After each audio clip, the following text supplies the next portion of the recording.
Ding ling ling. Welcome to Good Morning. Oh no, that's the wrong show. Hello everybody. Welcome to Battle Streams in Middle Earth. Yeah. I'm your host Steve, and I'm joined by my fellow host, Mr. Damien Ober. Whoop, whoop. How you doing? Very well, my friend. Very well. Do you think a kind soul in the chat might let us know if the Mate, I'm was working? confident. I'm confident. Everything's gone to plan tonight. Yeah, Everything. everything. Everything. Even that bit when at 7:20 we were like, we're online, we're relaxed, we've got plenty of time. And I was like, and then I believe I said, I bet we'll still be late. And here we are. It says the sound is good. Good evening. Welcome. Happy Tuesday, everyone, and welcome to Battle Streams in Middle Earth. This is, of course, our regular series where we go through this bad boy, the DXDini Partwork Battle Games in Middle Earth. But as much as it's called Battle Games in Middle Earth, we thought we couldn't do that, so we thought we'd change it. I mean, a lot of people haven't realised. What do we do, Steve? We changed games to streams. We changed games to streams. What a think piece that is. Yep, every few weeks we get together and we hang out for a few hours of an evening, and we encourage you to join us. We look through an issue of this bad boy and we hang out together and we paint. And of course, the point of Battle Streams in Middle Earth. That's actually my first sip of this cup of tea. That was great. Is to help you. Battle Streams in Middle Earth. The point of Battle Streams in Middle Earth is to help you Battle Streams in Middle Earth, indeed. To help you clear your backlog. And that was the idea of it. That's the idea of it. We just be painting together, painting for fun of it. So that's what we like to do. We hang out together and we all paint together for the sheer joy of it. We like to theme it. We like to theme it to give you something to paint. And Steve, how do we choose how to theme it every week? You caught me off guard then. Oh, the theme every week is obviously to do. I haven't got the magazine in front of me, but basically with the magazines, you'd get models or sometimes terrain. Yeah. Sometimes terrain. And basically, what we try and do each episode is we focus our painting skills on said models that came with the magazine, if possible. Obviously, it's not always possible. Not everybody has the models, but we do try to promote that as much as possible. And if you do that, and you head over to the Facebook group, can you hear me? Yeah. Oh, it's just doing really my well. line just went really blank. If you head over to the Facebook group, Great British Hobbit League, you will find the whip thread posted by myself, and post what you're working on in there. If you are on theme and you are painting what came in the issue, then you'll be entered into a draw, Damien. Ooh, and what can they win? I was painting. I forgot I had a bit coming up. I forgot my life. It was going to. Well, the sound went off. They can't win these. They can't win these. These are our purple patron dice. You know what they can win, Steve? What can they win? They can win a black Beast Giants die that only rolls every time. They seem to be that most time. Every single time. 80% of the time it works every time. This is, of course, a black Battle Streams of Middle Earth dice. Only way you can get hold of one of these bad boys is by winning the draw, or in the case of Ryan Cuthbert, our record holder, winning the draw 5 times. I was going to say there's a few out there now in the wild, isn't there? You see them 5 dice covers. Popping up. Yeah, greedy. God, it's going up. It's going up. You get to a 6 in 4 rolls time. Anyone who's painting on theme will be entered into a draw. And one of you will win that dice. Yes, you will. And join many black dice-based luminaries of the community. Yeah. So that's how they kind of submit. But we talked about kind of where we got the original inspiration for what the theme is. But what is the theme tonight, Stephen? So the theme tonight is Riders of Rohan. These dudes, Riders of Rohan. And you know what's remarkable? Truly remarkable, Steve. We're on episode 90 of this, if you can believe that. That's crazy, man. We've never done a Riders of Rohan week. I was convinced we had. No.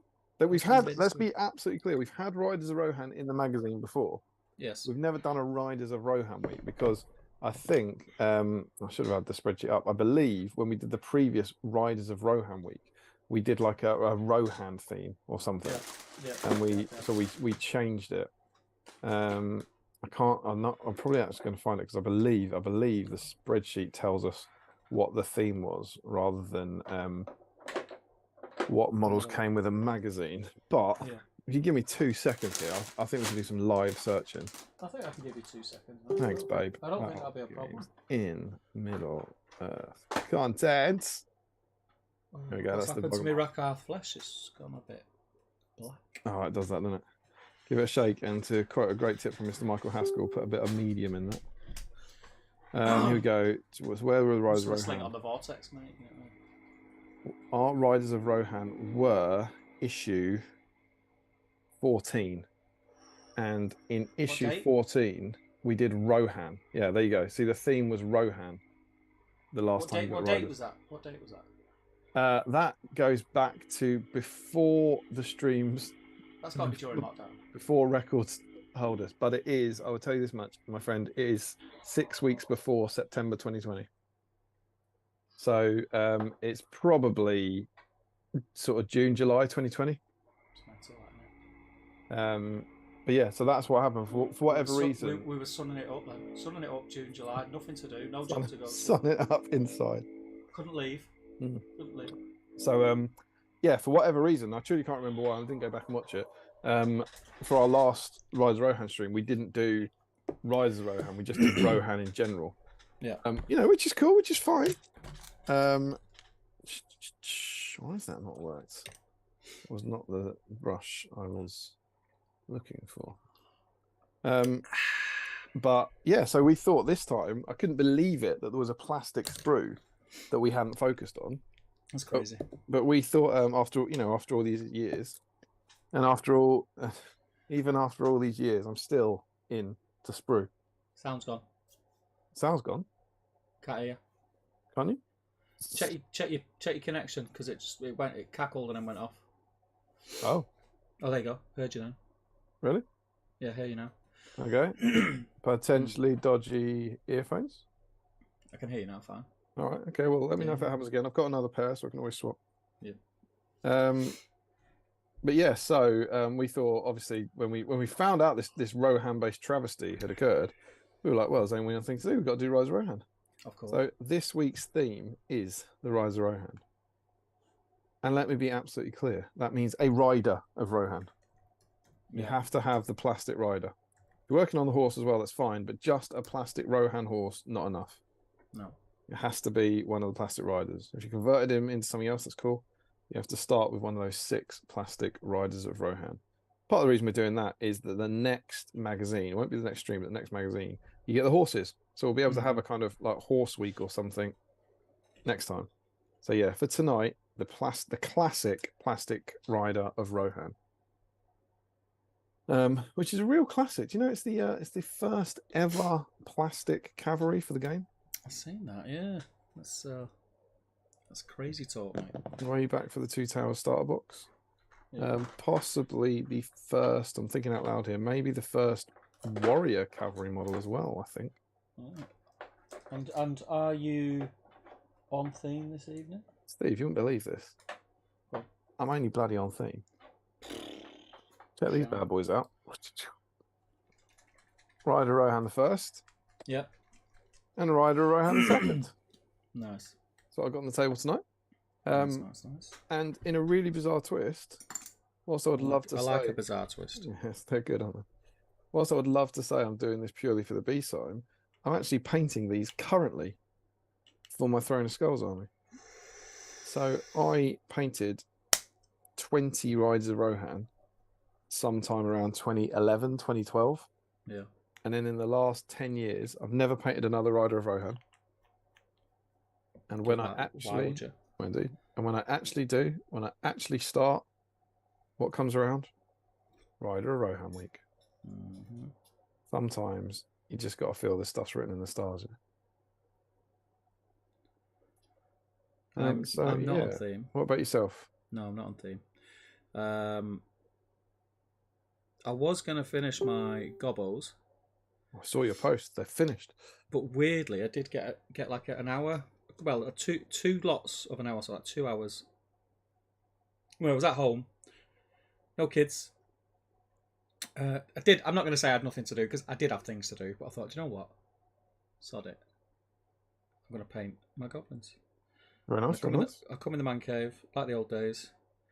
Got my gobbles out. Just finished them. They're not to the standard that I would have liked, but I'm a little bit rusty with painting at the minute, and they'll pass. And they are painted, my friend. And they are painted. That's the thing, isn't it? They've gone in the box with the other goblins, and they match in nicely. So, yeah, what's not to like? So tonight, Matthew, the oldies will get it. I am working on, because I think I said this at some point, or if I didn't say it, I thought it. I have a lot of unfinished projects. Mm-hmm. A lot of things that I started. And remember these guys? Oh, I do remember those guys. That was a whole army. Yeah, so I've already got 4 painted. You just look in your ogre box, can't you? I think I've got 4.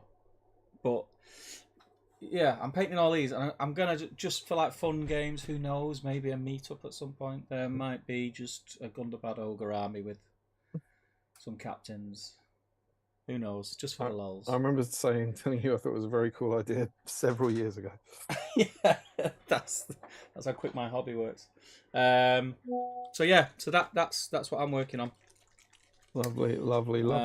Today, I don't know. I can't remember what. I think I airbrushed them with Rakarth flesh. Great colour.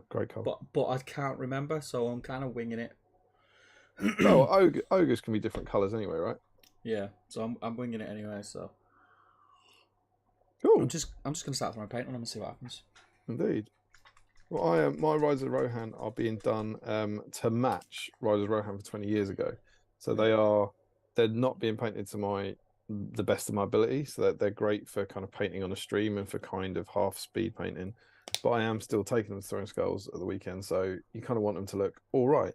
Yeah, but my pleasant surprise was that when I went back and looked at these old riders that I haven't looked at in a very long time, they were all right, you know, pretty basic, but they look nice. And Rohan's the sort of army that looks really good from a distance because of just how cool the models look. Yeah. So yeah, that's what we're painting, and I think Steve mentioned in the putting it in the whip thread in the GHL. But tell us what you're working on. Send us a picture of it, and and then in terms of the stream tonight, I think we got quite a lot because we've got our normal magazine. We've got an issue of the magazine to look through, and I think it's a pretty cool one. So we'll be looking at that later. We are opening the floor to a general discussion about Rohan in the game and Plastic Riders Rohan. That's throughout the evening. Also, we have Throwing the Skulls this weekend. Yeah. So we'd like anyone to be telling us if is anyone doing hobby towards Throwing the Skulls? How are we feeling? I'm sure when we have a proper catch up, we'll get to this. But I am, as ever, getting pretty nervous about the impending deadline of it. But yeah, I know, right? But let us know if you're coming along, and if we'll be seeing any of you, any BSIMers at the weekend. I will certainly be there, although you may not recognize me. And then not only that, but we've got news. I think you could drop the biggest hints, and no one would get it. Some people have got it. Have they? No. Yeah, but only because I'm basically I am dropping the biggest hints, and then people will list a bunch of things, and I'll say no, and then someone will suggest that, and I'll say I'm not answering that. But yeah, it's quite exciting. So let us know. Can't wait. Throwing Skulls and Ardacon, my favourite 2 events of the year, and so I'm absolutely buzzing to be heading up there for that. But we'll get to that later. And not only that, we have news. I've done something cool. Steve's had a midlife crisis, and there's even been some releases announced. So there's actually loads to talk about, which is kind of cool. Yeah. So, Steve, do you want to? Are we not doing snacks first? Well, I was just going to say, do you want to? We always talk through. I'm excited about snacks. I heard you were quite pleased. Yeah, I'll go first. Yeah. So obviously I've got my tea. Obviously. Not drinking tonight because it is a school night for me, and I've got a horrendous week. to get through. So I'm not drinking tonight. But what I am doing is we are sticking to being the converted, and I've got 2 Cokes. Perhaps out the window, right? Yeah, so they're let downs, aren't they? So snacks wise, I've got more than I can eat on stream, which also is becoming a habit. It seems to come out of these streams. I say, oh, I've got this for me snack, and I don't end up eating it all. I come out of streams with loads of snacks, but I have got a lot. So anyone, I think I posted it in the BSIME chat earlier in the week. These bad boys from Aldi. Are they the pigs and very nice? Yeah, very nice. Yeah, I've got some of those. They do turkey and stuffing ones, which I've also got in the cupboard inside, but I've not tried them yet. I Do they taste like pigs in blankets, or do they kind of just taste like generic smoky bacon crisp? They taste like funky bacon. Funky bacon. Bacon that's gone off. So it's like bacon. It's like a herby bacon. So I think they've gone for like, yeah, you know, like when you get like really sort of peppery, herby sausages. Yeah, I do. And I think they've mixed that flavour in with smoky bacon. But they're very nice because smoky bacon. So you've got bacon flavour and herb flavour. Yeah, and they're going, you know how sometimes with herbs is sausages? Yeah. And then I went all I remembered that you remember that sad day when I was gifted some chocolate and thought you had my chocolate. Oh, by Julian at the meetup. Yeah. And I think there was one of these in there, or what a version of one of these in there that I instantly regretted leaving on the table somewhere. So I've got myself a brownie style lime bar. Have you? Oh yes. I haven't had one of those before. All right. Are they any good? I don't know. I've not had one. So that'll be the first. I don't know. You couldn't hand it over. You couldn't hand it over to me, could you? I could, mate. Yeah, I could. Yeah, please, if you don't mind. Hang on, let me go a bit lower. There you go. Go on, take it. There you go. Let's try it out for me, yeah? That's pretty cool. It's mad, that, isn't it? That is nice, yeah. Well, yeah. Have you had it before? I had one. Nice. Yeah, because I was inspired by Sean, one of our patrons, who posted one of them in the patron chat. And I went, that looks right. And then I was at the post office actually posting something for BSIME as well. So BSIME was very much on my mind. Nice. And I saw one of these bad boys, and I picked it up. Shall we go in together, my friend? Yeah, do you want to go in now, or do you want to wait till I finish? No, I want to go. Oh, what? You still going? Yeah. Oh yeah, no. Oh yeah, mate. Oh yeah. So you know, it is the time of year where we get limited edition things, where you know chocolate manufacturers try to be really wacky and out there, and basically all they end up doing is saying, you know, that milk chocolate thing we've got, let's make it in white chocolate. So I've got some white chocolate toffee. White chocolate toffee. Oh. It doesn't end there, my friend. I'm glad. Because I was in B&M getting the lime bars, which is the only place that you can get them around here. They have an awesome snack selection, it's got to be said. I've seen these. Never had them before. Never seen them before. But you know when something just catches your eye and you think, I need that in my life? I do. Pepero white cookie. So it's like a little bread. Are they knockoff Oreos? It's a little breadstick covered in Oreo, covered in white chocolate and cookie pieces. I mean, that looks pretty cool. It's not going to be shit, is it? Let's be honest. It's unlikely to taste rank. So yeah, that's my snacks. I'm nuts deep in snacks tonight. And bad language, my friend. Yeah, I've been on a building site today. I can't believe you've just done shit and nuts deep in the same sentence. That's unacceptable. Are we trying these out then? Is yours? Mine's out of a multi-pack, so it's not that I've got a massive head. It's just that it is a very small bar of chocolate. I told you stop using bad language. Is yours out of a multi-pack? No, mine isn't out of a multi-pack. So yours is a full size? Yeah, but mine's full size, but still smaller than I'd like it to be. Yeah. But we can got go weight on it? Has it got weight on it? It's not bad girth. It's a bit bumpy, if I'm honest. It is smaller though. Not for your pleasure. That's your shrinkflation, isn't it? This is a small chocolate bar now. Do you have a measuring device? I know you've got a measuring device in your little room. Should we measure the difference between one that comes out of a multi-pack and... Yeah, I'm unlikely. That's what the people are here for, isn't it? I'm unlikely to be able to measure yours, if I'm honest, though, mate. That's why I've got a... Oh, you have a measuring device of your own? Of course, yeah. Okay, all right. I mean, what else am I going to do in here when I'm not painting? Oh, 5.5. I will have to disconnect briefly to go and get my measuring device. Okay, I'm not impressed with it. I'm not impressed with this. Really?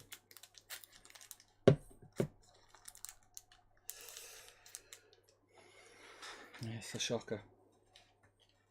Right, I'm back. Would you like centimeters, millimeters, or inches? Inches. Well, no, something this size. I think probably centimeters. Well, maybe even mil, to be honest. Millimeters. All right. So are we going flat end to flat end, or are we doing? Yeah. So I'm putting mine on the table like this. So imagine it goes flat. So it goes flat. And I'm putting that up against it. So, and again, flattening the top. So we're just measuring. Yeah. Like when you try to measure yourself when against the door frame. Yeah, but I'm not normally in a plastic wrapper, mate. 82 millimeters, mine is. Oh, okay. I'm on 105. Yeah, it's a joke. It's a joke. But so it's not a multi-pack of line bars, is it? It's a whole new. You didn't get it from a multi-pack though. You bought it. Yeah, I got it from. No, you did. Yeah. Got 4 of these. But isn't that all right? What's the issue? Why not give 4 normal size? Full size ones, yeah. My mum's got that. My mum buys Whispers out of a multi-pack and they're small now. I think you can still buy full size ones. Just measuring streams in minutes. I'm open. Right, you ready? Yeah, I'm open.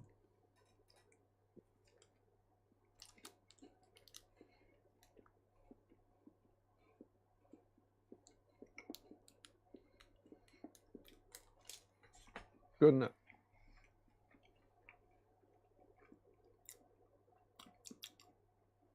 Nice. It's all right. I've never heard someone say nice with such contempt before. Yeah, it's nice, it's fine, whatever. I was expecting more, I'll be honest. Well, look, you can see when the brownie. When it said cookie brownie, I was expecting that in little pieces, but it's just... It's a big chunk of brownie in the middle. I don't think it is that's a chunk of brownie. I think it's just like a wafer with dark brown chocolate in it. I think you can taste the brownie as well. We won't. Yeah. In a way that often when they do like salted caramel whisper, it's a whisper which tastes a bit odd. Nice, but different. It doesn't necessarily taste like salted caramel. I think you definitely get brownie flavour in this. Yeah. You can definitely taste the brownie, mate. Yeah, you can. Mm-hmm. I don't know what I expected, to be honest. I think the white ones are nicer. And I think the peanut ones are the king.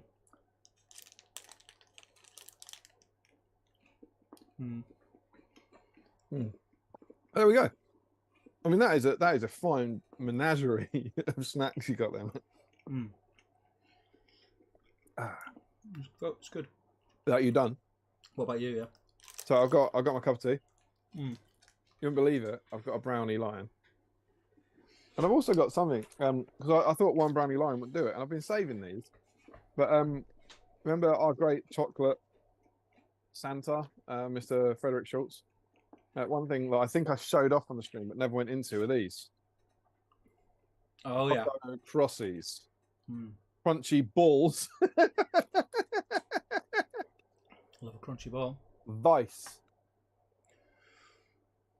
Crunchy balls, Vice, said Daniel Craig. So I'm going to go into these and see what we got. So they look like little snowballs. I thought they were seasonal. Yeah. Look a bit like Maltesers, actually. Oh my goodness! What is that? Is it biscuit? I don't know. It's good though. You'd like these, like white chocolate. You should have got a pack. Oh, you did, and then Sam Page out. I'm gonna have to hunt Sam Page down later. They're nice, mate. Look, you can see here. I think it's honeycomb inside.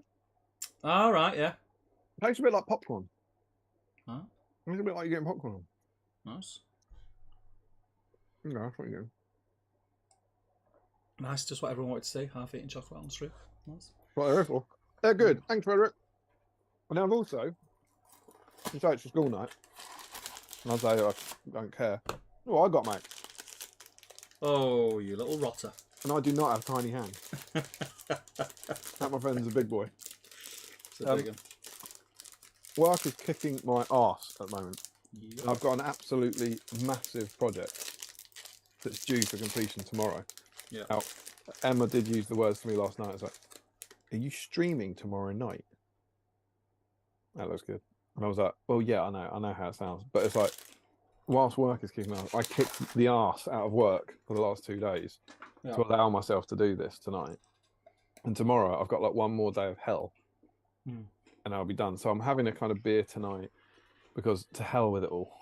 Yeah. I'm here. We're streaming. Let's have a nice time. It's only a job, isn't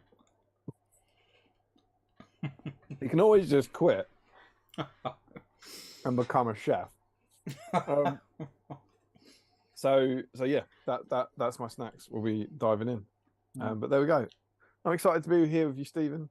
We're gonna have some fun on a Tuesday night, and we're gonna have some fun with the 42 wonderful people who crazy, some would say, who have joined us. Steve, do you want to? I'll be doing all sorts of reading later. Do you want to catch up on the chat and see who's in? Yeah. Takes us to any of our topics inadvertently. And, just let me clean that paint off the brush that I've just put on before you threw under the brush. Threw you under the brush? Is that going to be a bust? That's how we roll in BSIME, mate. We make our own sayings up. take that, society. Right, where are we? Oh, I can read it here, can't I? Do whatever you want. By the way, it's not been too bad up to this point, but just eating that biscuit thing.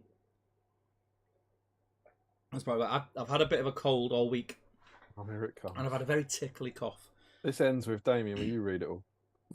So bear with me if I start coughing. Okie dokie. Live chat. Here we go. Rich Clammer's in, and he's hoping the YouTube subtitles are good tonight. I'm assuming he's got the sound off, or either that, or he just can't understand us. Oh, he's watching Bake Off. So I believe he's got us on the phone. Joe Holzman's in. Adam Harrison, he's in. He says, catching a stream for the first time in a long time. My riders are ready for a good old painting. Oh, you'd love to see it. Oh, well, see, you mentioned riders. The other thing is, I don't think it will happen because it's a Tuesday and it's Rise Rohan. They could win.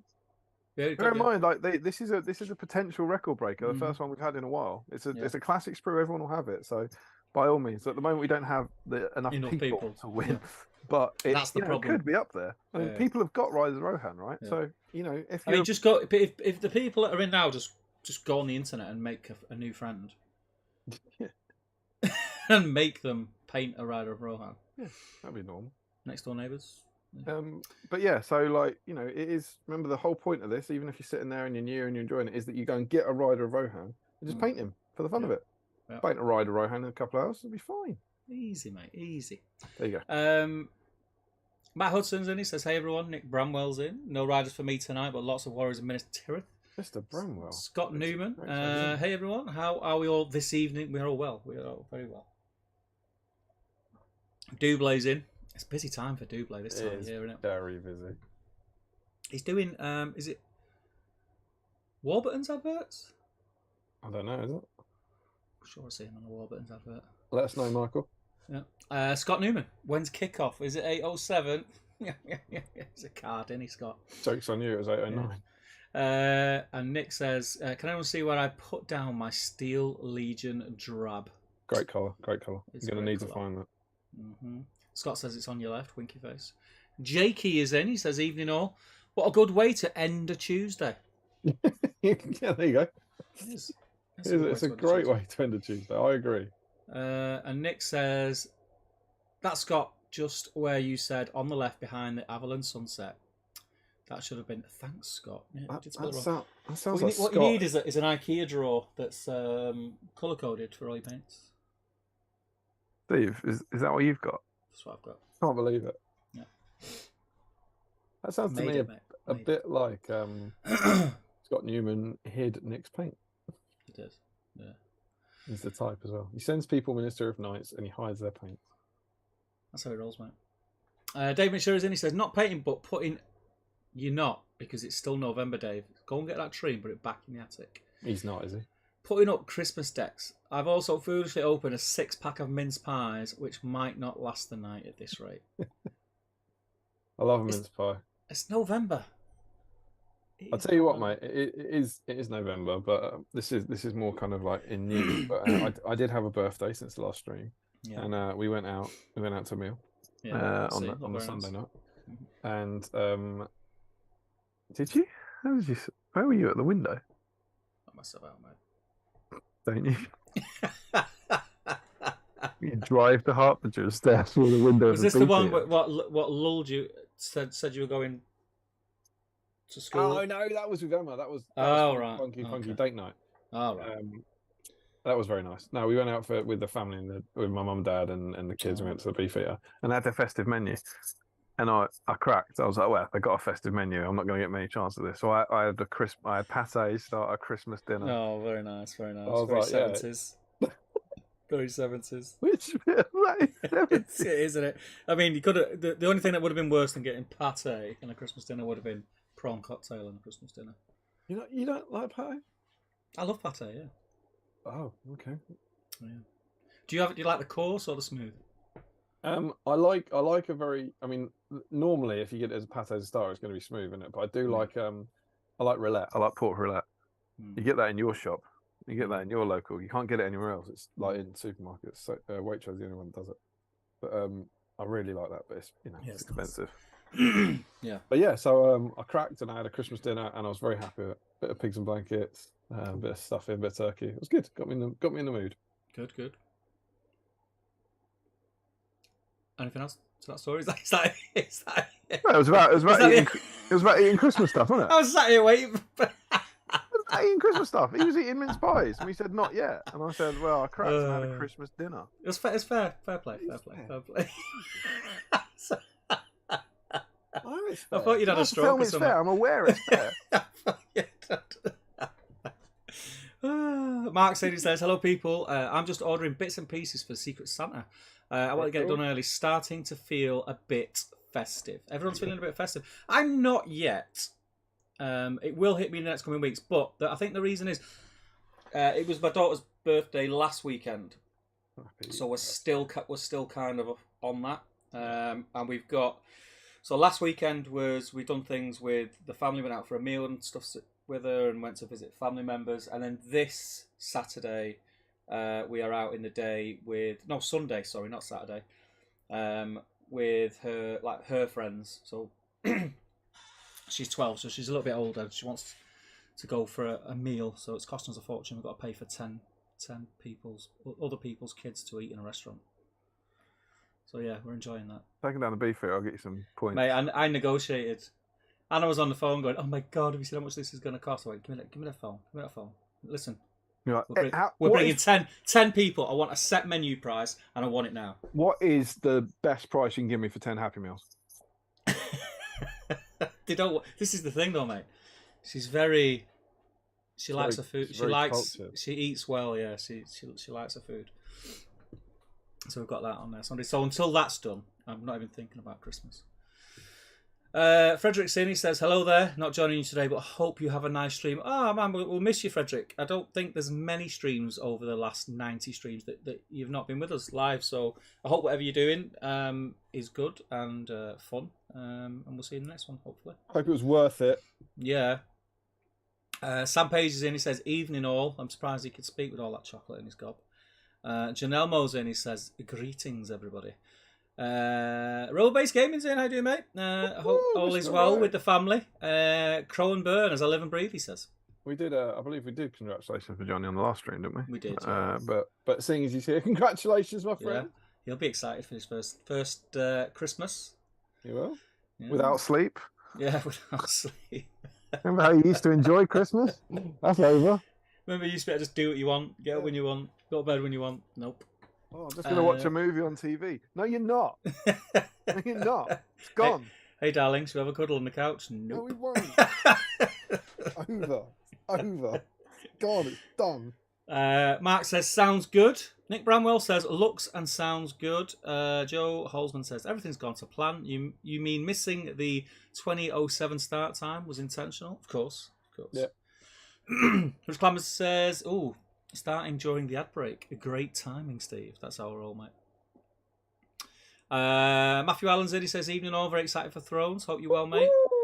Pete Taylor's in. He says, hi all. Good evening. Katie's in. Says, evening all. Working on my Thrones board. I'm very excited for the weekend. My ginger wig is ready. It's not Tario, sadly. I think it might be ginger wig. Not see the photo. She put it in the page chat. Not seen it. I don't want to say. Let me guess. Does she said what it is? Well, she's put a photo of her with it, but it's full. not. Yeah, but it's not. It's not necessarily. Is it a dwarf? It could be a dwarf. Because I don't know if she's in costume. She's wearing it. It's a beard. Yeah, it's a dwarf. But I also think it might be a Chris outfit. Like she looks. The two of them are next to each other, looking very similar. It could be like a Bayornin. It could be a dwarf. I reckon it's going to be a dwarf.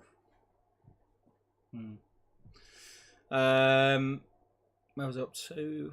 Calamar says, evening, I'm finishing a couple of Riders of Rohan for Thron Skulls. What serendipity?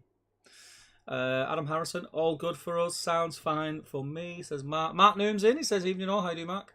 Anders Talks Hobbies in. He says, hey all. Haven't checked this live for ages. And no Rohan for me, but I'm working through some Dolam Roth, so still horsey. Lovely to have you back, my friend. Yeah, good to have you back, mate. It's going to do that jumpy thing, so just let me get my life in order. Hey, friends. No one subscribed to our channel in about 4 years. Here we go. Rich Clemmer says, how many plastic cavalry do we have? Seems a small company. Don't understand that. Plastic cavalry. You got Rivendell Knights. That's because I said they were the first plastic cows. Yeah, Riv Knights, Riders of Rohan, Wild Riders, Easterlings, Minister of Wild Knights, Riders, Morganites, fellow Wild Riders, Harad. Yeah, Raiders. bloody hundreds. Loads, mate. Loads. Johnny says, gutted that I got the Tonight Matthew joke and I'm now officially old. It is it's for the oldies. Yeah. Mark Noom, no Rohan for me either. Instead, I'm painting up some Hunter Orcs for a 450 point tournament in January. Still posting, mate. We'll happily have a look. Yep. Joel says, sounds like Ogre Kill to me. Scott says, also gutted about the Tonight Matthew joke, 35 classes as all know. If they don't recognise you, that just puts them on level ground with you, says Joe. Don't recognise, what was he talking about? If they don't recognise you, that just puts them on level ground with you. We've spoke about so much already. Johnny says, Steve's had a midlife crisis. Didn't he buy his meat smoker a few years ago? That's another one, mate. Middle of Games in. How you doing, mate? He says, hey guys, unfortunately at work at the moment, so can't stay. Just wanted to say, have a great stream. We'll catch up as always. Man. Thanks, man. Enjoy work as much as you can enjoy work. Gaitan's in. He says, good evening, everyone. Good to have you back, Gaitan. I hope you're well. Martin Slate's in. He says, I've arrived for the Throne of Skulls panic paint session. Damien, is the costume comfortable and does it involve face paint? What do you think, Steve? I think you could answer that, yeah. It is comfortable, actually. It looks very comfortable. Thanks. It is comfortable, and it does involve face paint. Great Taylor. See, Kate, what Katie's done, she made a mistake of getting a beard. That's a rookie fancy dress mistake when you've got to be in it all day. Yeah. That beard is going to itch. Face paint is for winners. Yeah. Nick says, this time of year my local chip shop does foot-long battered pigs in blankets. That sounds delicious. That sounds fantastic. It does. There's nothing in that sentence that didn't sound great. Foot-long, battered, yes. Pigs in blankets, yes. You're just saying good things. So they're just weird smoky bacon flavour. Smoky bacon flavour crisps are already bad enough. Joe, what is wrong with you? I held you in higher esteem than that. Mind blown by camera trickery, says Peter Taylor. Oh, yeah. Sean Clarkson, he says, oh boy, you won't believe what I have too. That's three of us. That's three of us living our best life. It is. It's Sean. We should win something there. There's three of us eating them at the same time. Absolutely, definitely. We should definitely win something. Are you listening? Are you listening, Nestle? Hello, Lord. Rich Clemmer says, so Damien's favourite chocolate is the big M&S bar, but what is Steve's favourite? That isn't my favourite chocolate. My favourite chocolate is Whisper. Favourite chocolate? Favourite chocolate bar? If I could only have one chocolate bar for the rest of my life, what would I have? You have a Whisper like most of the sensible thinking world. See, I do love Whispers. They're great. I love them. But it's just chocolate. Yep. So, do you know what I mean? There's nothing else in it. So I know exactly what you mean. If it was a mint Whisper, then yeah. Whisper, dare to dream.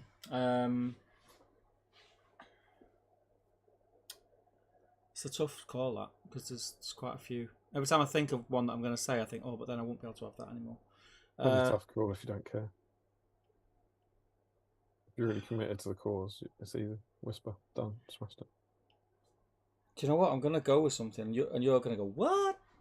And a lot of people think, why? White Lion? Starbar. Oh, I just think it's got 3 things in it that I like. Nuts, caramel and chocolate.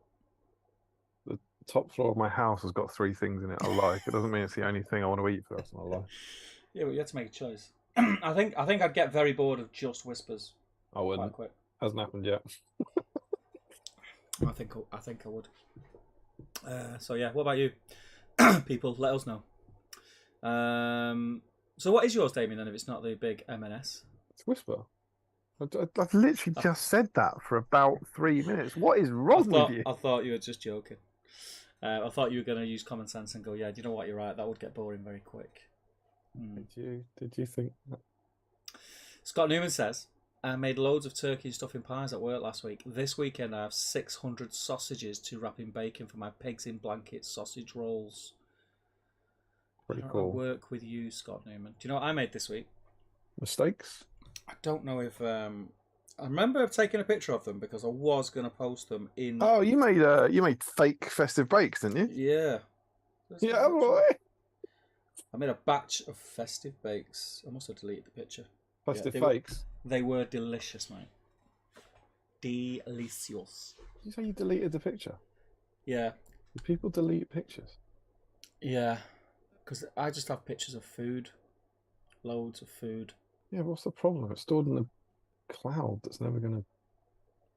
Well, no, because I have to pay for more storage. No, yeah, but not... No, come on, you're not paying for... You're not filling that up anytime soon. Yeah. How many pictures and videos have you got in your phone right now? Mate, I couldn't possibly tell you. Well, it tells you if you go onto pictures, not me. How many have you got while I look? Click albums. Yeah, I know how to do it, mate. How many have you got? And then at the bottom, there's your iPhone, so you have to put your code in, yeah? You have to put your code in! What have you got? Do you pay for any extra storage? You tell me. Do you pay for any extra storage? I think I pay $1.99 a month or something. Yeah, I do, yeah. And it's telling me that I'm like low. But at the minute, I have 10,064 photos and 726 videos. My God, that is so many, Steve. How many have you got? Well, I was planning on just saying one more than you. But as it turns out, I don't have to because I've got 31,113 photos and 993 videos. And the cloud ain't getting full. Well, why is mine full? That's terrible. That's a shocker. Is that because all your early videos were done with a potato phone? Yeah, sure, if it helps. Yeah, I do a lot of mine in 4K, you see.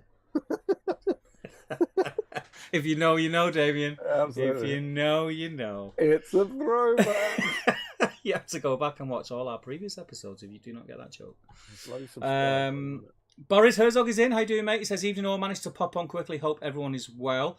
Going to see if I can dig out a dusty box of riders from the bike shed and get them on the whip thread. Wish me luck. Well, the best of luck, Boris. I hope to see them in the whip thread. Bikers of Rohan. Bikers of Rohan. Because of Dragons, coming to 2 Men, Nomming Chocolate, classic BSIME. You know the dance. Shout out to Ben. Sean Clark, his was 93 millimeters. Anyone joining now? Let's see a minute. 93 mil. So he's in between. He's in between. So I was yeah. 105, right? Yeah, 105. I was 82.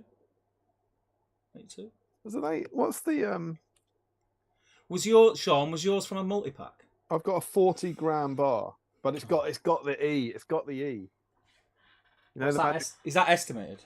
Yeah, it's what you get on cereal. The E next to it means 40 grams, but probably not. It means that there is an acceptable boundary. So it's why if you get a thing of cereal, you don't always get exactly the same amount of cereal. Yeah. It will say like 500 grams. I've not even got mine doesn't even have a thing on it. But what will be acceptable will be like, say, 480 to 520 or something. Mine's not even got a weight on it. I presume on that, it might be because of the shape. The shape makes it a bit malformed or whatever. Or maybe there's a weight on the overall packet for all 4 together. Who knows? Right, I'm going to take this last sip of tea.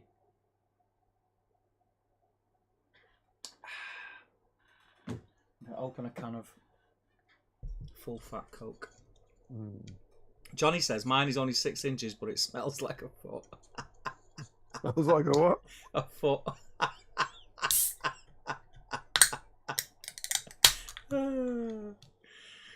God. I'm trying to paint a small bottle. We could carry on there, but we won't. Double. Don't think I've ever seen Steve so disappointed. What, in the size of my line bar? Yeah. I know. Lion bar. Sean says, Steve, want to read the chat? ? Cough, cough. Reading it, brother. Reading it. Adam Carpenter's in. How you doing, Adam? Something is happening that has not happened for an age. I'm free on a stream night. It's good to have you in, mate. I hope you're well. Hope you are well. Trunk Pot UK is in. He says, evening all. How you doing, Trunk Pot? Is that a new name? It's new, yeah. Dale Groves. Dale Groves is our live and breathe. I tell you. Evening all. I need a course you did, mate, when we do the whip later. I'll have a bit of course you did. That'll be alright there. It was Rise Rohan, wasn't it? Yeah. That was Start a Battle Company. Do you remember that? Yeah. I started my Rohan Battle Company. Yeah, of course you did. Double says Asda advert. Actually, I knew it was one of the adverts I've seen. Oh, I'll tell you what. Did you see my Facebook post the other day? I won't do it on here because I don't want to bring the mood down. Have you seen the shelter advert this year? Oh yeah. Honest to God, I was watching it. I was sitting like feet up with my laptop. I was working. I looked up at the telly and I was watching it. At the last bit, I put my laptop down and ugly sobbed. I'm not joking. I literally just kind of gasped out loud, sobbing. The thing is, you knew what was coming, right? Well, I didn't know what it was for, so it could just be like a John Lewis. You didn't know what company it was for, so it could just be a John Lewis advert or something. It snapped me in half. Like horrible. But so powerful. I think as much as it's like you watch it and you think, oh, I wish I hadn't watched that. And it's stuff like that. Like, it should be highlighted. What do you think? It does. I went up the next day. I went upstairs with Charlotte. I was like, right, you're getting rid of a bunch of books and we're taking them to a children's shelter. She was like, why are you chucking away my stuff? I saw an advert and it made me feel bad. Stephen Ryan says, my daughter just walked in, pointed at the screen and said, he's always eating, he's always painting. I'll let you figure out who was which. That could be the slogan for the stream, couldn't it? That needs to go on a mug. Eaty and painty. Yeah, painty and eaty, yeah. Alex Johnson's in. He says, evening, how you doing, Alex? I hope you're well, buddy. It's a shame we couldn't get together when you were at Element, bud. But yeah, life's just been life. Anthony Gulotta, working on Dunlendings. Anthony Gulotta, is that a new name? Is first time in the chat, first time commenting? Someone that rings a bell to me. Let us know where you're at, Anthony. But welcome, brother. Warwick Griggs is in. He says, evening, guys. A bit late to the show. I hope you're both well. Happy birthday to your daughter, Steve. Working on a Moria Dragon and Cave Drake tonight. Thank you very much, Warwick. And yeah, look forward to seeing him. Gary George says, good morning, gentlemen. I'm painting our fence and the timber for new patio. Might not get any Rohan today. I had to jump a couple of comments down, hence the stall, because he's done it in two bits. Well, I don't think you could be. Are you bragging about your ability to navigate the chat? If anyone's following along is a bit confused about what happened there, I've just found some comments. What I had to do was scroll down and bypass. So don't panic, guys. I will be going back. Don't start posting. You missed my comment. You missed my comment. It's just how I roll.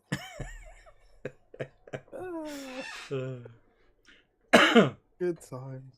I mean, I say I had to scroll down a few messages. I had to scroll down one message. Katie said, I dressed as Chris, the Bjorning, at Rings of Men last weekend. I was the elf the first day. There you go. Okay, So, there so you what, go. oh, it's not a Throne of Skulls So outfit. she says I have different outfits for Throne of Skulls. One day,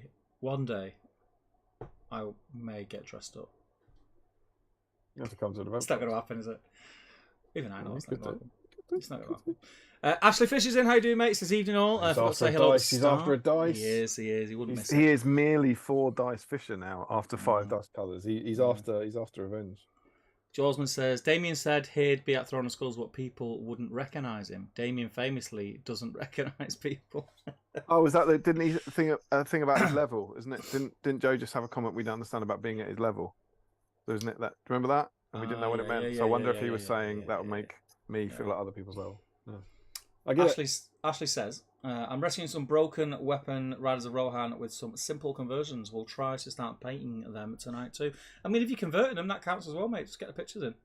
Working on them is... There's an article about that later. I'm going to have to be drinking very quick now because my throat is getting very dry. Hint, hint, Mr. O'Byrne. Yeah, well, you go and read the magazine and talk us through the magazine and everything else. And then so if they didn't recognise him, they'd be on the same level, says Joe. Yeah. We get it. I'm allergic to face paint, says Katie. I will continue to make the wig and beard mistake. I will also continue to accidentally pick up models with my outfits. Oh, yeah. Did that when I was King of the Dead with a wig. I've done that with a woolly cardigan. Joe Holzman says, smoky bacon crisps don't actually taste like bacon. It's like chocolate flavouring. It just tastes like lies. I agree with that. I don't think they do taste like bacon, but I think it's a nice flavour. Do you know what it is? I think because they smell like bacon. But yeah, they don't taste like bacon. And it's just, when they say it's smoky bacon, it's just like a smoky flavouring. It's still nice though. Plus the bacon flavouring repeats on me, so I have to live with the lie all day. Ashley says, I deliberately made myself stay up and finish my Throne of Skulls model stroke board yesterday so I could try and catch up on the black dice. Oh, that's sweet. Josman says, I've gone from officially joining the old crew by getting the Tonight Mafia reference to laughing at Steve saying nuts. Sean says, my favourite is the Whisper Hazelnut, R.I.P. That was good. I mean, it was a good one. Remember how good that was? That was really Was that last Christmas? Nah, it was longer ago than that. Because since then, they've had the salted caramel one. It was around the Christmas time, though, wasn't it? Yeah, no, last Christmas was when I gave you my heart, if you remember. Yeah, this Christmas, yeah. I enjoy a good old Twix, says, because Twix is a shout, you know. You don't get it very often. When you have one, you go, ooh, it's nice. Jawsman says, this stream has already been an emotional roller coaster. Peter Taylor's gone left field, says double decker all the way. I do like a double decker, but it would never be in the top tier for me. That is such a shocking take. I'm such a fan of everyone who watches us and supports us, but my God, you can't get on board with that kind of thing. Jawsman says, I think the exterior packing usually says 4X on it.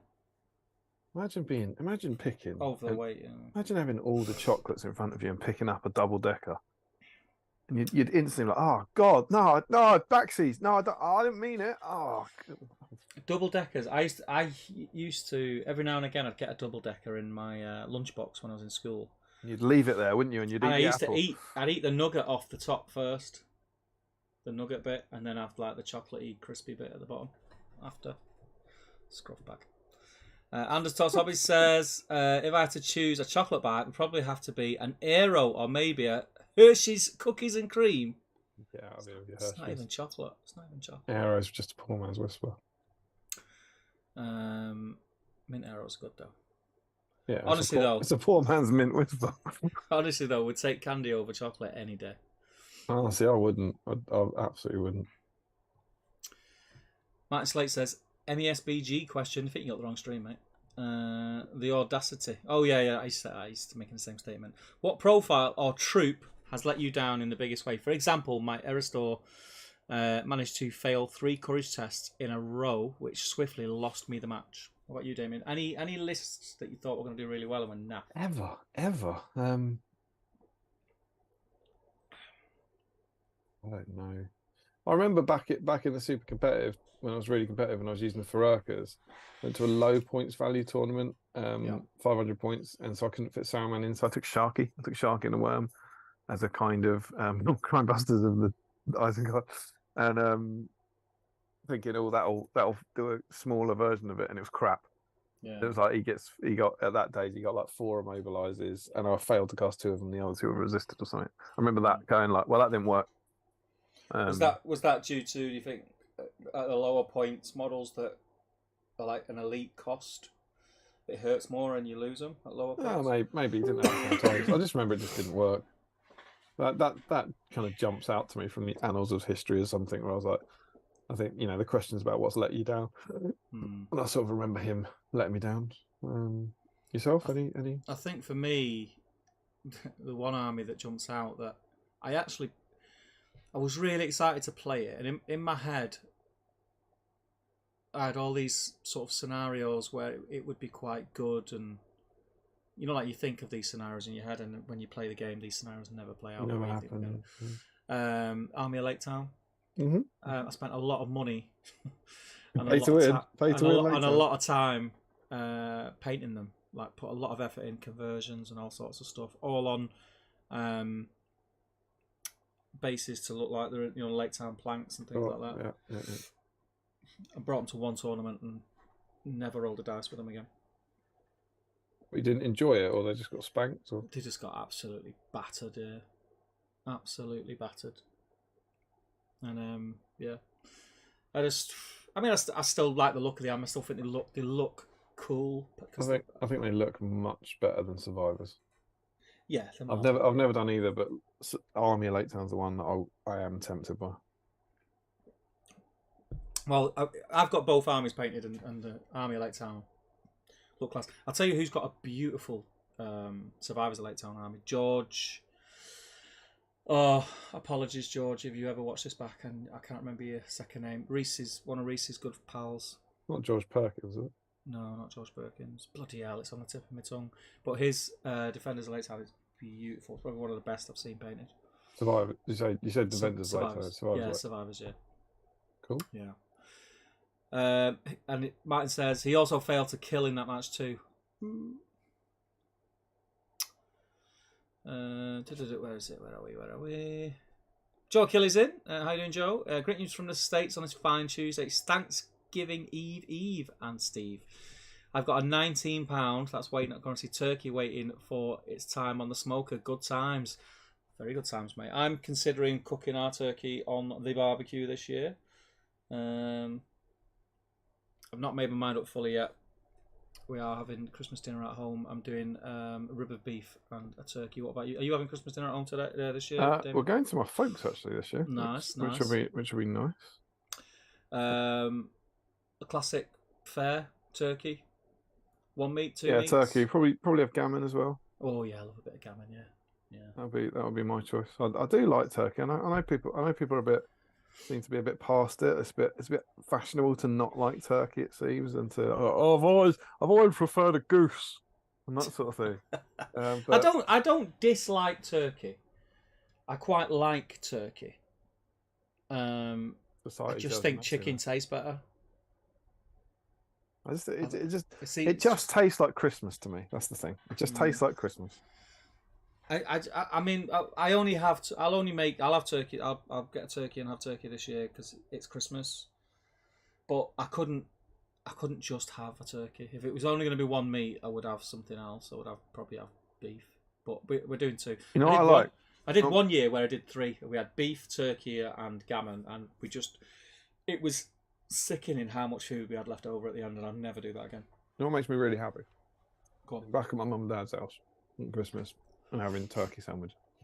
I'm not trying to be the only person in the world to do that. I know it's quite a common thing, but sitting in that lounge. Bit of stuffing. Yeah, loads of butter. Yeah. On white bread. Yeah. Crap bread. Yeah. And but I've lived in that house all my life. We never moved, so I've had every Christmas there. Apart from the ones with a bit of Emma's folks, whatever. But so sitting there in that room where I ate turkey sandwiches when I was 10, I don't really want to eat goose sandwiches. No. So I'm often more excited about the turkey that isn't part of the roast, the leftover turkey for me. Do you like goose? Yeah, I don't mind goose, but I don't have it a lot. Yeah, I think I've had it maybe 3 times, 4 times. And they're like, what do you want tonight? For heaters? I'm like, no, should we do a goose? It's just... Never happens. I just think, it's easy enough to go out to the garden and kill a chicken for fajitas, but you never find a goose. I just think chicken. I mean, Happy Tuesday. Oh, you sod. I just think chicken's a great meat. You can do so much with it, and it's flavourful, and it's easy. It's more forgiving than a turkey. But, turkey always remembers what you did to it, doesn't it? Is it just easy? It's easy to cock up a turkey and try it out. It's easy to ask a chicken for permission than a turkey for forgiving it. Are you going to... that tastes bloody great. Is it going in a bath, Joe? Are you bathing this turkey for 24 hours before you smoke it? Do let us know. Anthony says, first time listening on the other side of the pond in New Jersey, USA. Wow. Welcome, Anthony. Welcome, my friend. You are not on your own, my friend. We do have a few Americanos in, Joe being one of my faves. So welcome. Ryan Locke, hi all. Long time lurker, first time commenter working on my Hobbit army tonight. That's good to hear, Ryan. Post it anyway in the whip thread and let's have a look. I do love to see a Hobbit army. Yeah. I'm going back to mine next year. Oh, yeah. It's finally happening. I'm going back. I'm going to get it done. Lovely to have you. Thanks for chipping in, Ryan. It's nice to have new people, new blood. Nick Bramwell says, not going as far as dressing up for throwing skulls, but I am thinking of bringing one tomatoes toga with my general. Tomatoes toga? So I'm assuming that's Denethor. That sounds a toga's dressing up, isn't it? I would have thought. Where are we up to? Jawsman says, ironic that a double-decker would never be the top tier. I like it. Maybe that's why they called it that, in the hope that it would... Yeah. Destro's in. He says, Estonian greetings all. Welcome, my friend. I hope you're well. See, loads of Americans in. Mark says, think I'd rather have an upper decker than a double decker. An upper decker than a double decker? Is that just a way of saying you don't like it? Yeah, is that just kind of chucking shade at it? Or is there... I wonder if an upper decker might also be a, like... It could be anything, if that's something you do to someone. Could be anything. That's what I mean. It could be something you do to someone in a playground, right? That's exactly what I was thinking. Is it something you do when you're bullying someone? Is it something you do when you're being very nice to someone? Is it something you do on Valentine's? Who knows? Martin Slate says, I think you're right, Steve, about the lower points values allowing the models to let you down in a big way. Aerostor let me down at 500 point event, and he really needs to carry his weight. Yeah, I found that at lower points, that when you lose, not necessarily a hero, just models that are not your rank and file elites, you feel it a lot more. It's a big percentage of your overall army gone. Yeah, sure. And it can easily be done by just your opposing rank and file in some cases. Ashley Hampstead reads in. How you doing, mate? He says, hey, mate, it's a BSIME party on a school night. Smiley face. How are you chaps doing? Very well, mate. Very well. I hope you're well. We should say congratulations once again to Ashley, who I noticed by his post today has got stuff in the Return of the King. Yeah, it looks awesome. Exhibition again. So him and Lewis have been doing that for 2 years now. And it's very cool. It seems like they're going to be in White Dwarf again, I think. with that. They've been doing they did a fellowship, then they did the 2000, now they're in Return of the King. So that's cool. I'm going to Throwing Skulls on Friday, and I'm hoping to get that up there early enough to look around the exhibition. So I'm looking forward to seeing your stuff, dude. Very, very cool. Martin Slate says, I do like turkey, but much prefer Greece. Oh, it's a country's gag, I see. So I thought it was a musicals gag for a minute, but it's a country's gag. It's funny, it can stay. Joe Kelly says, if you cook turkey on smoker or grill, you must brine it. You're in danger of dry turkey meat without a nice 12-hour brine. Pretty much just echoing what I just said. Great minds, Joe, great minds. Martin Slate, having gammon in a sandwich after Christmas is a winner, especially with stuffing and red currant or mint sauce. I cannot disagree with mint. Yeah, that's a bit. I wouldn't have mint sauce on it, I don't think. Yeah, I love like pork and ham and gammon and all that, but gammon with mint, that's new. I mean, I wouldn't not have it. That's what I mean. I'm kind of tempted. I've probably had gammon with mint. When I've had like one of them crazy, like loads of been somewhere and you've had different meats. Might have had some lamb, like a carvery or something. But it's no, I mean like when I've made, like when you got someone's house. I wouldn't. There's not many carvery. I don't think I've ever been to a carvery that's had lam. Sorry, it's always turkey. When you go turkey to someone's house and you eat all the meats, what are you talking about? What is that situation? So did you never go to like your friend's house where there'll be a few years eating like a roast? It might be, I don't know, New Year's Day or something. Yeah. I'd still expect. And a few different people bring different elements to the food. Right, I see. Okay. Yeah. But depending on how many there is, if two people bring spuds, if two people bring roast spuds, you've got too many roast spuds. So it gets to that point. It's different meats, mate. I don't think what we would normally do is it's normally like someone would bring the starters, someone bring the dessert.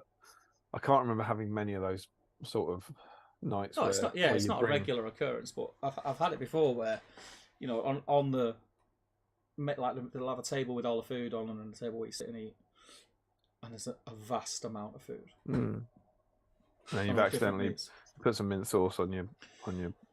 Listen, I'm a pig in situations like that. I will have a mound. If there's 4 meats on offer, I'm having 4 meats. Oh yeah, of course. That's when you get your money back. We went to a place before the Blink concert. I can't remember the name of it. A Brazilian grill where they keep bringing you meat. Yeah, I love it. It's a chain. Have you been to one of these? There's a few here. So there used to be one called what's it called? It's got a name. If someone said it now, I'd say it. But they used to be dotted around, and then they stopped doing so well just before lockdown. But we went to one the other week. It's a really nice one near me called Jardim. It's not part of a chain. It's independent, but the meat is next level. Yeah, but they had like a massive central buffet of potatoes and salad and veg and all that. Amateurs go there and get rice and potatoes. Fill up on that. Oh, help yourself to the salad bar. I'm fine where I am, mate. Right, just bring me a beer and give me little green and red blocks. Yeah. In fact, keep the red one. The other thing is, every now and again, it was me and Emma. It was the night that we went. Every now and again, we'd turn it over because we had too much meat, and it didn't stop them. They just kept coming, bringing meat. The button meant nothing. Yeah. But it was nice. It was good. I enjoyed it. Yeah. Was it? I don't know if anyone's been. It was the one at the O2. What was your favourite? Did they have all different? See, the one near me, Jardim. I couldn't tell you, man. They had loads. They had chicken heart. Yeah, chicken heart. I'm not into chicken hearts. Did you try them? No, actually, Emma did. Yeah, Emma had one. Did she like it? Yeah, she said it was right. They're actually supposed to be nice, but I'm not really into that kind of thing. I don't like liver. I don't like kidney. It's not for me. I prefer the muscle. You know what I mean? But no, I can't remember what I liked because it was all really good. There were loads of different kinds of steak. Well, they had lamb. They had pork chops. They had like various bits of chicken stuff. It was good. Liked it. Yeah. Liked it. Ashley Fisher says the reason everyone says they hate turkey is because it's hard to cook well, and almost everybody overcooks the breast until it's very dry. Spatchcock it, dry brine it, and use a thermometer. It's as if you've been watching that amazing YouTube channel. I Can You Can Cook. Never heard of it. Cook to temp, not to time, people. If you live your life by that motto, you'll live a happy life. Cook to temp, not time. Yes, brining is huge, and yes, spatchcocking will keep it moist to an extent. But yeah, what made you laugh then? The word spatchcock. Moist. Oh, and That's got. Joe Kelly says, we always eat Thanksgiving dinner around 2 p.m. or so we can eat turkey sandwiches at 8 p.m. or so and have it on some nice French bread or ciabatta. Sounds very sensible. I'd love to go to Joe's for dinner. It doesn't sound like he does anything other than cook. All he does is cook. What kind of guy? Ashley says, cooks in an hour and a half, juicy and delicious. Yes. Sounds like a dating advert, huh? I've been at that stage for a while where I start to get random texts, especially on a Sunday. Steve, I've got this chicken, or Steve, I've got this lump of beef. How long am I cooking it? What time? What do I need to do to it? That's like kind of messages I get off my friends now. And when I say to people, a medium-sized chicken will cook from start to finish in anything between 45 minutes to an hour max. They are shocked. They're like, yeah, but it says cook 20 minutes per on the packet plus an extra 20. Like, ignore that. That's just they're covering the backs in case you get food poisoning. That will dry out. Cook to get yourself a temperature probe. Steve doesn't care if you get food poisoning. No. If you follow them instructions on the back, you are not going to get a nice bird.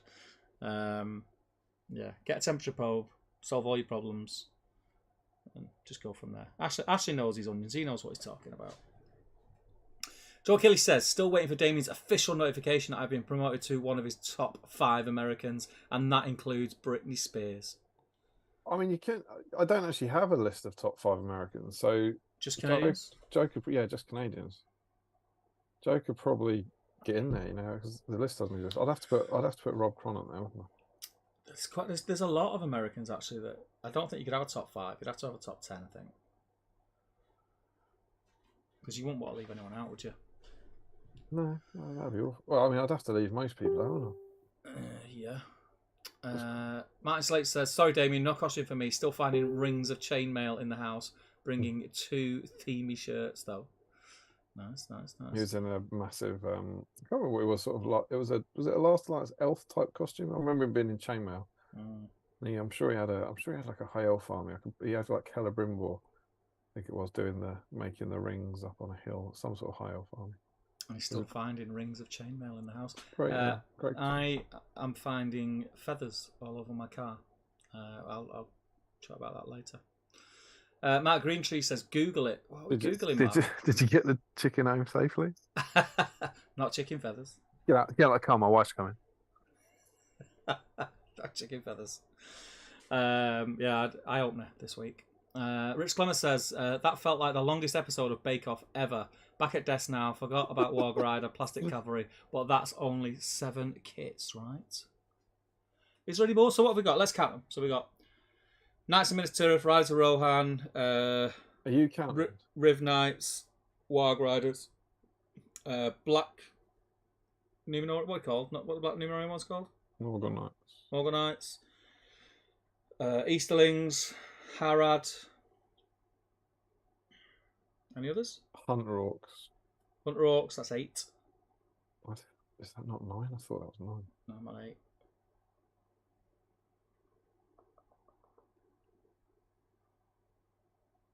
I think. Dollamroth. It's 9. It's a shout out, mate. I wouldn't have thought of that. Smashed it, mate. Galathrim. Love it. 10, mate.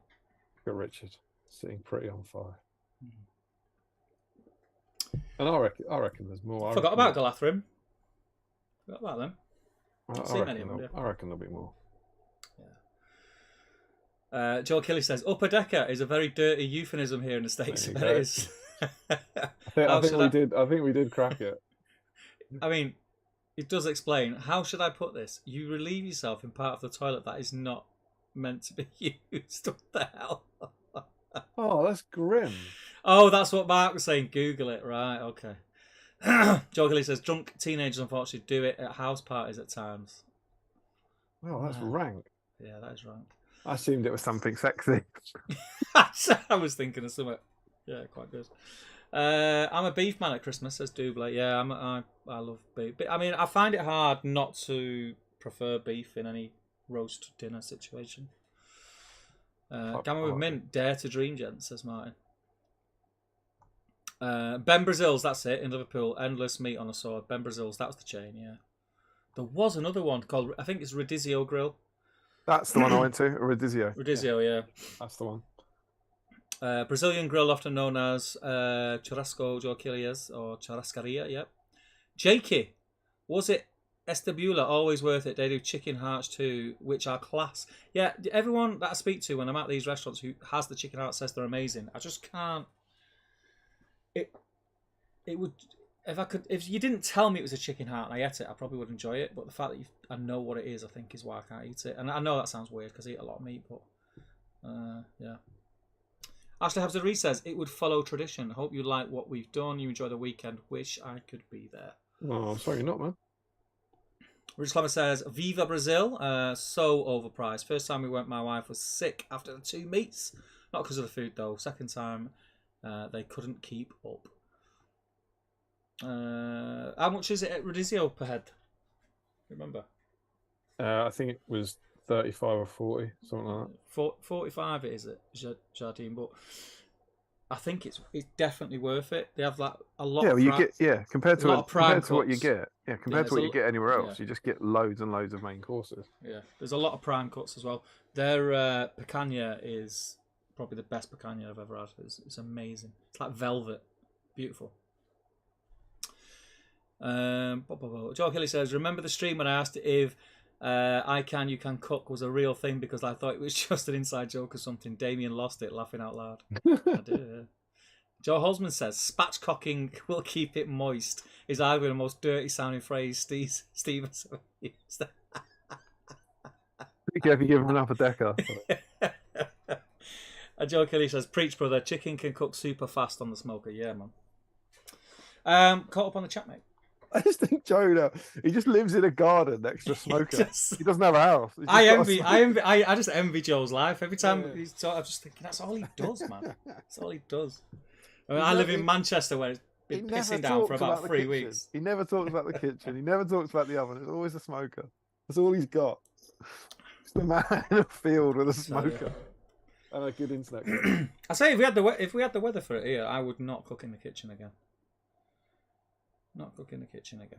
I get really twitchy about like outdoor cooking. I mean, I'm not a barbecue, but you know when you have those outdoor kitchens, like sort of covered kitchen, like with a pizza oven. I just we haven't got one. I'm just like, that would never ever be clean. That'd just be full of spiders. I just can't. I'm twitchy about stuff like that. I just every time we get the barbecue out, the first thing I have to do is spend about 4 months cleaning it to get rid of any false widows. And, you don't. No, but I do. No, you don't. All you've got to do is, what barbecue have you got? It's a gas one. Has it got? It's a gas. Even it's got a lid, though. Yeah. Yeah. Put the lid down, crank it up to 300 degrees, leave it for half an hour. When you open it, it'll be like new. Burn everything off. What about all the spiders in there that I can't see? They're disintegrated, mate. No, they're not. They're not. They're hiding, waiting. Flying into my food. Trust me, they're not. And wait until I eat it. Then they lay their eggs, and then they come out of my mouth. You've watched too many B-movie horrors. Could happen, mate. Steve. Yes. How are you? Okay. Yeah. Good. So, any news? What you've been up to? Busy. Well, loads. You know that. Well, exactly. Yeah. So I mean, most people probably know who are on a BSIME, but yeah, I am sort of having a bit. I wouldn't call it a crossroads because I'm still doing my old job / career, but I'll call it a Y junction. That's nice. So my one path, which was my career path, has now forked into 2, and I am kind of training to be a chef at the same time. So I start work officially in a professional kitchen this week, Thursday, Friday, Saturday. And yeah, it's been exciting. I've actually been there this week before. Which not the joke, but what I said about having feathers everywhere. I was plucking pheasants yesterday. Try saying that 10 times fast. Yeah. Plucking pheasants yesterday. They kind of said, have you ever plucked pheasants? I was like, weirdly, no. That's not the kind of, oh, no. Would you like to learn how to pluck a pheasant? I went, okay. And I thought, how bad can this be? It's grim, mate. It's grim. Really grim. I thought I'd be okay with it. And I was okay with it, but yeah, it's not a nice experience having to do that. But yeah, bit of a change in my career path. Well, massive congratulations. I'm following my passions, mate. Yeah. My lovely other half. Thank you very much. Kind of convinced me. I was offered this opportunity, and you kind of talk yourself out of things, don't you? Like, no, be great, a different world, different time. Da da da da da da. I've got commitments. I've got a business. We talked about it, didn't we? Yeah. When I spoke to Anna about it, her. I fully expected her to be of the, oh yeah, that's really flattering for you, but you've got to be realistic, Stephen. You pick the glass up, off you go. But that wasn't how the conversation went, and I think that's what made me seriously consider it. And she was like, I think you should do it. I think you should do it.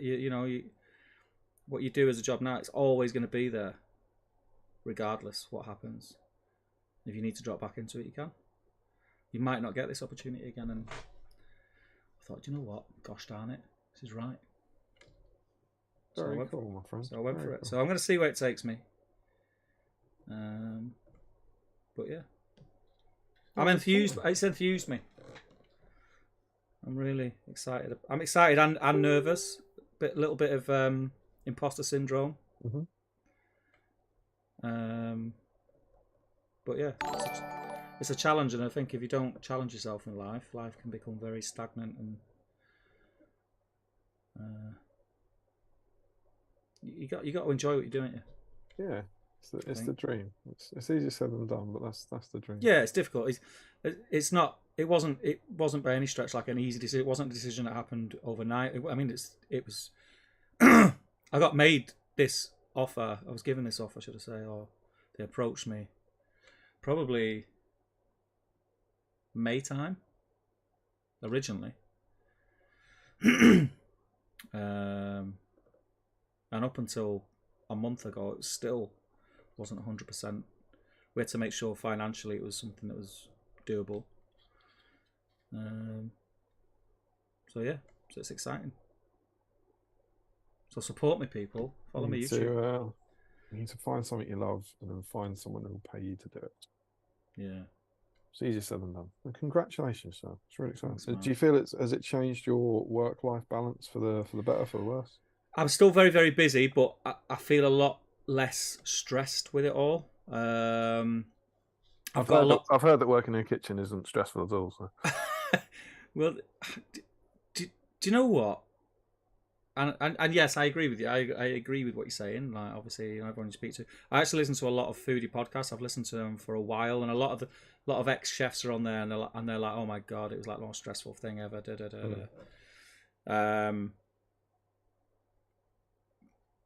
But these guys haven't worked on building sites.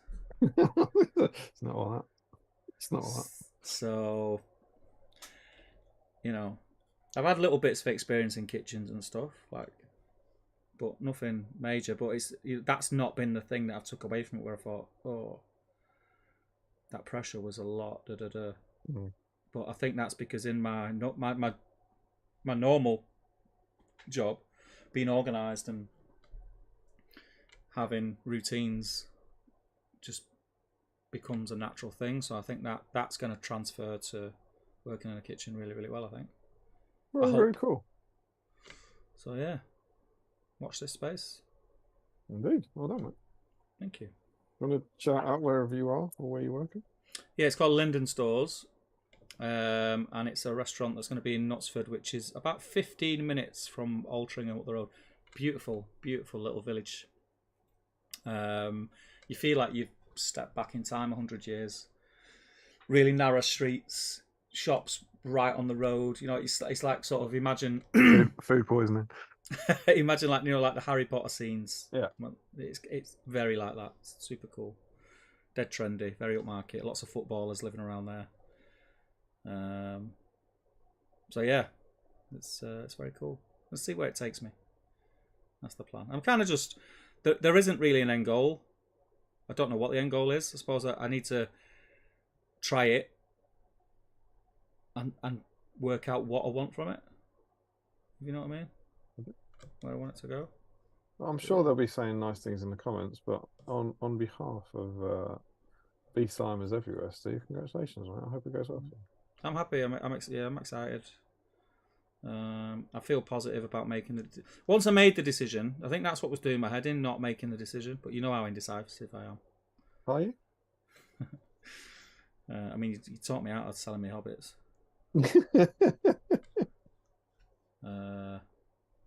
And I think that was half the thing. So I think the reaction that I got from Anna was what she's had a huge part to play in the decision. Obviously, as she should. You know, it doesn't just affect me. But yeah, she was a massive part of doing it. So yeah, very cool. But you'll be able to see I'm doing vlogs on my journey over on I Can You Can Cook, the other YouTube channel, with all my cooking stuff on it. If you are at all interested, go and check it out. There's 2 on there currently. There will be more. I'm going to hope to do 1 a month. It's only me sat there talking. This is the from cock to chef, is that right? Yeah. You did say cook. You did say cook then, didn't you? Is it cook? Oh, cook. Right, because you cook at home and you cook. Okay, right. That's different. I thought you said like male chicken. No. Yeah, cook. Obviously, cool. Yeah, of course it's cook. Of course it's cook. Yeah. But yeah. So next time you're up north, mate, you'll have to pop in. I will, absolutely. Have some pheasant. Freshly plucked. I plucked a pheasant. I plucked a pheasant. I plucked a pheasant. I plucked a pheasant. Very cool. What an exciting life, my friend. Yeah, it's cool, man. I am excited. There's not much to talk about yet. Not much has happened really. Just decisions been made. But like I say, I'll be documenting my my journey and talking all about it. Not like you. No doubt we'll talk about it on here as well. When you see me a broken man from working in a kitchen for a month. I don't like it. It's stressful. I want to go back to the builders. They were nice. But yeah. Very cool, my friend. Very cool. What about you, mate? What's been going on in your life? Haven't changed careers. Sometimes wish I would. Got some exciting stuff. I don't mind tweaking on here because it is the season. Got this bad boy done. Very nice, very nice. Fresh in paper. This is our SBG advent calendar.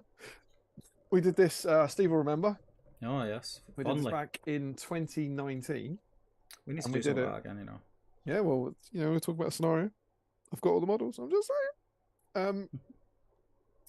And in 2019, we released, we got loads of different people. I think there's, how many different authors were there?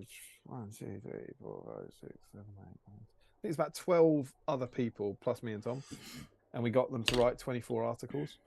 And we put one up on the GWHL every day of December, like an advent calendar. And the idea was that you would eat your chocolate and read this as a bit of entertainment for you while you read. And they're all kind of Christmassy themed. I think the SBG's got snow on it and cute stuff like that. And there's these mysterious characters. Who are these two? Find their profile. I've never seen any likeness like that in my life. And they live. Remember where they live, Steve? Oh, yes. They live... Arundale. No. Oh. Around Dale. Oh, around Dale. They live around Dale, Steve. What are you saying? Do you want to get sued? They live around Dale. Unbelievable. Next time you'll be saying their names aren't El Sariel and Anariel.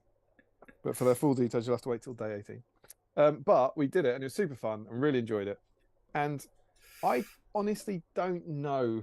I don't think we were planning to get it printed, but lots of people then said, will you print it? And we were like, oh, maybe. And then over the last few years, we're like, shall we get it printed? And we never had the time. We just never had the time in our schedule. And at Ardicon this year, when we just finished issue 14, we're like, let's do it. Let's do it this year. Let's get it done. So we went back into it. We dug out the PDFs or the InDesign document and tidied it all up and kind of changed dates and everything. And, you know, there's a couple of new articles in there. Some things have been rewritten based on what people are doing now. So like World Champions wrote an article. And it used to say something, you know, we sent it all to everyone who'd done an article and said, are you happy with this to be printed? And it said something like, World Champion, I can't remember what the original was. World Champion is a top table terror on the UK tournament scene, blah, blah, blah, blah. And then he was like, I've won the GBHL twice since then. Can we pop that in? So it's like now, and won the Great British Hobbit League in 2019 and 2022. So there was that kind of thing where everything's been updated. A couple of pictures have been changed, but it exists. It's a real physical thing, which is super, super cool. It's very cool. I hadn't touched it because it was only PDF, so I hadn't gone near it in 4 years. And you know, me and Tom did about half of it, and all these other people did half of it. So it's not all our stuff. But I looked through this, and I really enjoyed rereading this. And I was like, there's some fun stuff in there. I think there's some enjoyable stuff in there. It's a great scenario. And so there's a great, the night before Yule, where it's set. When was it set? 2984. So it's after the Battle of Five Armies, and Dale is thriving under the rule of Bard's son. And part of that thriving is because it forged a new relationship with Erebor, negotiated by Balin. But do you remember what Balin did as part of the negotiation? He put in a clause. So Balin's clause was that he had to deliver presents around Dale every year. And so there's Balin and his clause. Is it that way? Delivering presents in the Slay of Erebor. And so there's a lot of fun stuff in there. And we covered our Dale model in snow, which still hasn't come off. And it now exists. So honestly, this has been, since we posted about it, this has been the single most popular issue of SBG we've ever done. Tom will have some spreadsheet numbers for you at some point. Like it has flown, and we are properly overwhelmed and inundated by how many people are after one, which is kind of crazy. But we're desperately trying to get them out to people in time for December the 1st. So if you're going to Throne of Skulls, I'm going to have some there. If you do want to get hold of one, do. And we will try and get it out to you by December the 1st. But the idea is, you pick it up, and every single day, as you nibble away on your Advent calendar chocolate, you get an article to read. It's also a limited edition. We currently, I won't promise it's a limited edition because I don't want to sound like an arsehole if we ever get it reprinted, but it's meant to be like the Tariel one. The Tariel one, we got 150 printed, and we didn't reprint it, and we don't plan to. And this, we got 300 done because we figured the appeal of this might be a bit bigger than Tariel. We've only got 300 of these, and once they're gone at present. If we shoot through 300 really fast and there's a lot of demand for it, we might get more. But the intention at the moment is only to do a limited run because it's a smaller magazine. It's 28 pages instead of 48, so it costs us more to print. And I have just found, while you've been chatting, I've just found a much younger Damien and Steve battle report, which I will post a link for in the chat. Well, Steve, we'd also like to say a huge thanks to Steve Crow of Top Table Gaming for getting into the Christmas spirit and recording a battle report of our The Night Before Yule scenario. If you haven't seen it yet, be sure to pop over to the YouTube channel, search for Middle Earth SBG Battle Report, The Night Before Yule, and SBG Magazine Special. You're there, mate. You're there. It was great. It's very cool. Like looking at it just brings it all back, mate. Yeah, lots of fun. I remember Christmas jumpers. I had a lovely day up at Top Table Towers and filmed a really cracking battle report to get in the festive season. So yeah, took me forever to edit that. It was good. It's good editing, snowballs and all that. Brilliant. But yeah, if you're interested, drop us an email on sbgmagazine@gmail.com. Tom is drowning in emails. It's the poor bastards. Like when we saw the inbox, I was like, this has never happened before. This is weird. They really like the the around Dale stuff. But yeah, so that's been really cool, and it's a big like tick off my sort of life to-do list, to get the damn thing printed. It's been a lot of fun. So did that and got that out, which has been really cool. So thanks to everyone who's already picked up. And then other than that, mostly what I've been doing hobby-wise has been preparing for Throne of Skulls. It's been very, very exciting.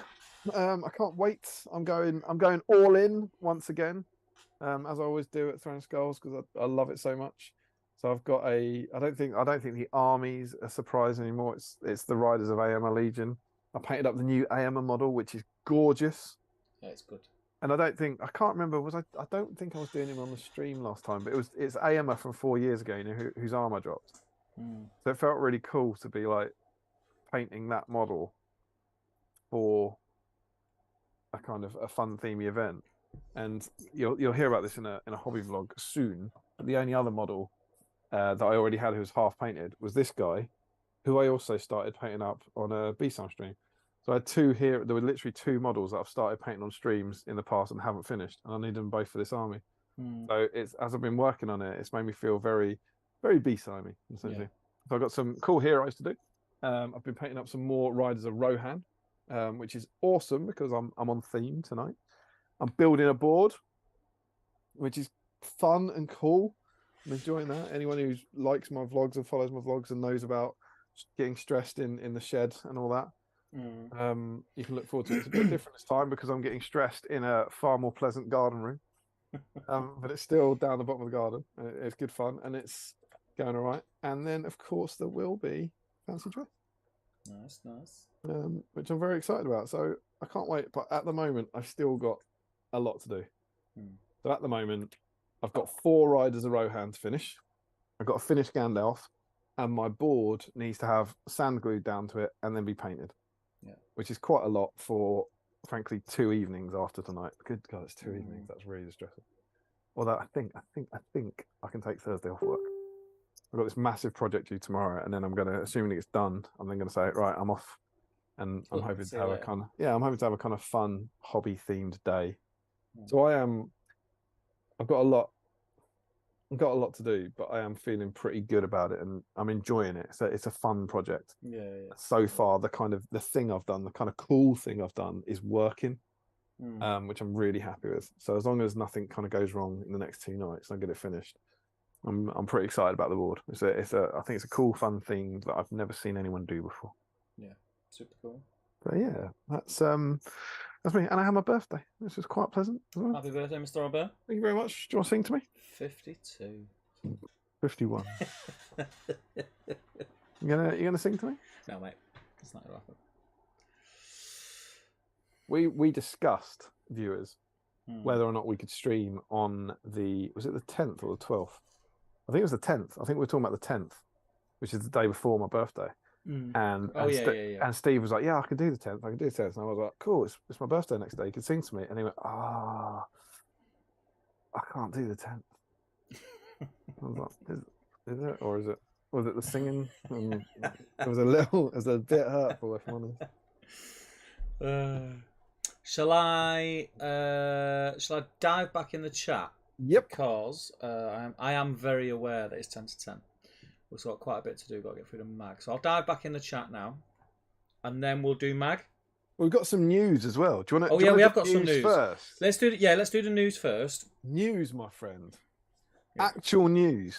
Do you want to? I mean, you broke it to me. I hadn't seen the article before. Oh, hadn't you? I hadn't. Man. I'm not like you, mate. I'm not just hanging out in a kitchen glued to Facebook. You know? I've got stuff to do, mate. I've got stuff on. Well, it was. I think it was in the Patreon chat that I seen it first, and then I thought, no, this can't be true. Is it April Fools or something in November? What the hell? Yeah. So we're getting. We had on the Warhammer Community article a preview of a coming release, which is all of the. From what I can make out, it's anything to do with Army of the Dead except for the cavalry. That's plastic. Is going to be remade in transparent plastic, which, it's cool. It's no good to me because I've got Army of the Dead in grey plastic, which they recently released and put out there. I painted it, so having it in transparent, it's just not going to match my army. So, is what it is.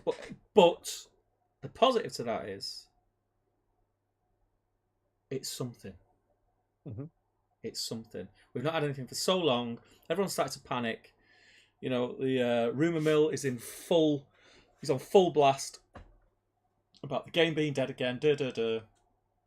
and it's nice just to get released. And am I correct in thinking they're re-releasing the Ascilia stuff as well? Terrain. Yeah. Well, they're not even just re-releasing it; it's a bundle. But let's do one at a time. Let's do stick with Army of the Dead. So yeah, let me get the article up actually, and then we'll be able to discuss it properly because. Obviously, in the chat now, guys, if you want to start directing your comments towards the news, the exciting news. The news. There is. Armies of the Dead. Armies of the Dead fulfill their oath in new translucent plastic kits. So we get the Heralds and the King of the Dead, and then all the normal plastic warrior kit. They're separate kits though, right? Because they're different pictures. Yeah, it looks like separate, yeah. And then, that's as of this minute, that's it. But I'm assuming that's obviously because the cavalry is in metal. Yeah. Now, could this possibly mean we might get some new cav? I think that is a remarkably optimistic reading of the text. It does seem very odd, though. So, if you got your armies all transparent, but then the cavalry's not, it's going to look a bit odd, right? I'm just trying to get the rumours going, mate. I'm just trying to get the rumours going. Come on, jump on board, mate. Jump on board. I can't be part of that hope. It's going to look odd, man. I think it is. It is every plastic Dead model is now in this, and the other ones are staying, aren't they? It said the other ones will remain in the range, so they're not going. It's not replacing them. Yeah. Look, people know, like here at BSIME, massive fans of Games Workshop and Middle-earth strategy board game, and you know the pair of us. I mean, I'm going to speak for myself. I'm not going to speak on behalf of Damien. I'm going to speak for myself. Always try and be as positive as possible, but it is an odd release for me. It's an odd release. Yeah. I can't work it out. I've tried, but I can't work it out. I can't work out. Was it supposed to be a Halloween release that just didn't get out in time? And then having the transparent and the grey on offer, and not doing a cavalry in transparent. Can't get my head around it. I think the cavalry thing's really. It's weird. Like you're hung up on the cavalry, and the cavalry doesn't. But it's just that for me, it's just a material thing. They've just done anything in plastic, and it's like, well, you can't get a cavalry. No, you can't. But you can't get barrow whites either. So move on with your life. Do you know what I mean? I think that's it. It's just odd, though. It's just odd. I mean, in a way, there's a bit of me, even though I've got the plastic ones, the grey plastic ones. In a way, there's a bit of me that's thinking, just replace the grey plastic ones with these transparent ones. Then why having them both on sale seems because you could paint them. You could paint these. No, that's what I mean. What you're saying is. You just need the transparent ones because you could paint them if you didn't want them to be transparent. Yes. Yeah, that's an interesting point. It makes no sense to me, but I'm not being negative about it whatsoever. I'm glad that we've got a release. It is something new, even though it's like a new old. So I'm positive in that sense. The release just doesn't make much sense to me. That's all that I'd say. I can't get my head around it. But I'd be interested to hear what other people think about it. See, it feels to me like the decision's been made. Right, let's make them in transparent plastic. That's going to be super cool. People can make them look really cool, like they've painted them. They do look cool. You know, like when you see the movies, they've kept the top halves less transparent than the smoky bottom half, so that you can see the detail and stuff. So I like it. I like what they've done, and I like what they're doing. It's not going to fit in with my bloody army now. But I'm not bothered. It's not a big deal. You sound like you're bothered. I'm not bothered. Yes, it won't fit in with my damn army. It's fine. No, but like, in all seriousness, it doesn't bother me. Like I just wish then if they're going to do this, then do it full, go all in. Do you know what I mean? Yeah. It feels like they've gone. Oh, let's try. Oh no, let's not do it fully because it's going to upset people. I'll tell you what. Rather they just did it. I'll tell you what. I think you might get around the corner now. I think you might get a battle host. Yeah.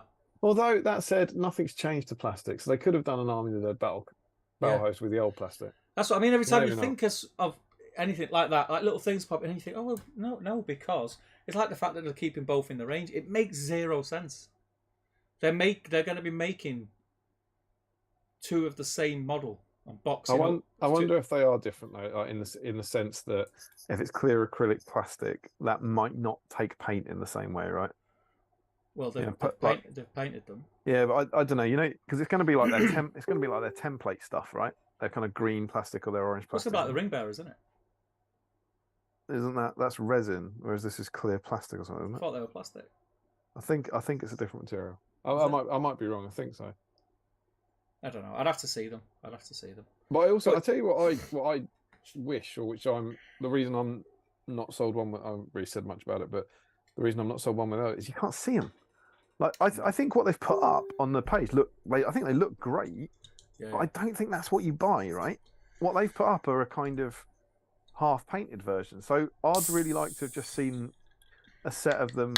Yeah, as you buy before anyone's and the other thing is it says translucent plastic. But it's tinted blue. They say it's got a blue tint. This is the first time that Ethera has been captured in translucent plastic in the Love Strategy Battle game. The 5 ring bearers that have appeared in clear resin. Yeah, you're right about that.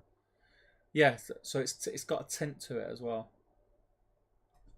So I think what they've done is, if you look at the bottom half of them, I think that's what you're getting. Yeah, the bluey bit. Yeah. But the problem is, as soon as the way color constancy works is that as soon as you put another color next to it, it changes it. So that blue will look darker because it's got white above it. Yeah. And so, yeah, it'd be curious what they do. I don't think it will surprise you. I think it's fine. I think it's cool. I like them, but I think it's a weird timed release like that. I just think it's a weird release in general. I think we're on a similar page. I'm quite.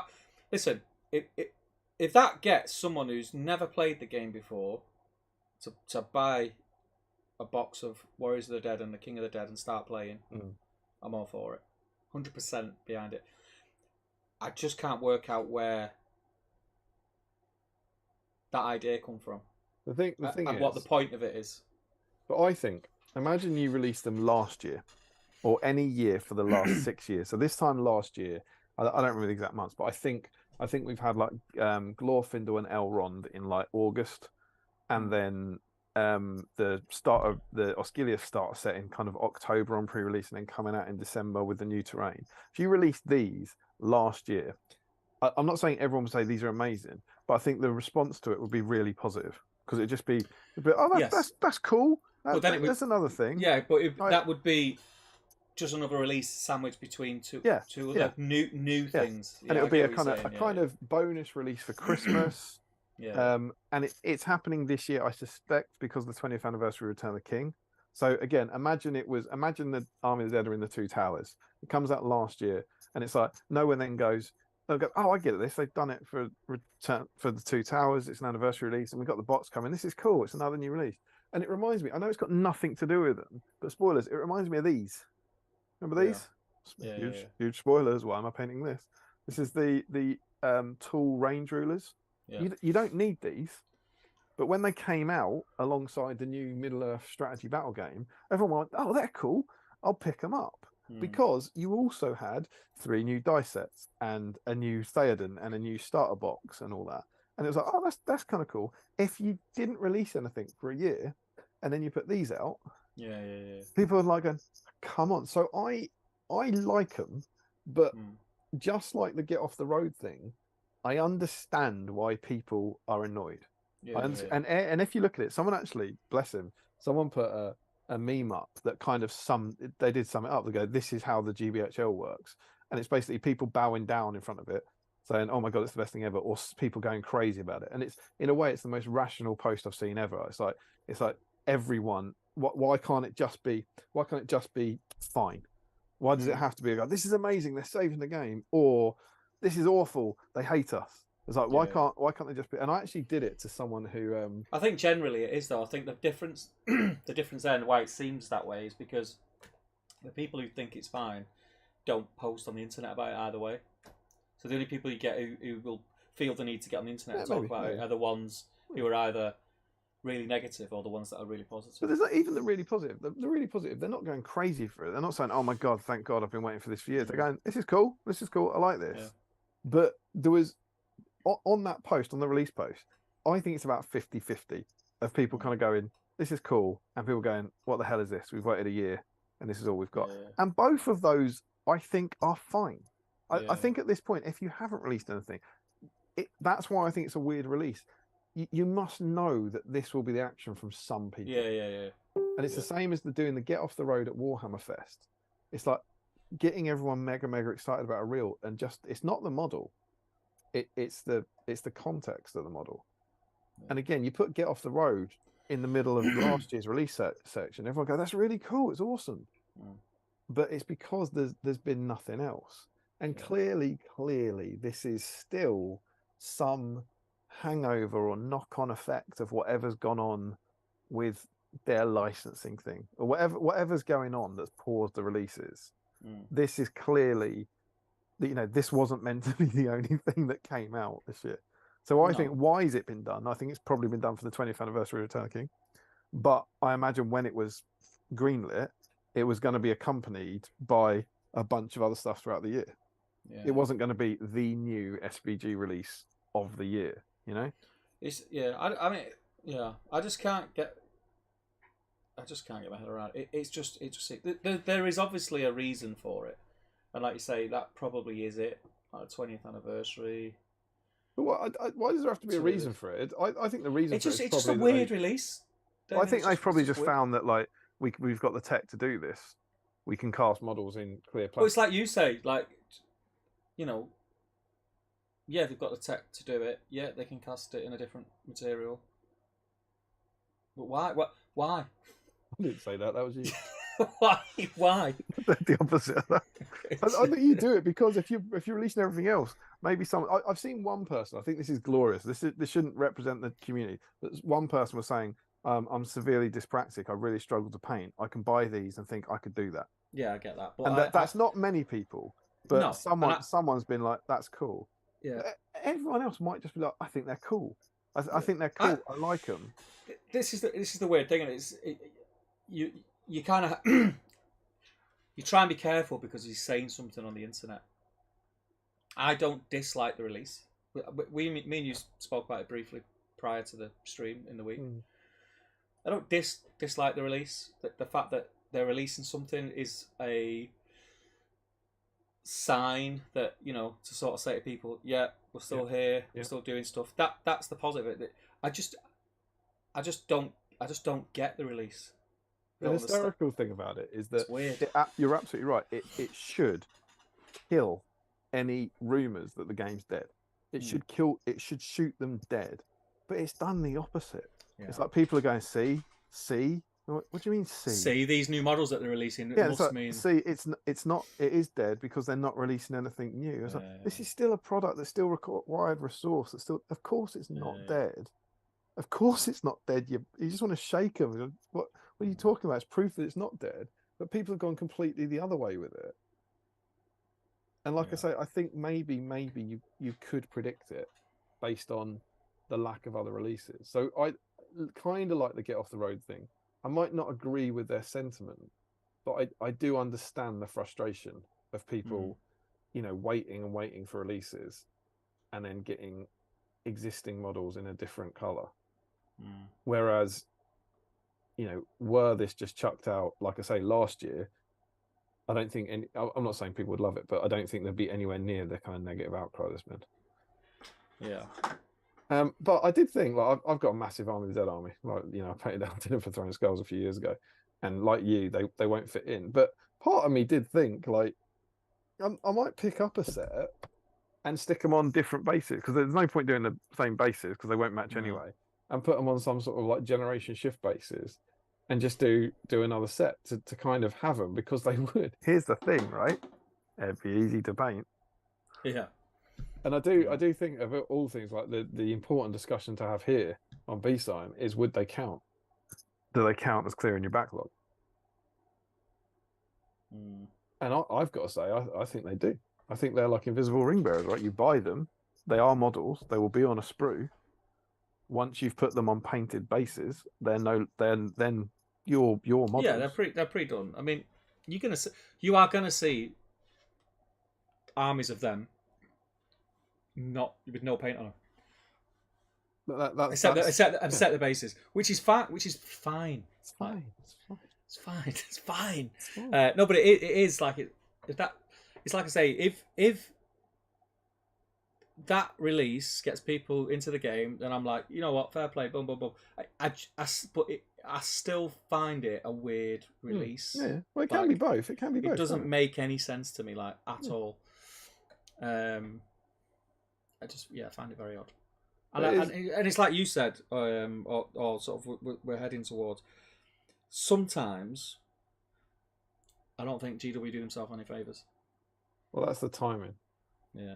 Because I think particularly with Christmas, they very rarely do big stuff at Christmas, and I think you just chuck this out in December, and I think everyone go, "Oh, that's cool." You know, as I said, the last 6 years, alongside everything else, I think it's cool, and I think that's what it should have been, and it could have been, and was probably planned to be a bonus release that wasn't going to be, you know, it came out of nowhere. It's not like this was revealed at a presentation and got everyone's hopes up or anything, but it should just be a bonus release. And most people go, "Oh, that's kind of cool. Now there's something else in the game." But because there's been nothing else, I understand the frustration, I guess. Yeah. It's more kind of thing. But then I presume their hands are tied on that. You know, I don't think anyone went, "Oh, do you know what? We'll put this out and that'll keep them all happy." I think they were like, right, all we can release is this, so let's put it out. Yeah. Better than nothing. And it is better than nothing. I kind of think it is just their way of saying, yeah, we're here, the game's fine, I think it was for something. 20th anniversary. It must be. If they released it last month, like around Halloween, I think they would have got a much better response. I don't think I would have. I think I'd say exactly the same thing. If they released it Halloween last year, they would have got a cool response. Oh, I get it. Spooky Ghost for Halloween. They released it Halloween last year. Everyone would have been just angry. I've been waiting for everything, and now all you're making some jokey Halloween release. How dare you? That sets fire to existing models, existing unpainted models. Yeah, it's just odd. It's just odd. We'll wait and see. I am not worried in the slightest about we've this subject has come up quite a few times in the last. Well, keep coming up as well, isn't it? Yeah, in the last 12 months. I'm not worried in the slightest. I'm not worried in the slightest, and it doesn't bother me in the slightest because my my hobby, my SBG miniature painting hobby, is having a major lull. So the fact that there are no new releases coming out, it's not really affecting me. It's stopping you buying all those boxes and putting them above your head. Yeah. That's what it's doing. Yeah. So it's fine, and I get, you know, that's my perspective on it. Yep. Like there are people who are sat there who are just waiting for new releases because you know they've painted everything they've got. They want something new. I get it. I get the frustrations. But yeah, just I think a little bit more community. Do you know what? I would have been as happy with an article. Just with some sort of little update. Not even spoilers. You just need a sentence. A sentence. Not even spoilers. Just like, guys, don't worry. Yeah, exactly. You know, something coming on the horizon. Bear with us. Yeah. And I'd be like, sound, no problem. That'll do me. That'll do me.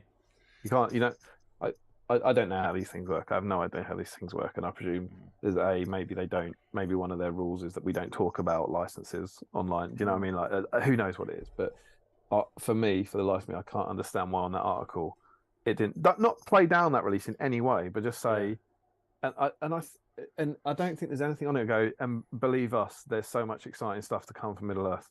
Do you know what I mean? Like something like that, something just generic that isn't even a contract, but just reaffirms that kind of. You know, in an official capacity, just that kind of just bear with us. We don't have to. We can't tell you why, and we don't want to tell you why, and we don't have to tell you why. Yeah. But we know just that teensiest acknowledgement that people are getting. Well, the thing is, the reason why to me, you, and everyone else that's probably watching here that it isn't a employee of GW, the reasons why are irrelevant. We can't do anything about them. Yeah. Mm. So the reasons why are irrelevant. Just a little bit of reassurance, just to sort of say, yeah, don't worry, guys. But the reassurance is there for anyone who's not a scaremonger that they've put a new release out. They're talking about re-releasing the Gondor terrain. They've put the GT on sale for next year. They're running Middle Earth events next year. They're hiring sculptor. Do you know what I mean? It's clearly fine. Yeah. But something's going on, right? Yeah. And so that's that. I'll tell you what. Last thing on that. What will be cool is it's not going to be 4 stream. Is it 1, 2, 3? I think in 5 issues time, King of the Dead. It's a record breaker, mate. So that'll be like a, yeah. Can you imagine? But here's the other thing for me, right? Why this release doesn't make any sense. And I know it probably is a longer time than I'm thinking of it in my head. It doesn't feel like that long ago that got released and everybody bought it because it was A, it was a cool model, and B, it was a very popular army for a long period of time because it was. The new King of the Dead? Yeah, and the Heralds, and a lot of people are already going to have it. I mean, that must be 2019 now or something, I think. Was it pre-COVID? Yeah. Was it? Yeah, because he's part of that first wave of releases to kind of support the Pelennor box, wasn't he? You know how you got the Pelennor box, and then you got disregard that. Yeah, disregard that comment then. You got Gandalf the White, didn't you? The plastic. Then you got the 3 hunters, and then I think you got him around there. It was that kind of buy these things and they go with your starter set. Yeah. And it also the Heralds were in Gondor at war, so I think they came out quite close to that. So I'd guess 2019. I thought it was during COVID it came out. No, because do you remember the first preview in COVID was for Aomer? The first online preview for COVID was Aomer. So it might be that he was the one like before that, possibly. He might have been like kind of late 2019 or something. He was previewed. I'll tell you what, mate. He was previewed at an Ardacon. I remember that's where we first saw him. October 2019 says Rich. Well, he was released. There you go. So yeah, previewed at the previewed at the Ardacon at 2019. Then. Yeah. What I was going to say is that stream. We've got a King of the Dead stream coming up.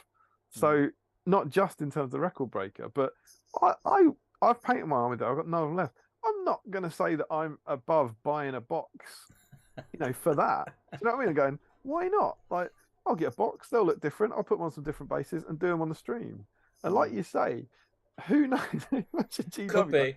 Let's say pessimistically that people don't buy into this, and then suddenly in February, like 100 people buy. They go, "What the hell's happening here?" Just to kind of bust the record. But I wouldn't have thought the King of the Dead. I presume we haven't really talked about this. Well, we definitely haven't talked about it. But I presume it wouldn't be King of the Dead week. I think we'd go Army of the Dead week because King of the Dead's a bit too niche. But opening them up, maybe we could bust it open with that. Who knows? Maybe that's how. Maybe that's the reason that none of us can come up with. Maybe GW are going off our schedule now. Yeah, absolutely. Wait, I'll tell you what, mate. Tomorrow, when the new riders are Rohan come, when the new horses are released this week. Yeah, absolutely. But no. So maybe that's how we could. That might be how I get on board with it. You know what? We're doing a stream on it. I'm going to pick up a box of these and put them on some kind of different spooky skull bases and then maybe use them or something. But they absolutely, to me, they would count for me. But what I'm not going to do, I was tempted, if they came out, there's who knows, they might be available at Throwing Skulls at weekend, don't know. But I was like, I'm a bit behind. What I'm not going to do, and this is your own moral center, I'm not going to buy 20 of them and stick them on bases to increase my numbers this year. Do you know what I mean? Because every year you could buy 60 of them, couldn't you? And go, oh, look at those numbers. My percentage just shot right up. I'm not going to force it, but if I ever get a box, I'd absolutely count those as 20 painted models for sure. Yeah. Cool. I'm going to dive back into the chat, mate, and just catch up. And then got another release. We're going to have to do terrain, my friend. Yeah, there's not much we can talk about terrain, though, is there? I mean, it's great terrain. Are you going to get a box? I won't. I don't need it or anything. I don't think I need it. We sent an absolute ton of it to Rick for the next issue. But people have been waiting for the mention for years, or well, certainly for most of the year, I think. Yeah. It's saying that it's no longer available on the website. So again, lots of panic about has that been discontinued, and whether it's discontinued on its own or I can't imagine it would be. It's a plastic. Yeah, I don't think they'll do that. But it's now back in some form, which will make people happy. But it's next year. I was really surprised about that. It makes it clear in the article. It's like the Army of the Dead are now, but the terrain box is coming back next year, which it's kind of like my heart sort of sank on that. I was like, oh god, this isn't our preview for December. This is our preview for a few months. But it's cool that will be back, and I think it'll make a lot of people happy to have that terrain. Yeah. And the one comment I wanted to make on that, which really tickled me, and this is the kind of thing I can't get on board with. They said, I've seen on different, not on the GWH Hill, on 2 separate groups, how much do you think it'll be? And literally people going, well, it'll be the cost of the kits. It's like, and honestly, tons and tons of people just going, well, it's GW. They never give a discount. They never give a discount. And I bit on one of them. It's like we've had 2 examples of this. Yeah. It's the Rohan kit and the Dol Guldur kit, and both times they've offered massive discounts. Like the Rohan one was 150 quid, and you got 6 houses. They were 26 quid. So that's saving you 6 quid. And then you got 2 sets of Palisades, which were 40 quid, and they were free. So it's like you spent 150 quid and you got 80 quid free. And that level of, I don't know what you call it, snapback or whatever at GW, I just find stupid. Yeah. The idea of they won't do any service. Like you don't know for sure, but it's like the only evidence you have implies that not only will there be a saving, it will be a phenomenally good saving. Get back in your box. I can't get on board with that. I completely understand the Army of the Dead stuff, but that idea that when people go, oh look, the scenery's back, this is exciting, and there'll be a saving, and people go, no, there won't. GW never give us a saving on scenery. They only ever give you a saving on scenery. They never don't give you a saving on scenery. Shut up. I can't. Do you think that's people who have come from different systems? No, I don't. I don't. I think it's just people being. I think it's intentional trolling. And one of them, I put it on one of them. I think it was on Rock. So I just put the numbers for the Rohan kit, and I got a laugh react on it. I was like, "Why are you laughing?" It's like, "What? Do you think I'm lying?"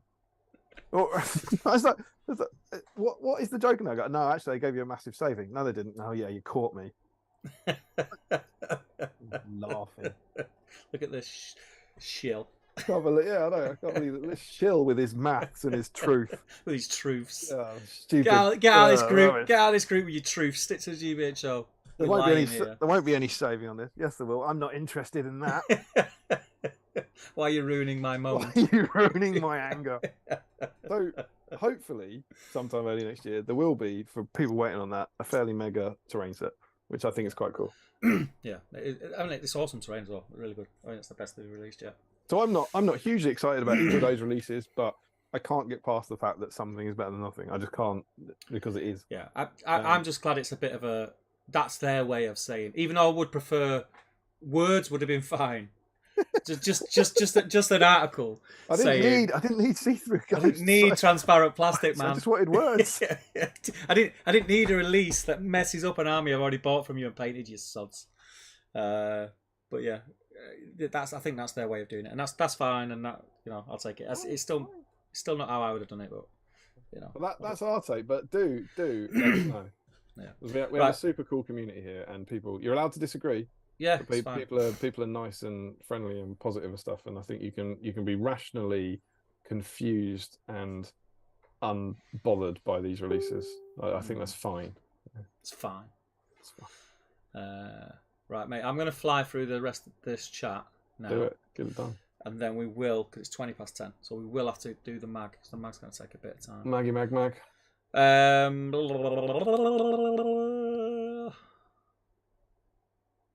Because the Dragon says Steve has become the meat mentor. That sounds like my porno name. It's not one to be proud of. He didn't even go subtle that time. You went straight into that. That's if I was involved in professional sex, that's what I'd be called. Well, Joe Husband says, by making it a top 10, do you automatically also make a top 5? You kind of do. Yeah, you'd have to, wouldn't you? Yeah. But you get to give 5 kind of also rounds, don't you? Yeah, you give 5 winks. Martin Slate says, Steve, is the feathers on the car from the last time you hunted chicken for overheaters? Also, yes, I was a Rivendell elf. Source a 3D printed helmet from Australia. Expensive, but cool. He looks cool, man. It was a cool outfit. The feathers were from pheasants, plucking pheasants, and I had like doing what to who? Plucking pheasants. I had like an apron thing on.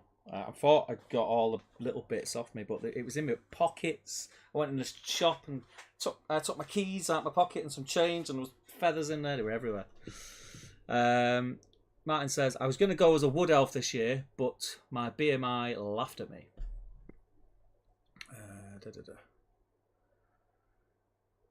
Sam Page, Bake Off done. Time for BSIME on the big screen. That's right. Rich Clemmer, damn, these kits keep coming out of the woodwork. Hunter Orcs on Fell Walks, says Sam. I'd say lighting it would get rid of all the spiders, Damien. 100%. No, what about the hiding ones who are immune to smoke and fire? And Open your minds, people! Sam says, Steve, I still love your chocolate. I know, mate, I know. Well, we will. I promise we'll get together. I'm gonna see him this weekend. Pre-Christmas, Sam, me and you, we will have a game of SBG. I'm seeing him this weekend. What if I take it and I eat it on the street with you? At least that's a bit closer to you. Or if he gives it you for, I could pass it. If he gives it you so that you just pass it around the country before it gets to me. Rich Slammer says, "Awesome, congrats, Steve. Thank you, man." Dale Groves, Steve, that is absolutely amazing, mate. Never tire of people following their passion. Cheers, bud. Is it really that bad? I thought it'd be plucking a pheasant, says Joe. Martin Slight says, congrats on going after what you want to do, Steve. Always scary, but I'm sure you'll smash it. Cheers, mate. Fingers crossed. Josman says, wait, you've asked Anna for permission. Who are you and what have you done with Steve? He's a replicant. I just needed some reassurances, Joe. You imagine like one of those, there's an episode of The X-Files where they replace the US soldiers with replicants. And I can just imagine Anna like coming after you go, do you think I should do this? Her shutting the door and go to Mulder and Scully. That is not my husband. or like, do you ever watch what was it called? Body Snatchers. Yeah. And at the end,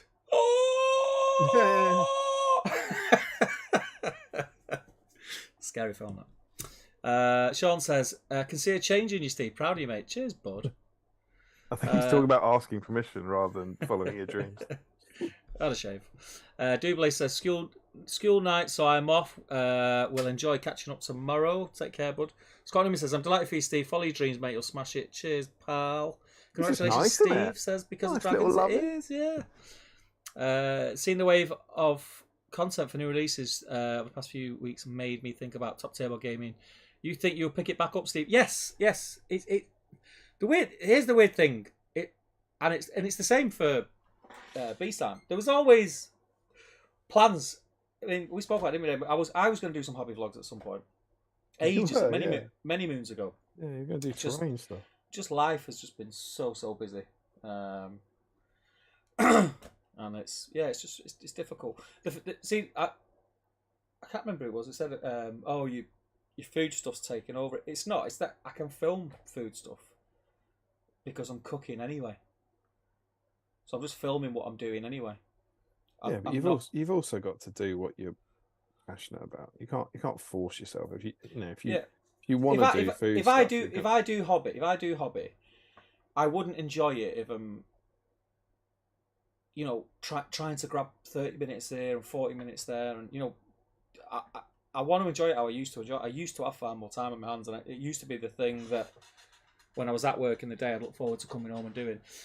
It's a lot different now because my girls are older and their social lives have just become mega. Like something every night, and it's just time.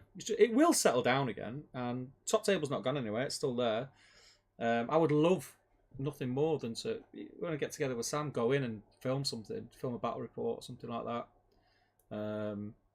But yeah, it's just time. And even then, filming it, I don't know if I'll have time to edit it. Editing battle reports is like the hardest thing. That's what's happened to me with the Fantasy Fellowship. Like, it's so difficult. I've got it. It's not a joke. I've got 10 filmed, but it's just you've seen what I've been like with the hobby vlogs. I've just about caught up with hobby vlogs. I find it hard enough to just edit those together. Yeah. And that was the difference. Is you can look at the timeline. The difference is getting Olivia. It's having a second kid, and It just robbed me of that time, and I still, you know, I hope to do it. I want to do it. I've got the footage, and there's some cool stuff in there, but it's just time. It's just there's not enough hours in the day. It's exactly that. This is why I think why this has continued, and long may it continue. That not you know, we put 4 hours into this every time we do it, but there is no other time. There is no import time. There's no editing time. There's nothing else, and that would kill it. That's if this was like the planning. There's no planning. If this was like the Palantir, where you had to film it and edit it, it would have died by now.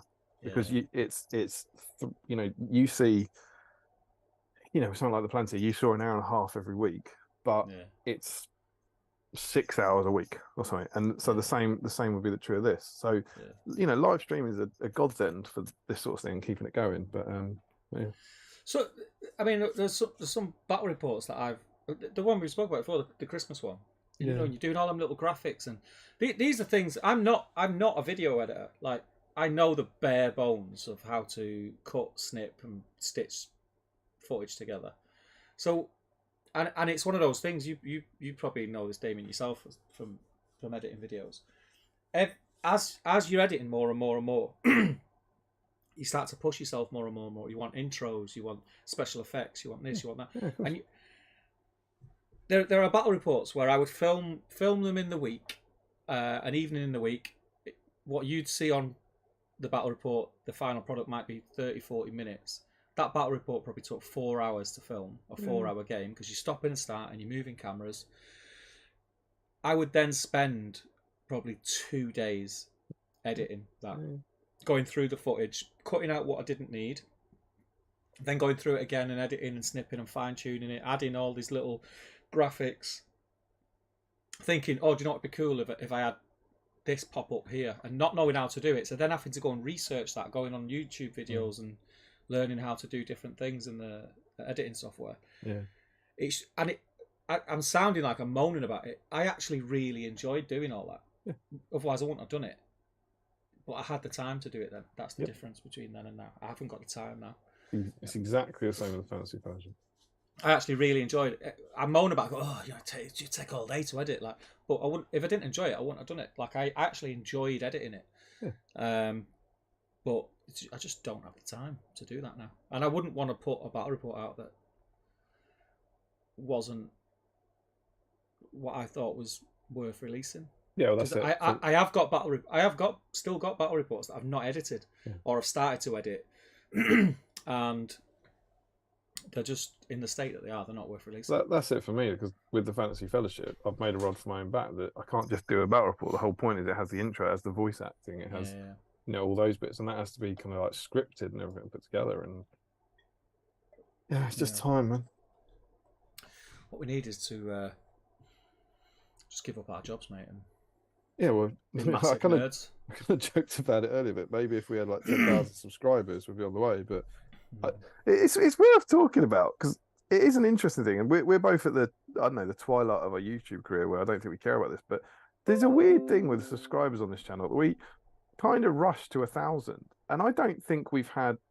We could probably look at the analytics. I don't think we've had more than 100 subscribers in about the last 3 years. We got to like 1.3 and we're on 1.4 now, and I don't know why.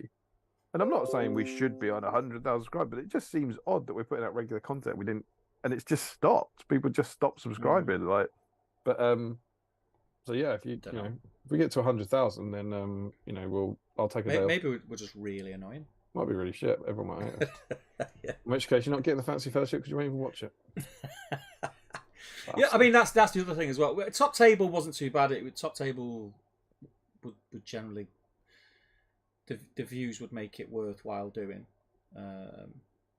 But there's nothing more heartbreaking when you put your heart and soul into something, and time and effort and release, and nobody watches it. I say this. Worst. I say this. And that's not a vanity thing. It's just I've done this because I want people to enjoy it, but no one's even enjoying it. Why bother? Yeah. But for me, I don't agree with that, because for me, and I say this in the vlogs every time, it's not about the views, it's about the comments for me on that.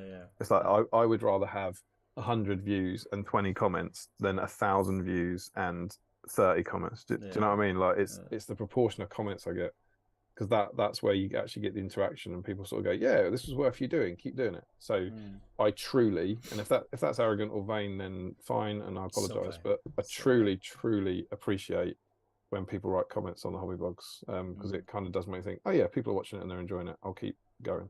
Yeah, it's just acknowledgement, isn't it? Just acknowledgement that people are watching it, really. Kate says, sounds great, Steve. Congrats, thank you. On a more serious note, says Joe, congratulations, Steve. Really pleased for you, mate. Cheers, bud. Pete Taylor, congratulations, Steve. It's always good when people follow their passion, and it sounds like an opportunity not to pass up. That's exactly my thoughts, mate. Just going to give it a go and see what happens. There it is, says Joe Kelly. Odd my SBG advent a few days ago. Spoke to a nice young man named Tom. Don't know any nice young men. I don't know any nice young Toms who work with SBG. Tis a great issue, says Because of Dragons. James Wilson's in. How you doing, mate? Oh yeah, can I say massive thanks to Ben? He's done a video about it. Go and check out his Because of Dragons channel. He does a lovely teaser video, and he did us an article for it on Tabletop as well. So thanks as ever, Ben. We massively appreciate it. James in, welcome, mate.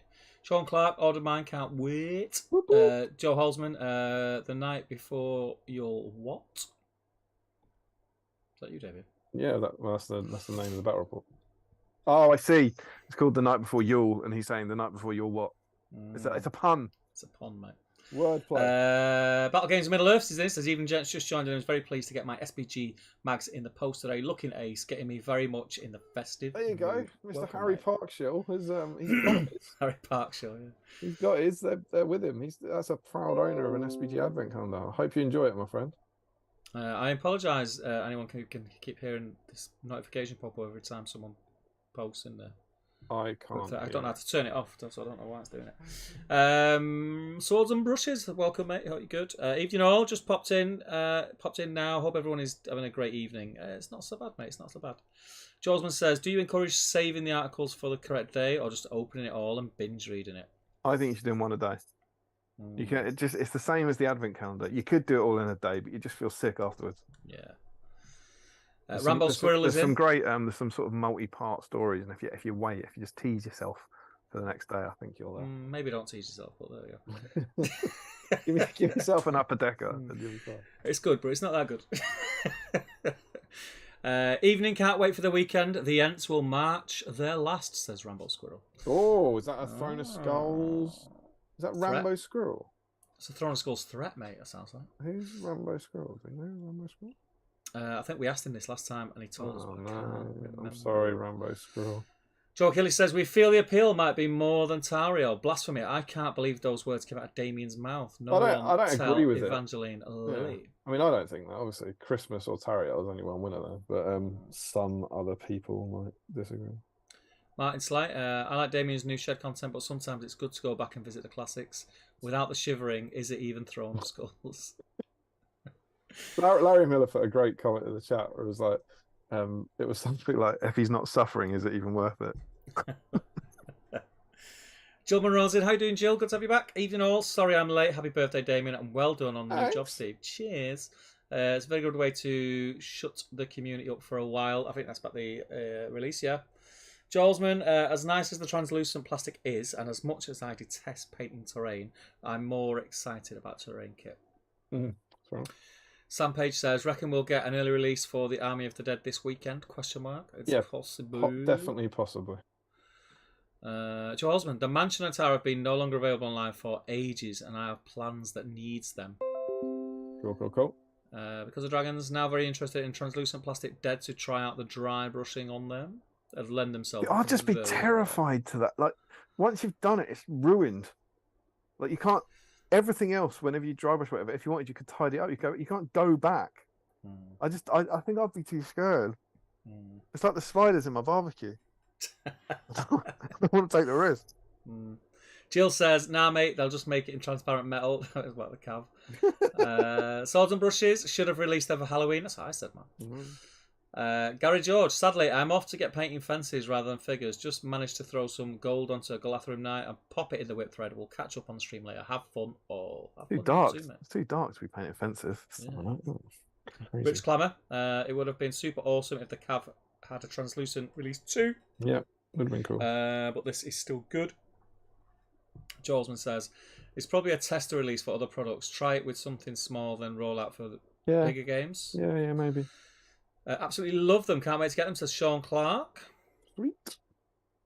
Dan says, it was a release that was as useful as a shoe shop in the Shire. Oh, which Dan's that? Which Dan doesn't like it? I can't see. It just says Dan. Which Dan is it, Dan? I love how you've got like right next to each other. I love them. They're awful. Yeah. Which I think is that's where we are, isn't it? Like... Martin Slate says, I think we will see something from GW when the Rings of Power Season 2 starts to appear on the horizon. I mean, that's not till next September. Is it confirmed as September? I saw a poster the other day. I've seen an Amazon article that said September. I thought it was a fan-made thing. I'm sure so that's so you think it's the Rings of Power license, do you? Is that that's what's causing it? Because it could be. That's absolutely a thing. Front runner, isn't it? I also wouldn't be surprised if there's a Rings of Power supplement. Battles are due in the Rings of Power, so maybe it's time. Possible. Jolesman says, the grey plastic stain seems odd to me, though. Yep. Surely you could paint the new ones. 2 products doing the same job. That's exactly my thoughts. It's a weird release, says Harry Parkshill. It feels like they have the rights to do whatever they want with these models, so have creatively released something.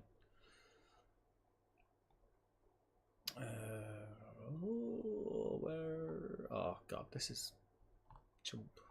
It's a lot of comments to get through, mate. You know. Well, it's because it's a new release. You see, people or an old release. Sorry, I don't want people angrily yelling at me on the internet.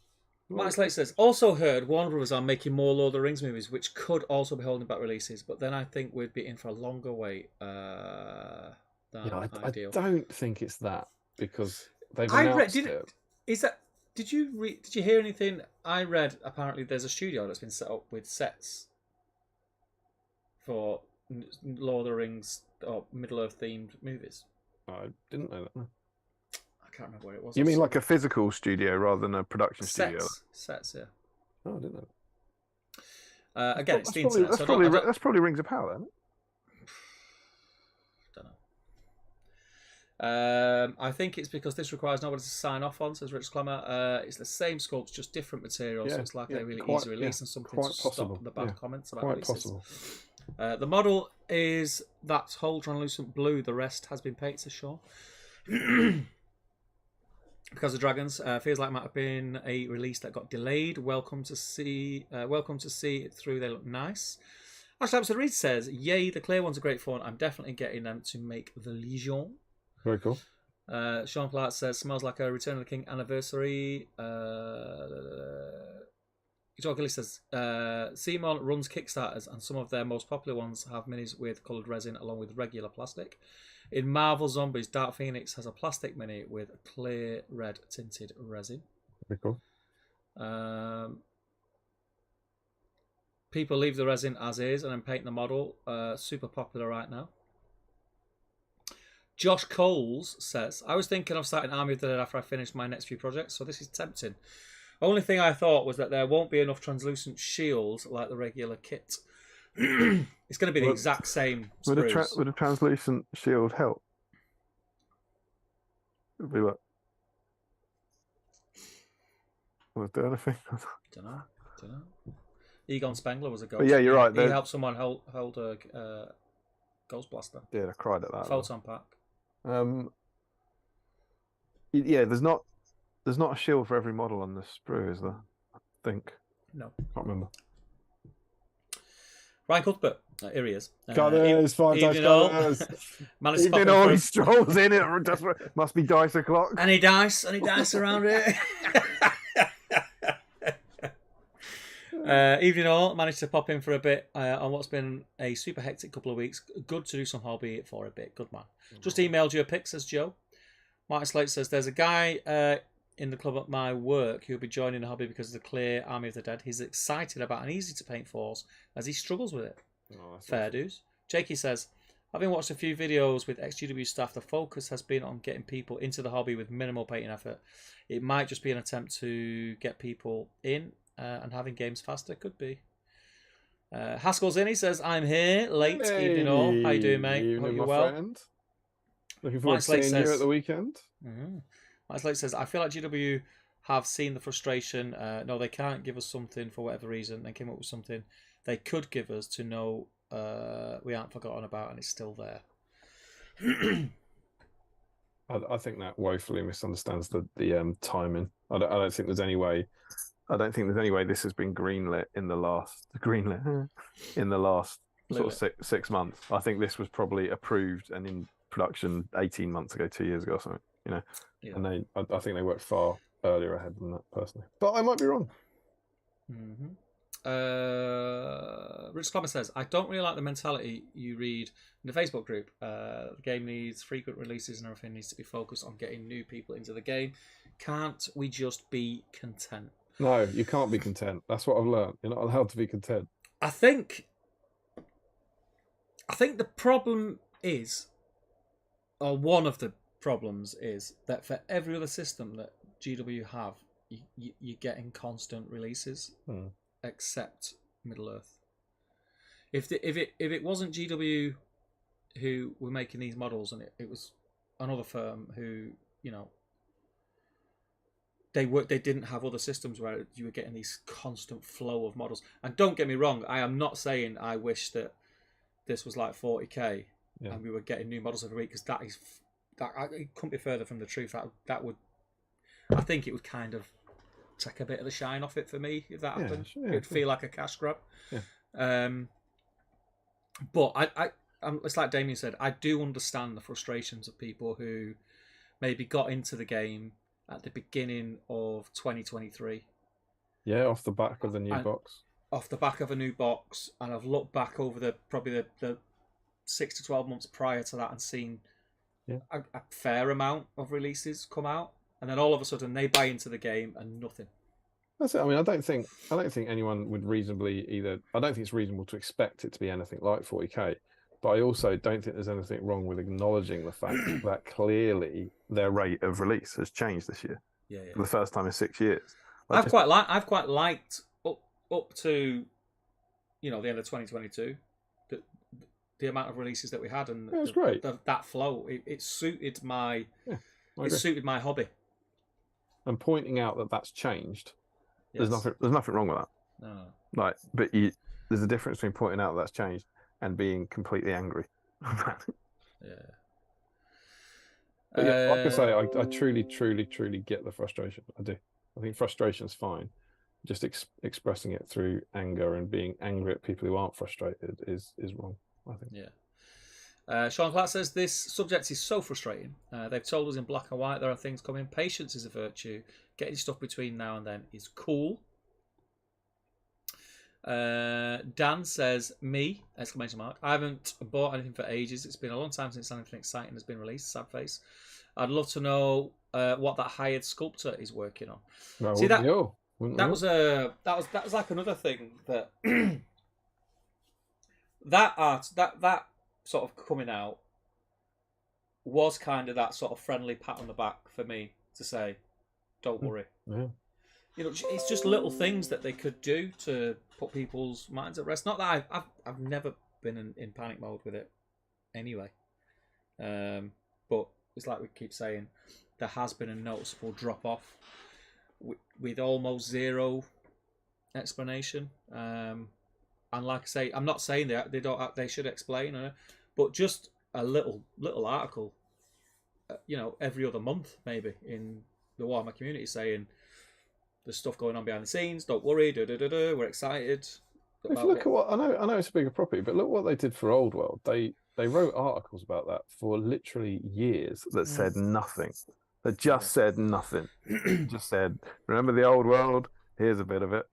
There'll be a game someday. With a photograph of a square But they kind of are, because they're still they are doing it, but people are just not acknowledging it, because they're putting out articles about match play. They put out an article about match play, which is doing the same thing. It's saying, look, we're supporting our game. Here's an article about it, but we can't tell you about new releases. And everyone went, this is stupid. I remember seeing them go, they're taking the piss now. I was like, they're taking the are they? They're taking the piss? Or are they writing you an article? It's like, tell us it's okay. It's like the article you're complaining about is telling you it's okay. But I understand the frustration. Calabar says, if I could only have one... What's this? If I could only have one of either one, frequent new releases being number one, or number two, most of the existing range being consistently stocked, I'd take the latter. My backlog's big enough. for me to be too bothered, though. Yeah, I'm probably of a similar mindset. Like, I have that much, but not everybody does. And not everybody, and this, I think this is probably quite a relevant comment to say, considering what our subject matter is in this episode. Not everybody wants 20-year-old models. They come into a hobby, they don't want to spend the money on 20-year-old models. That's fine. I want 20-year-old models, Steve. just one. One would be enough. It's been my birthday. Don't tell me you don't want 20-year-old. But do you know what I mean, though? I do. If someone's coming into this game from Age of Sigmar, from 40k, they've just got into this game, the models that they have available to them, and they come into this game, and the factions they want, the factions that they love from the movies, have not had an update, or have maybe had one or two new plastics. Well, also by the nature of it, their core factions were the first ones, so they're almost the old. I found out with these Rise of Rohan. I know everyone goes, Rohan would be top of the list, and they would be right up there, wouldn't they, with the Last Alliance, I suppose, because they're some of the oldest models. But I've enjoyed them. I've going back to them. I'm like, they're all right. I think these are quite nice. I'm painting them to match the rest of my army, sure, but it's like, I think there's some weird bits and there's some big chunky bits, but I don't think they're terrible models. They're not terrible, but I'm also very much on the fence, and I wouldn't jump to the defense of one side of the argument or the other. Yeah. Where you'll get people who will harshly fight the argument that those models are great and they do what they say on the tin, which they do. Sure. Yeah, they're not wrong. But then the other side of the fence is they are so old, and it shows. They are, and I think it does show. But is it, for me, it's not that big of a problem where I'd stomp my feet and want something done about it. It's like, right, okay, the 20-year-olds, they stand up, they're good for 20-year-old models. If they release new Riders of Rohan tomorrow, would I be excited? Yeah. I've said many times before, I had 20 of these guys, and I've just done another 10. I don't really want them to release new Riders of Rohan. So I don't mean that because it would those are rookie numbers, mate. Yeah, they're rookie numbers. Be great for the game. Of course it would. But I'd be then like, and you're not forced to buy them, but I'd like, they're cool. Yeah. I want them. But it's like, I've already. It's like if they did new Morio Goblins. I think I've got 52 Morio Goblins painted. So I'm like, I don't want them to do new Morio Goblins, because then I'd probably go, oh, I kind of want to buy those, and then I'm repainting stuff. It's like if you painted 30 Army of the Dead. Same scenario, right? Same scenario, right? No, it's not, because the new ones you don't have to paint. You don't have to paint the new ones. You have to paint the bases. And you painted your army. What are you doing? You painted your Army of the Dead about a decade ago or so. Like, it's not. I painted my Army of the Dead when that Pelennor box came out. It's 5 years ago, mate. Yeah, it's not long, mate. It's not long. Once you get to our age, I've painted that my Army of the Dead 5 years ago. I've never used them in game. Oh yeah, I used them once in game. I've played with them once. They're in the battle report. We brought them to our battle report. Oh yeah, they've been used there. But I played in, I think it might have been War of the Roses.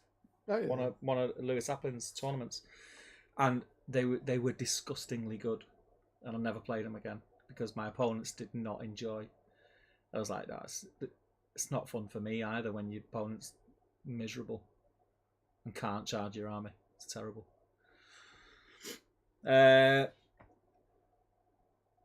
Rich Clemmer confirms October 2019 for that release. Not to be too bothered, obviously, says Calamar. Josh Coles, I'm happy MESBG doesn't get the same amount of release 40k, same. Gets, as I think it would hurt the game, bloating it, and there'd be a lot of power creep. But getting nothing and no real news is a shame. Yeah. Same page, Josh. If you remember, I think they said Glorfindel was the first thing they sculpted, ? Says Martin. And with the launch of MESBG, we saw an Aaron, a Numenor, a new Elrond with Banner. It feels Last Alliance was inbound. Yeah, I mean, I can see that. I don't necessarily know if it's true. My whole thing, I've said it for years on here, is that if I was them, I wouldn't be touching Last Alliance with Rings of Power around. But I can see why you would get to that conclusion for sure. Yeah, and I think it obviously sounds like, with the way things are with licensing and whatever else, what, for example, what today or tomorrow their goals for where they want to be in 12 months, next week that goal might have changed, might be different. Yeah. That, like, the goalposts will be moving constantly. And I understand that, and there are frustrations, but then at the same time I'm very aware of how businesses, work and how things can change. So yeah. Josh Coles, I still think we will get Last Alliance, but I think it'll be further down the line. Fingers crossed, man. Ashley Hampstead Reed, you need the terrain to make sewers. Smiley face. Oh, his sewers are so good. Yeah. Do you remember them at the meetup? Yeah. Oh, is that going to be what's in White Dwarf this year? That was amazing. Nick Gardner's in. He says the only thing I'm mad about is that terrain. I'm mad at about that terrain is that it's not elven terrain. I want it, but where would I use it? Stick some trees on it, mate. Maybe some leaves. Rich Clemmer says, "Oh, I missed the detail about the scenery box. Yeah, people suggesting no discount on the scenery seem to have no idea. I'm sure every bundle scenery has been discounted. Yeah. Goblin and Lake Town did. Yep." Tom W says, "Hello everyone, hope you're all well. This is a hello from New York, where I have visited Manhattan's only Warhammer shop. Very small shop, but very friendly. Sadly, no Middle Earth stocks. He sold it. Well, first off, welcome, Tom. Another American. I tell you, Tuesdays might be the night for America. This top 10 is getting complicated, mate. Yeah. But yeah, you're not alone there with not much Middle Earth stock in your Warhammer stores. It's mostly online or third-party hobby shops, really. Sam Page says, Damien, I'll bring you some of the chocolate. What do you want, you fibber? Get me another bag of these. That would no, be pretty great. Can't. They look nice. I want them. Larry Miller says, I think it was 37. What was 37? Classic Larry strolls in. I think it was 37. Was it? What price? That feels like a price of something, doesn't it? Ashley Fisher says, to be honest, the lack of release this year hasn't bothered me. I think, like everyone, I'm still sitting on barely started projects from years ago. Same. I find it hard to believe that many people have painted everything they're interested in. Same. Too Many Minis says, what I miss about not having new releases is the hype. Yeah. It gets people excited. We had so many people start Easterlings with Defense of the North. I believe that Too Many Minis is Mr. Ozzy Hurst. It is Ozzy, yes. In which case, I must also give him a massive shout out because I don't think I've responded today, but he published a video about the latest 2 issues of SBG today. So go and check out Too Many Minis. He did a lovely little review. Thank you for your kind words, Ozzy. Really appreciate it. And I'm glad you like the magazine. Spoilers. Very nice guy as well. He liked the magazine. Aaron's in. He says, good evening, guys. What have I missed? Not much, mate. Tea, chocolate, cans of Coke. Surprising amount of Middle Earth, I'd say. Quite a lot of Middle Earth tonight. Frederick's in. He says, hello there. Just got back. How's the stream going? It's going, mate. It's going. It's going well. It's been good. Remco says, evening, lads. Hope everyone is well. Hope you're well too, bud. Hi, everyone. Hope you're all well. Says Mr. Matt, Generation Shift 92. Go and check out Generation Shift as I live and breathe. Josman says, don't tease yourself. Just spatchcock it to keep it moist. Yep.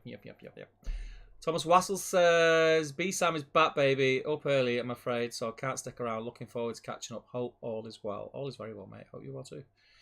And Matt says, I found The Dead a very odd release. A cool one, I think, but yeah, not sure what I think. Haha, strange, yeah. I think a lot of people think exactly that. I think that's a fair summary. It's like, it's cool, but I don't really understand it, and I don't know what to think. Yeah. And I think all of that is fine. He also says the problem is that there isn't a full Dead range. The riders and the banner are still metals, so you're a little limited. Yeah, that's my thoughts. Jorsman says a translucent shield obviously could help. Translucent means it lets some light through, not that it lets objects through. No, I was joking. It was a gag about it being invisible. Because Rang says, yeah, GW work really far ahead of themselves typically. So, as mentioned before, probably something that was in the works for a while and has now found a window for release.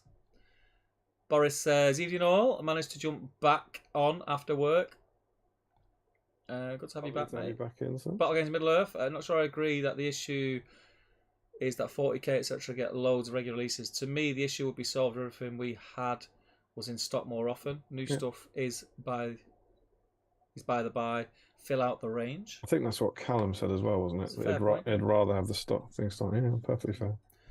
Josman says, I'd be happy with a 20-year-old model. My lunchtime today... This is it, we all would, you say? ...was spent painting Moria Goblins with children at school. 20-year-old models, kids who've never seen Lord of the Rings. They all absolutely loved it.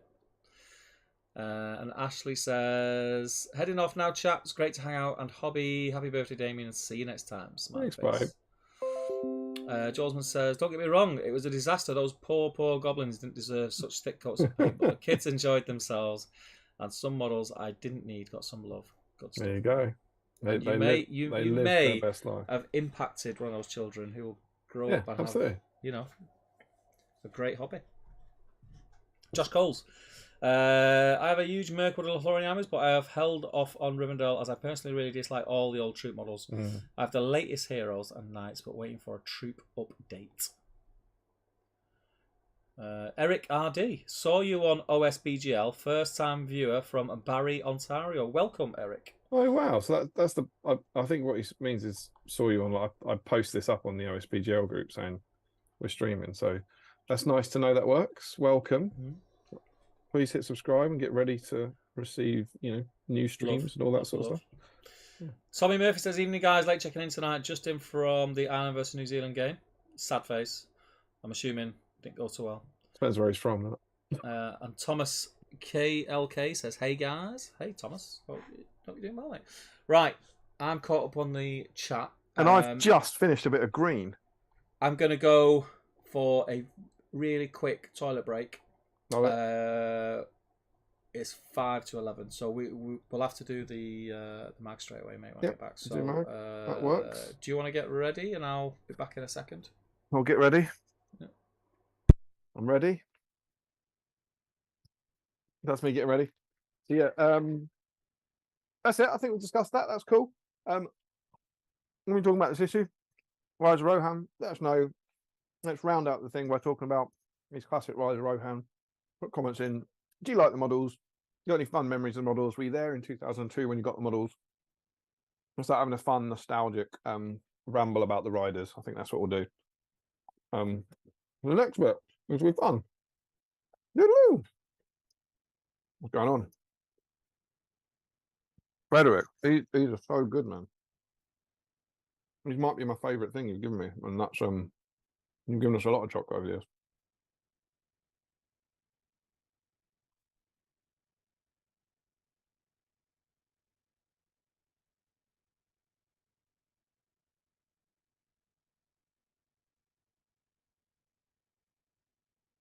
So yes, this is all true.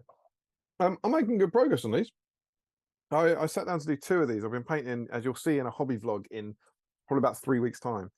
I've been doing highlights on one of these a night, kind of like I did my Minas Tirith nights. And today, because I'm frankly running out of nights, I was like, well, the only thing I could do is do 2 in one night. And so I sat down with 2, thinking I haven't got a hope when we're doing a stream of getting through this much. But I've actually made a fair amount of progress on these, and I'm pretty pleased with what I'm getting.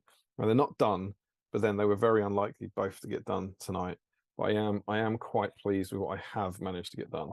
And I assume I'm kind of done painting for the night, really. I'm going to try and chuck some contrast onto the tails, because contrast takes a bit longer to dry. I might be able to get away with that. But yeah, I'm excited about Throne of Skulls, but at the moment I still have a lot to do. I told Tom I was going to be picking him up at about 1 or 2 p.m. on Friday. That's the hope, but whether or not I make that deadline will be we'll have to wait and see, I guess. But yeah, who knows? It's like, Throne of Skulls seems to be a tournament where quite regularly I do kind of push back my arrival times with the people I'm picking up again. But yeah, I just need another 5 hours and I'll be there. Or Jay Acharya one year, I think it was the Ent year. I remember I was meant to go and pick him up at like 1 o'clock, and I ended up getting him at like 6 p.m. or something. Because it just everything just took longer, but it's exciting, it's fun, and it's hobby-tastic. So I can't wait. Looking forward to having some fun this weekend. Oh, he's back. Hello, you. Crisps. Glad to see it. Right, should we have a look at a magazine? Mm-hmm. I don't want to lie to you, Steve. This is a pretty damn good one. Mm. Huge spoilers. I'm gonna grab my beer and top this bad boy up. You know, you want this to sort of end this side of midnight because you've got to get up in the morning. Genuinely, I want this to end this side of midnight because I think I'm going down to the garden room to glue sand onto a display board. It's a different happiness we're going to be having at 1 a.m. today, I tell you. So issue 66. No, 66. We have the Riders of Rohan. So returning to Riders of Rohan for the first time in sort of 45 issues. Have you got it there? Did you pick it up? Or you got it indeed. Cool. And there's some cool fluff here in Riders of Rohan week. Answering Gondor's call for aid against Sauron's invasion, Theoden sends out his captains to gather as many riders as they can, drawn from all across Rohan. Thousands of Rohirrim prepare to ride to war against the great enemy. With them ride Aemma, Master of the Mark, and his sister Eowyn, who has disguised herself so she may fight. Eowyn also bears Merry with her, both of them yet to be tested in the heat of battle, but eager to aid their friends and prove their worth. When the Rohirrim reach the besieged city of Minas Tirith, they behold the true size of Sauron's forces, which cover the Pelennor fields like a great shadow of evil. Undaunted, the Rohirrim charge into the fray against the mass ranks of their foes, screaming their battle cries like an unstoppable wave. The Riders of Rohan carve through the orc horde, hacking, slashing, and trampling the vile creatures into the dirt. I think a lot of people say the Riders of Rohirrim is their favourite bit in the trilogy, right? Mm. It's a very cool bit, and we get them all there. They're cool. Rohan are cool. They were my first army. I'm really excited to kind of be returning to them this weekend. And then what you're going to get is something I found really genuinely interesting, which was map campaigns. Mm-hmm. Stephen Crow, have you ever played a map campaign? Yeah. You have? Cool. I created one. Well, why don't we just shred this then? Tell us about yours. Better than this one, mate. And what you get in here, which I think is really cool, is 6 pages of how to run one. And it's for Rohan, Gondor, Mordor, and Isengard, so the four classic factions.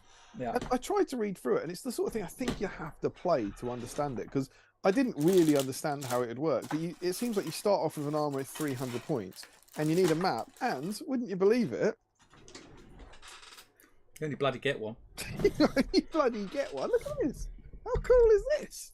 Super cool, man. It's really, really nice, and it's it's a hex map, so it's covered in things. So you get the capitals, and you start on it, and all the different hexes have different coloured edges, which denote. So there's green ones, which mean forest, and there's blue ones, which are river, and yellow, which are swamp, and brown, which are mountains, and that sort of stuff. For you to move between, and you start with a 300-point army, I think, as I understand it. Yeah. At your capital, and then you roll a dice to see who gets to move first, and then you get to move. You get to move an army, and you only start with you gather resources to begin with. How do you do that? There are strategic points. You see, everywhere there's a flag. Yeah. For every one of those you hold, and you hold one, your capital gives you 100 resource points at the start. For every strategic point, you basically get 100 points on a 4 or more. So when you've got that capital, you can turn your 300-point army into a 400-point army, and you need 300 points to start a new army. So if you want, on that first turn, you send your 300-point army off, you get 100 points. You send your 300-point army off, you get another 100 points. You send your 300-point army off, you get another 100 points. And then you've got a new 300-point army. So then you've got 2 armies moving across the map, something like that. And then every time you want to move, you have to roll a dice. If it's clear terrain, you get to move for free. If it's a forest, 2+, swamp 3+, mountain 4+, that sort of thing. And then you can keep going, keep moving into another square, but you move one automatically, and then the second space you want to move into is a 3+, the third one is a 4+. So the further you go, the longer it takes you. And it allows you to kind of move around the map in that way. And then whenever you meet another player's army, you have a battle and you play them. And then once everyone's moved all their stuff and presumably resolved any battles that come up, you start another turn. So it's one of these things that when you play it, when you resolve it, when you're reading it, you go, oh, I presume this is something we play in the afternoon, but this would take weeks, and map campaigns often do. They run for a long time, right? So it's kind of cool. And then each faction has its own bonus. So one gets the kind of the bonus to their scouting rolls, one to the force march rolls, one to the resource rolls, that kind of stuff. And it says the campaign lasts for 15 of those turns, and whoever controls the most strategic points is a winner.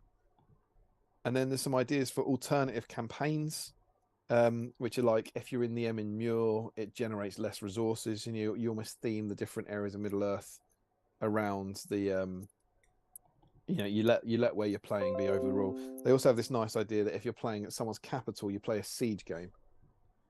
So that if you're attacking Edoras, it's a siege against Edoras, which is kind of cool. And they recommend they point you to all the scenarios from the different packs that you could use.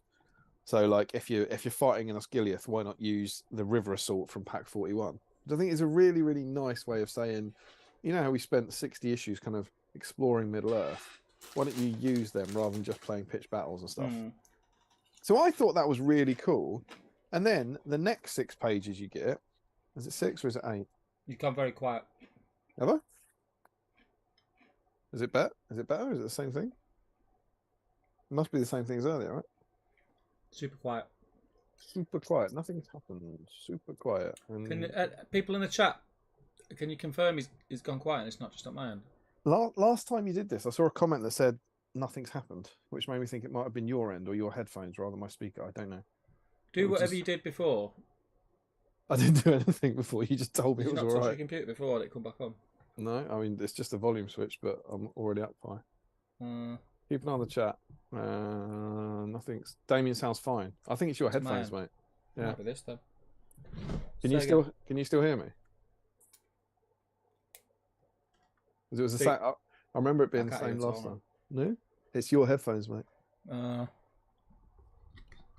Not that it's any good, me. I can hear you. Hey! There we go. But yeah, I think that's your end, mate. That's weird. It was weird because I didn't do anything. You just went quiet. But then the next 8 pages is kind of like a battle report. It's a campaign report about the map, about showing like these 4 people playing it, and you know there they are, classic battle games in Middle Earth, sitting around the table drawing on a piece of paper, and like, can you just point at the map like normal? You know when you're playing things, just point at that classic pointing. So you get 14 pages of hot map campaign goodness, and that only takes you up to turn 8 of the 15. It says next pack. In pack 67, we present the exciting conclusion to our Battle for Middle Earth campaign report, which you'll probably have to wait till after Christmas for. Will Mordor be able to take Minas Tirith and so on and so forth? I thought this was brilliant. It's class, mate. I read this and really, really enjoyed it. I thought it was a cracking article. Do you want to talk about your map campaign? I'm gonna post in the whip thread the map first off that I made, like from some of the. I'm just making sure it works. It was like a real, and I was ahead of my time. You know, standard. You always are. I created this map-based campaign. You were putting glass in conservatories when other people were just bricking them up. And I had a massive, and I mean huge, like it must have been 6 foot by 4 foot map printed professionally. It was on a magnetic board. I got all the army tokens made that you could move them on the thing, and I arranged. I think Sam Page played in it. A load of us, but it was before it was cool to play at SBG. Yeah. I remember you doing it in the G. Yeah, you held it at Element, didn't you? Yeah, so it was at Element. The board stayed there, and we had like a night where we'd turn up. And I think it went on for like 3 or 4 weeks, but then people started to drop off. And the problem with a campaign, if you have, for example, 8 people involved, 8 people have to play the game. Yeah. You know, but by a certain time, otherwise it just doesn't work. Like it would work now, no problem, because it's such a popular game to play at Element now, and there's a dedicated night for Middle Earth. But yeah, I'll post anyone who's interested in it, because I've just found that's what I was doing. I was potting around. I've got my old hard drive here, which there it is, just found, plugged it in. I thought I'm sure it's still there. And the file's still there with everything, all the little faction tokens, the map. Was it all designed by you and like yeah, I wrote the rules. I'm just trying to see if the rules. I wrote the rules pack for it. I can't see. I was very unorganised back then with how I filed things away.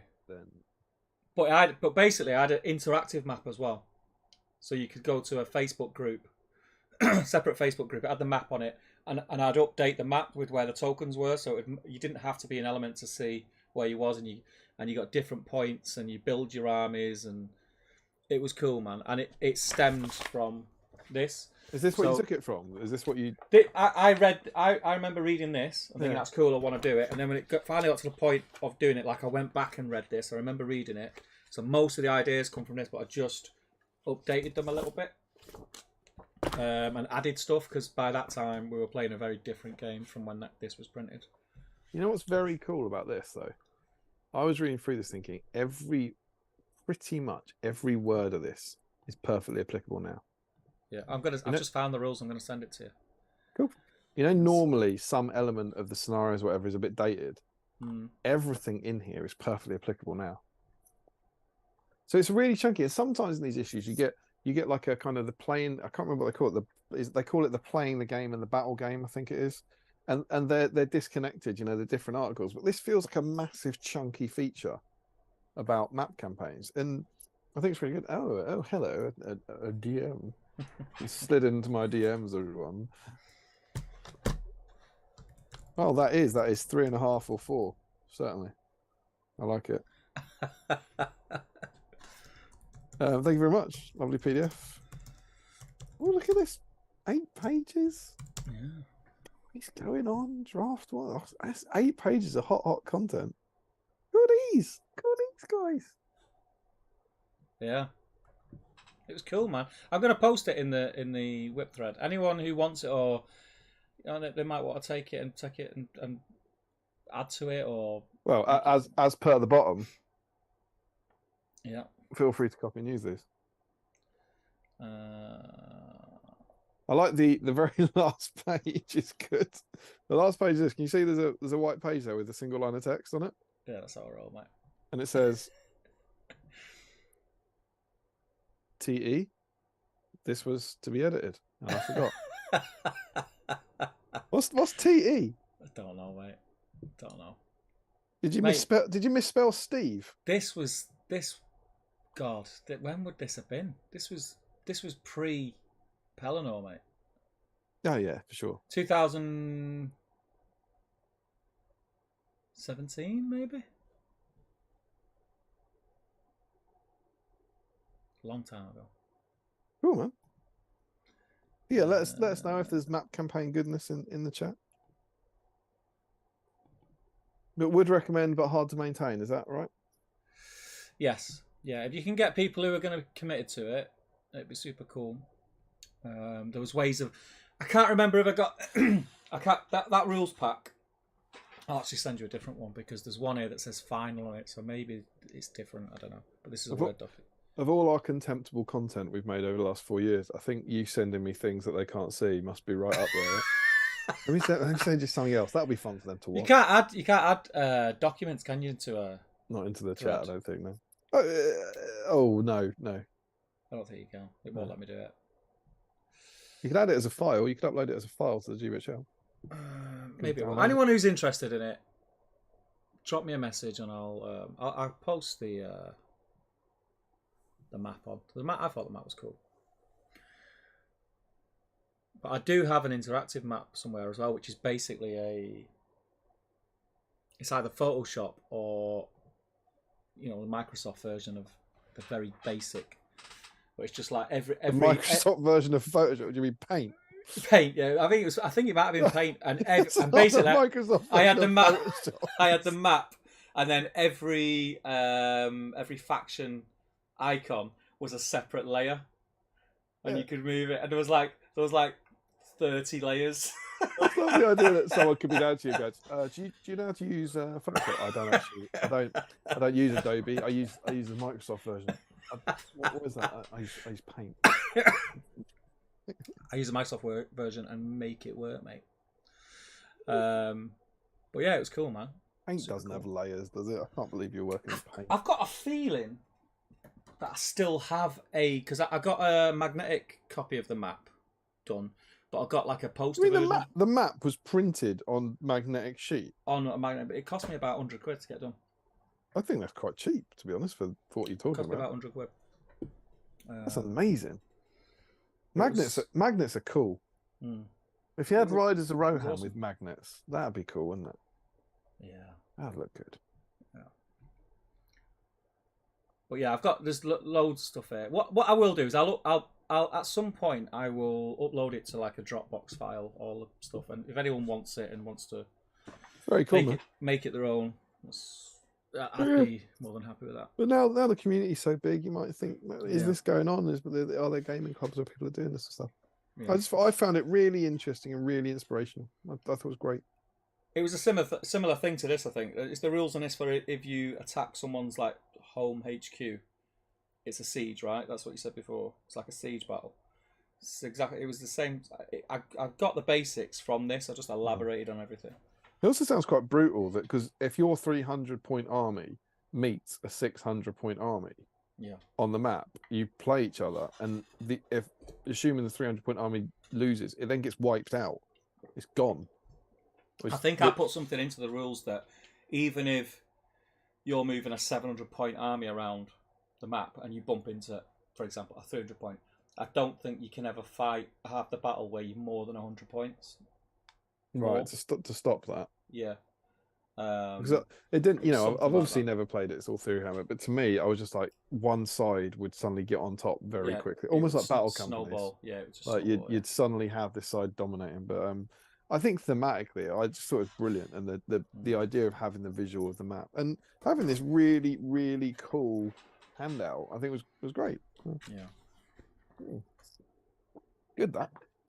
We then get a 2-page article, which I think is really good, about Rohan conversions. And no one's going to be blown away by this now, but it is talking, wrong page. It's talking about kind of simple conversions and just like using, I think the whole point of this is that, look, you had 6 plastic riders of Rohan a few years ago, or, whatever it was, X number of issues ago. Maybe for these ones, try some conversions out. And it's all just, weapon swaps and hand swaps and stuff and a head swap. And this one about making a captain, which I actually think is quite a cool conversion. It's the archer pose. They've given a sword and a shield and put him on a rock. Which I thought was really good. I actually did these when I was assembling these 9.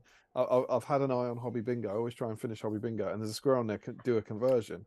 I looked through all my paint models. I haven't done a conversion all year, so I did this. I just did an axe and a sword guy. I just swapped them over. I was like, bing, conversion, and then I read this, and I was like, it makes me really happy. I was like, oh, I've done a Rohan conversion. So it's cool. I can't tell you how much my heart is soaring painting Riders of Rohan on theme as we're doing it. The first time I painted Riders of Rohan in 10 years. It's cool. So yeah, cool article. And then we get into Steve Crow special, Destroyed Cottages. We're making made many of these. Yeah, we're making a burnt out cottage, which is individual bricks. So we're in kind of advanced modelling now, I think. Yeah, individual foam bricks to build a kind of brick base. Then foam board walls with balsa wood around them. So I think the 2 bottom pictures there, you can see it. You can see the kind of, there's a foam, wrong finger. Gribbly fingers. There's a foam board wall here with balsa wood put around it, and then you make these kind of balsa wood panels here, which looks pretty cool. And then a bit of thatch on it. It's basically build a house and then assemble it like that, like kind of build a crap house, isn't it? Yeah, it's all fallen down, and then paint it. I've got to say, as someone I have done this sort of thing in the past, that looks like a painting nightmare. Yeah, just it's happened to me, not for SBG. I did it for Warhammer, where I modelled really quite delicate and fine models that I was proud of out of thin balsa wood, and then you try and paint them and dry brush them, and you just destroy the bloody thing. Yeah. Any tips? You said you made loads. I made loads. Yeah, I mean they're very, very fragile. So I've made it. I got the idea. Do you remember James Clark? He had a few that he got from Rick Fryer. Yeah. Finish. Absolutely finish. I was literally about to talk about the house you're about to talk about. This is so weird. So I seen the ones that he got. I thought, I want some of them. Dug this out and just made them. Just started making it. You followed it, and it was like an evolution. So everyone that I made, like I started to do things a little bit differently. Added my own twist on them, and I've still got the very first one that I built, which I look at now, and it's a bag of shit. and then I've got. I bet it's not. I bet I've got like recent ones that I've done. So I went up to the point of using all the techniques from this. I made the old farmer's house, you know, from the three trolls destroyed. Yeah. But basically, this is where it all stemmed from. This ruined Rohan house. So yeah, cool. It's really good sort of technique. You learn a lot of techniques about making that, but it is a pig. Yeah, like you say, to paint. It's a nightmare to paint because everything's so thin, so fragile, and it's hard to get your brush around the ruined bits, right? So fragile, yeah. The Rick one, right? So a bit of context. I think it's about 2014. Rick Fryer builds some Rohan scenery, and it's in issue 13 of SBG now. We've dusted it off. He builds a gatehouse, a few Rohan houses. He builds Medicel. He builds that, and he sends it up to James, like James Clark, big Rohan guy. It's featured on the channel on the GVHL, certainly Medicel. And James has that, and I think it was at Desolation Stockport tournaments and stuff to play over and all that. And then James, in his sort of retirement from YouTube, keeps the stuff, like, which is perfectly fine. Like Rick's not asking for it back, and it sits in James's basement where the spiders live in it. Now the thing with these spiders, Steve, you can't heat them up to 300 degrees to get them out. It would raise Edoras to the ground. And so when issue 13 of SBG came back, we said to Joe, like, "Oh, can we have that stuff? Can you send it to us?" And he was like, "Yeah, of course." So we picked it up at the Ardicon the year before. Picked up Medicel. No, that's bollocks. We picked it up years before because we picked it up pre-COVID. Picked it up in 2019, assuming we'd do it in 2020, and we end up releasing it in 2023. And when we then unwrapped it 4 years later, one of the houses was that. It was a beautiful ruined house, right? And we unwrapped the bubble wrap, and it just collapsed. Yeah. And it was like Rick Fryer's house, and I was like, "Oh my god!" And we were like, "Is that James? Is that us? Is that the rapper or the rappy? You know, whose fault's that?" And then I sat in the studio, on the photo shoot with this super, basically like assembling a Lego kit of like putting it back together. And I bet you, without we didn't use too much of it because he then made. He'd then gone on and made the all the plastic Rohan kit, so we didn't dwell on that too much. But we made sure we got it into that picture there. No, it's that, isn't it? Yeah. Right, and that kit is me having reassembled it. And if you imagine, you see all the detail on it. Yeah. When that's all collapsed, trying to work out which bloody stick goes where was a nightmare. But I just sat there for half an hour re-gluing it, and we did a pretty good job. But huge SBG spoilers. We've used Photoshop to touch up some of the like broken paint, basically. But yeah, so that's one that Rick Fryer made, potentially following that guide. And I think we got one more picture of it when Elfhelm arrives. Yeah, there you go. Is that? I can't really see. Yeah. Coming across. Is that in the right place? Yeah. But it was a cool house, but you can see how fragile that would be. But that house that you've talked about, that you've seen, exists and is safe now in a box in I think it's in Tom's garage, like wrapped up, and it's but it's so fragile, super fragile. And the thing is, like with balsa wood,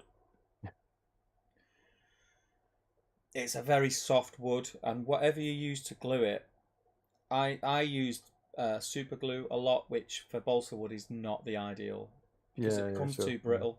You really want to use a hot glue gun, but then goes all lumpy, doesn't it? Yeah, and painting it looks a bit iffy, so it's a really difficult one. We finished this issue in our favourite way with alternative approaches, and this really tickled me because bear in mind you've just made this, right? That's what you built. And what are we hoping for alternative approaches is put it on a hill ideally, right? Alternative approaches, the technique shown in this modelling workshop can be adapted to making buildings at various stages of decay, from more complete houses to the remains of those that have been completely destroyed. Pieces like this make good scatter terrain, small items that are quick and easy to make, which can add an extra degree of detail when scattered across your battlefield. If you wish, you could even make an undamaged Rohan cottage, complete with interior, using a combination of the techniques shown here and those in Pack 50's workshop. The alternative approaches is make this or make a house. Yeah, just make a house. It's just like make one of the other ones. It's like alternative approaches. Well, make this or build a river. Yeah, just make something. But then they put this. Look at this. No. And it says, what does it say? Take cover. The remnants of walls can provide battlefield cover. So you get an Uruk hiding behind a small. So it's like you've made this alternative approaches. Why not make a crapper version? Why not let your little brother have a go? If you built this and it has pissed you right off, why don't you try one without the balsa wood?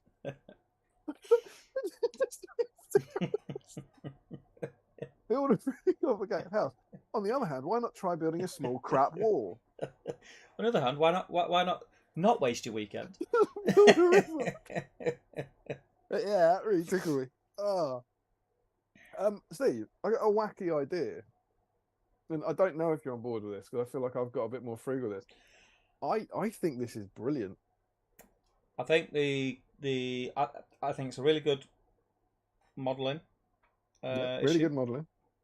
I think conversions is always better than a painting guide. I think better than a painting guide. We'll always get a thumbs up from me, and I think showing you how to build and play a campaign is inspired me to do what I did. I have a hard drive full of stuff from that campaign. This is also we've never really set out what our criteria are for like one of the best issues, but this I believe would be one of the most useful issues to buy now. Like to pick up for anyone who likes the game now to get the most value out of an issue. This is up there, I think. Yeah, I agree. Can we nominate it for a best issue? For all the weak ones that I've got in that you put in, that's definitely up there. Yeah. Excellent! Congratulations, issue 66. You've got a nomination for best issue. So that's super cool. Rise of Rohan one. Job's a good one. Awesome. Do we want to chat with Facebook? I'm going to jump back in the chat quickly, and then, but I literally will just be flying through, and then we'll do the Facebook. But I will just say beforehand, like I'll try to get like half an hour where I go through that hard drive, and I'll try and get it and name all the files in some sort of order that makes sense, because they make sense to me because I saved them and I know what they all are. But if I just uploaded that file, it would make no sense. Because they're all called like T. Forgot to edit this. Yeah, just random stuff. And anyone who wants it, I mean, it would be awesome to see someone using it. It needs honing, it needs fine tuning. It was a very naive attempt of a vast project, just doing it on my own. And it's not like you, is it? There might be some things that don't cross over to the modern game, but generally it was a good idea. I still think it was a good idea to stand up. Well, I remember you doing it, man. I remember it having quite a little buzz in the community at the time. It was class, man. It was class. Right, where are we? Adam Carpenter says, I'd definitely go with Damien's conundrum as the reason for a reticence, is it, to release refreshed troops. There are so many of the old Middle-earth troop kits around in people's collections, and on the second-hand market, would new replacements be better enough to get people to restart their collections? Question mark. God knows. Mike Slade says, Karma has come about and I have to go to the garage for some board work. It's been a pleasure, gents. Looking forward to the weekend. Take care, mate. Absolutely. See you there, mate. Matt says, hoping to pop up this weekend, sometime Friday or Saturday. Oh, is that Matt Davies? Yeah. Awesome. We'll be out for dinner Friday, mate, if you want to come and join us. Jolsman says, in an unrelated note, a brand new pot of Avalon Sunset is now decorating the carpet of my classroom. Nothing to do with the kids. Josh Cole says, in a perfect world, I love plastic high elf troop box, but even if they did a forge release like the Black Dragons, I would take that, even if it cost me basically a mortgage to get a full army. Dave Walker says, only just tuned in, being busy slaughtering Isengard Dunlendings with my Riders of Theoden. Were you playing Justin by any chance? Not Justin. Another man. Oh, what's it called? Yeah. Terrible names. That's backfired on you, isn't it? You'll never forgive me. Still 50 wonderful people in watching us today. That's You'll wonderful. Never forgive me. Where was that? Justin will forgive you. He's he's lovely. Sorry, not Justin. The other guy whose name's not Justin. He'll forgive you. But has Steve finally got his chocolate? No, not yet. Not yet. God, no. This week, maybe. Can I get a cheeky Black Friday shout out, guys? 50% off this weekend, says Matt. I knew he only came here for one reason. No, you can't. Of course you can, my friend Matt Davies. Don't know if you heard, he makes bases. Super awesome bases. The best in Middle Earth, some would say. I do. Super awesome guy. Julian, not Justin. What am I about? And apparently, he's offering a fantastic discount. He's 15% off. Message him. You can search for Generation Shift on all the forums, and hook him, get yourself hooked up with some hot base action. Sean says, I'll message you after this, Matt. Jolsman says, right, it's been a great stream so far, guys, but I have a 5 AM alarm call, so I'm going to bow out now and catch up another time. Good night, everyone. Larry says, got home and managed to dig out a rider sprue and cleaning one up there. I have. Awesome. I go have dinner. Wow, cooler hex map, says Frederick. Have we all seen Lockie's massive hex map? I've not seen it. Oh yes, I did watch that. It's like a 3D hex map he's made. Oh, that's cool. And in classic Lockie sense, he starts with nothing and then just casually builds like Middle Earth at Mighty Empire scale and just knocks it out, and then leaves it like 75% finished and then moves on to the Emperor's Palace or something. But it looks amazing. He's done a great job. Rich Slammer says, could you still play the hex map but with the current SBG rule set? Yes. Put the campaign on a hill, says Larry. Damien sounds fine. I can still hear him, unfortunately. Sound is fine. Still sounds safe. Your ears are gone, mate. You're lucky, Steve, says Larry. Who said unfortunately? Larry. Glad he's come. Glad he's joined us. Frederick says, did you find it's in your map campaign, Mapbox, Steve? Boris says, always like the idea of map campaign, but they're usually written for gaming clubs where you play weekly. Would be interesting to see one where you play at an event or over a weekend. Yeah, you just need less hexes. I think so you have less time to travel. I think the one in that magazine would be okay over a weekend. Got my rider cleaned up, says Larry. We'll watch the rest of the stream next year when I paint some riders. No one spoiled the draw for me if I win. Give us the map campaign, Steve. We need it. This is amazing. Love this, says Remco. That's cool. He tried to write shite but lost the letters when he returned. That's the TE. Maybe could be shite, right? Could be shite. Could be. Are you going to run a map campaign on tonight's stream, says Larry? Remco says, I have magnetized all my mounted riders around. Takes just 2mm magnets and do that 48 times. Late night hello friend, says Adam Garnett. How you doing, mate? Just got home from work, but I look forward to watching the VOD back. Hope you're all well. And Frederick says, I've heard Generation just does 100% discount every August. Ruffle. That's it, mate. Caught up. Yeah. Top work, my friend. So over to Facebook with us. Yeah. This is your last chance, everybody. Get your Riders of Rohan pickies in, or well, whatever you're working on, pickies in, and we'll see what people have been working on in tonight's stream. Always an exciting moment.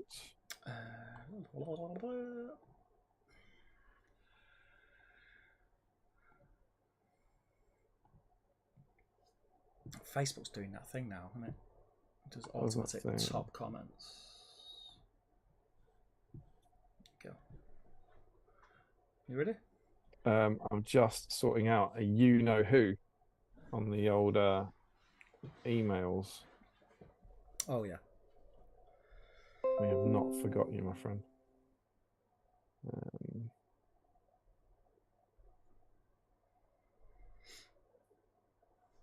We'll go signature.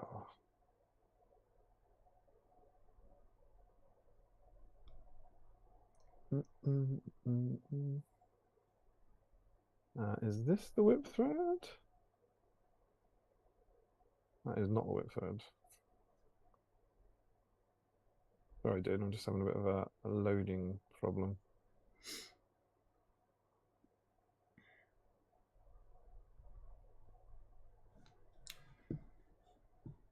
I can't load the GVHF. I had that a minute ago. I thought there we go. I've got it, and I've got the whip thread. Why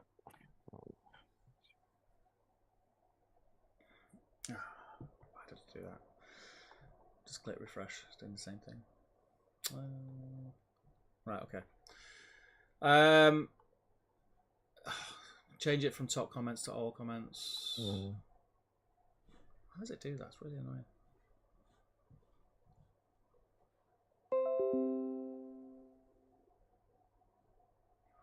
Okay, Joe Holzman first. Hang on. I'm not loading, and I am super sorry. I've got to run for a wee. Oh, he's a nightmare, this guy. While you're doing that, then I'm gonna have a look at. Right, where is this file? So.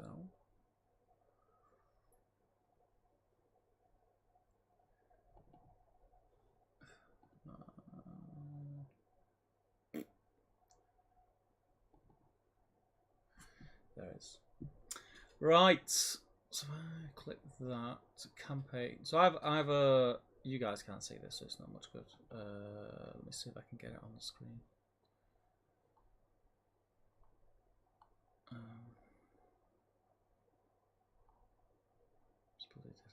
There it is.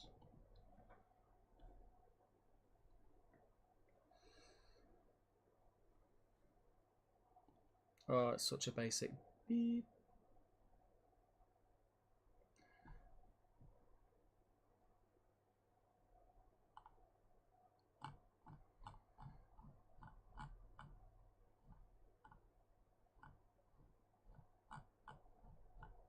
Okay.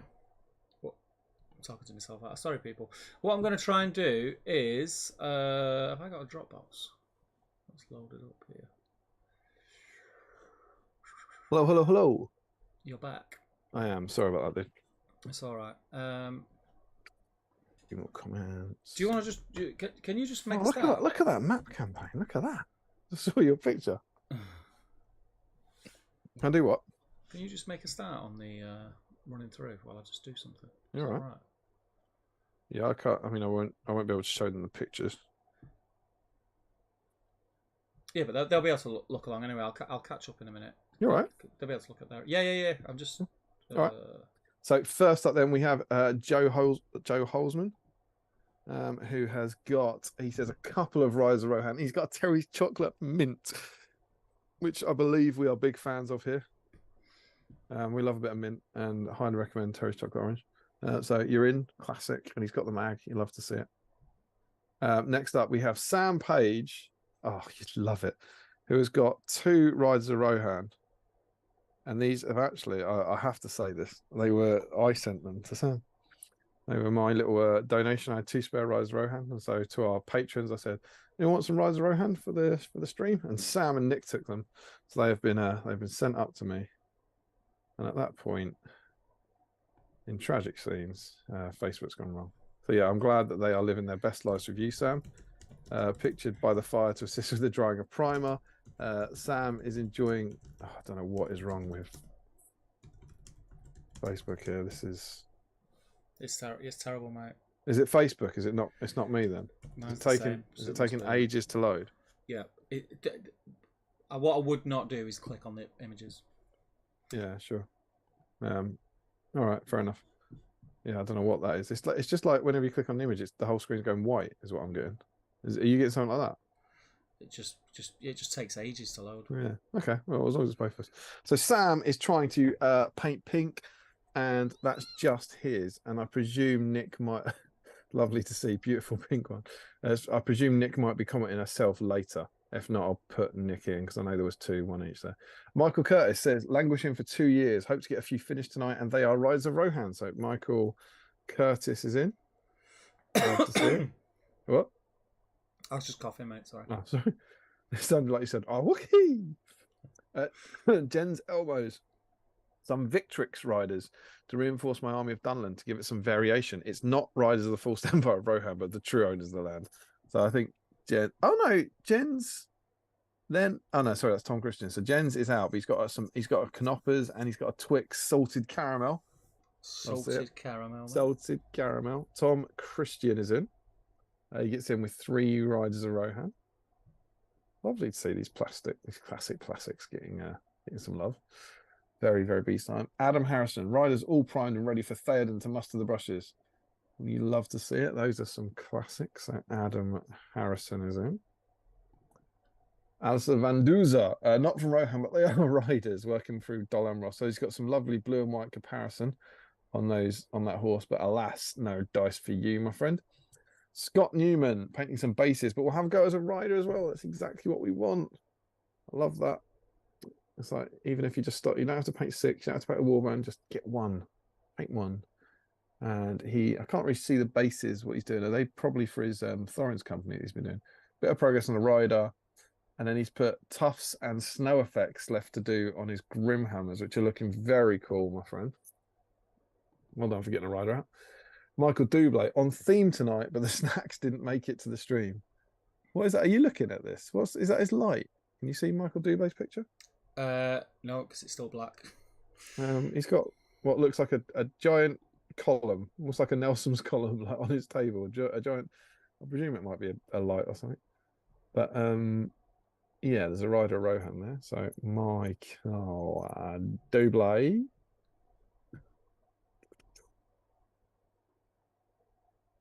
Not too much painting done tonight as it's a school night. Well done for starting and making some progress. Sean Clark, ready for Battle Bakes in Middle Earth. That is a rider of Rohan. He's got sitting there. He's also got his Snickers. I can't tell what kind of Snickers that is, but he's got his Lion Brownie. Pending a green stuff fur colour, one more rider towards his Helm's Guard. It's very cool. So he's going to paint them to make them look a little more helmy, I guess. Sean Clark, thank you for introducing us to Lion Brownies. Gayton Joliet trying the Army Painter speed paints on a rider of Rohan. Very cool. Tell you what, mate, we might not have had the record number of people in or anything, but good take up on the old rider so far. Where are you up to, mate? Pete Taylor is painting riders of Rohan. Yeah, got it. Are you back? Yeah. Cool. I couldn't scroll or anything. It kind of just froze. It was going horrible for me as well. Callum Rutter doing some finishes on these guys to get them COS ready. They look cool, mate. Very nice. I wonder if we're having a rider of Rohan off, Callum. Good to see him, man.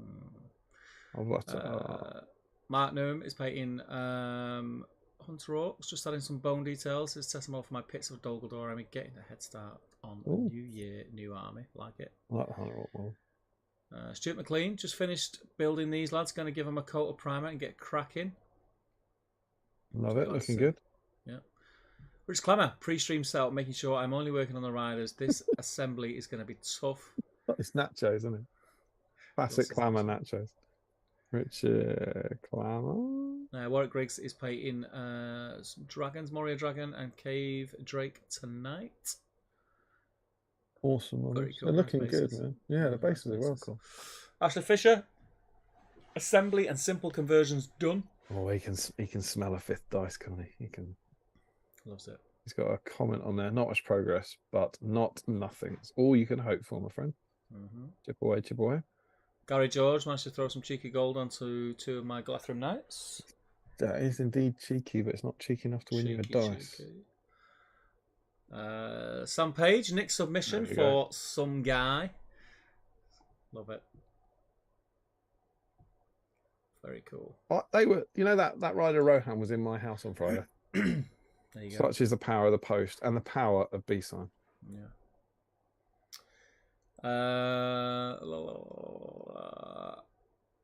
A nice end to the day. Getting some paint on these bad boys. As Tom Spate. He's in. Yeah, right. Jake Pollard is in. Pulled this guy out to be on theme for tonight. Going to slap some wash on and save the horse for the next stream. I've got an update. That's awesome. Yeah, cool. I love that so much. Just pulling these models out of the cupboard. He's looking good. Cool alternate scheme there. Yeah, it's nice. Swords and Brushes, continuing my Rohan project by getting a couple more colours on tonight. Thanks, chaps, for the stream. You are most welcome. Not at all, mate. Thanks for joining us. Sam Earnshaw, calling it a night, but got some base colours down. Looks good. It's 10:30 p.m. Quick dinner after Team Diva Club night. My Throne Scores list lost again, but it was close. Going to open these now. Michael's got the OGs. He's got the art. It's not this issue, but he's got the 14 and 15. 14, yeah. What a find that is. Imagine cracking into that 20 years later. I wonder if the hotline number still works. He says that's good. Ring it and demand they give you all. 08707 299 399. Worked on the riders, though. He's made good progress. And assembled, yeah. Stephen Ryan, contrast painted 2 riders, wishing I was contrast painting all 6. You think that means he's normal painting all 6 and he doesn't want to? Do you think? I don't know. Maybe. Ben Shaw says, not Rohan, but doing upgrades to my old dwarf miniatures to bring Casa Doom to 600 points. I'd like to see it. Cool. Boris says, bit late, but managed to dig out an old shoebox from the shed. Unfortunately, Boris, it's not shoebox week. So. And there they are. Some riders assembled, probably 15-ish year old me. This is it's like everywhere. It's so cool, isn't it? That people are doing this. It's wicked. Only managed to get them sprayed before the baby woke. Not sure it counts for a dice, but thanks for inspiring me to dig these. But it counts, mate. You're working on them, pal. Yeah, you're working on them. Larry, home from work, gonna quickly clean one of these to get in the drawer. I mean, at the moment, that's just promises, isn't it? I want a bit of progress. It's just a picture of some road, a picture of some clippers. Josh Crosby, I hope this counts. I was caught out by the stream catching up and not having any riders primed to paint, but I have these broken horses. I can't get rid of them or repaint them because my dad painted them for me when I was a kid. I badly mistreated them, so I'll repair some and keep this paint job. I'll just paint over the repaired joints as leg markings. That's progress. Yeah, it's absolutely progress. You are bringing Riders of Rohan closer to being on the table. He's also after a 5th dice. Yeah. Ryan Cuthbert, not on theme tonight as I don't have any Riders of Rohan other than what I poorly attempted. Oh, look at that! Josh Crosby and Ashley Fisher have just started rubbing their hands together. Colours is out. My dice Colours is out of contention. So I've been contrasting some Reavers to finish my Corsair army. Very cool, very cool. Done. Time for dinner, says Larry. That's what we needed. That's what we needed. And then that's the look at this. Look at this boy. It looks cool, man. It's super cool. Mate. I've got. I've just found the Photoshop. It is saved as a Photoshop. Yeah. How did I know that wasn't in paint? It's got the map, and then every icon is a different layer, and you can move it independently. Yeah. I'm not convinced you can make a hexagon in paint, let alone layers. Dale Groves is after it though. I would absolutely love to try this out logo. Please share. Matthew Allen. No dice for Steve Crow though. He doesn't get in. No, I mean Rohan's on there. Matthew Allen is in. Gets in. Lovely rider Rohan. Remco. Sweet Rohan Riders box set. Time to crack out this gem. That's one of the old army boxes. Oh, I don't think I've ever seen inside one though. Oh look, it's the same sprue. It comes with three horses. How nice. I know it's just boxes, but how cool is it that someone just opened that? I know. So sorry, Remco. Should have sold it. Just starting some Dunedain from the Grey Mountain myself tonight, says Sam Huddy. Cool. And then that's the campaign rules. I'm just going to refresh. Black screen. Oh, it's done it quicker this time. More comments. All comments. Scroll to the bottom. I got up to me posting the rules today. And then Gary George, does a Battle Against Middle-earth Rohan guard count? Doesn't, mate. Is it a Royal Guard? Yeah. No, it doesn't count, mate. But it's one off the list, mate. It's one off the list. I'm going to, while we there's are There's Joe Achille, yeah? There should be a comment from me.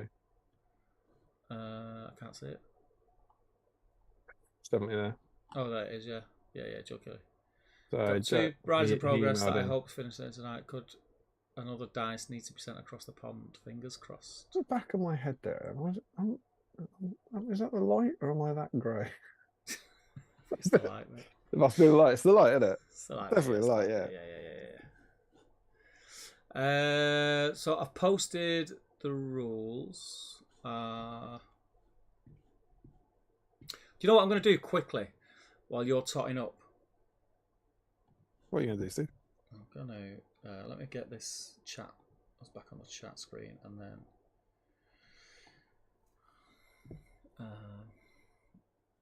here we go. See if this works.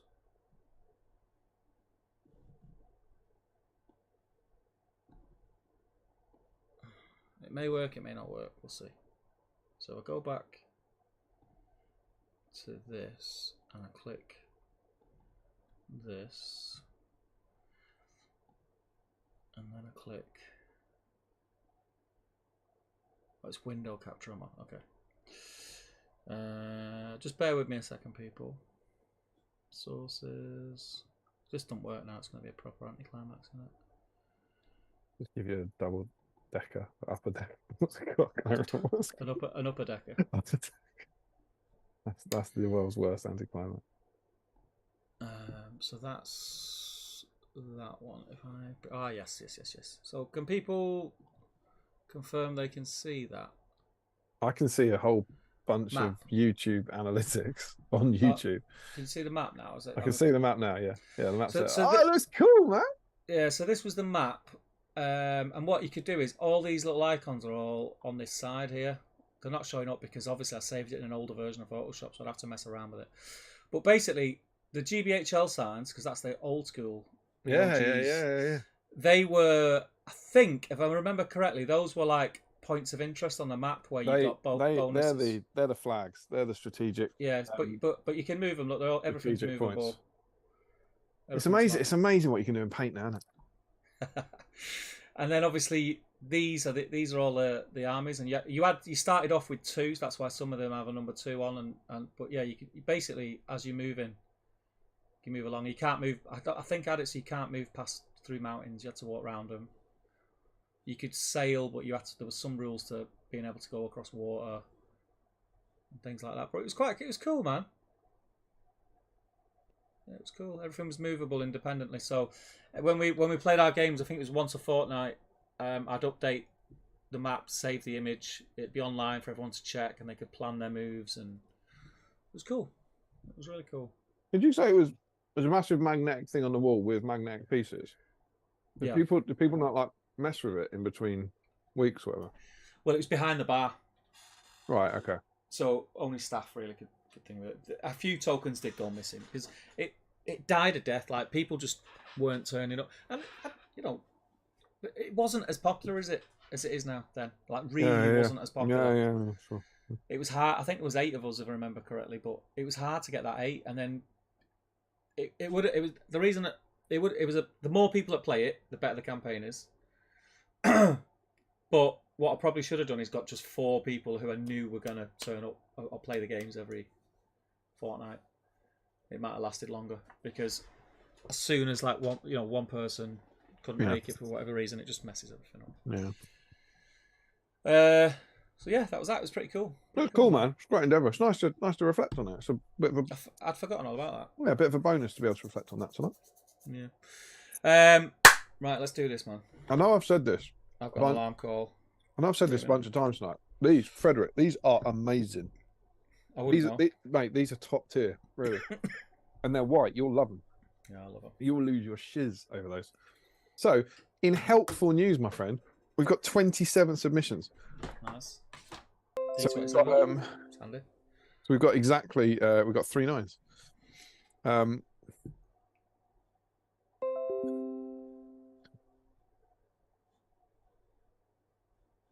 That works out. So 27, like not brilliant, but 27 is not bad for a plastic sprue on a weeknight. I think pretty good showing by the old Outriders.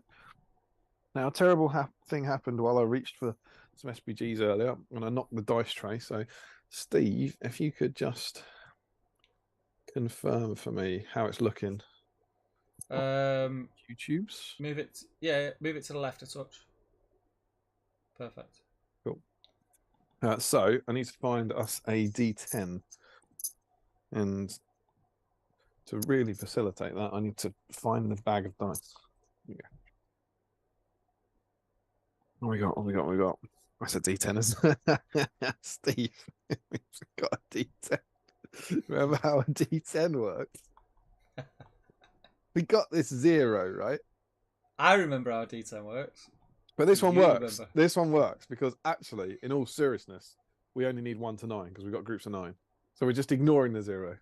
Okay. Whether it's 10 or whether it's 0 is irrelevant. We're ignoring it.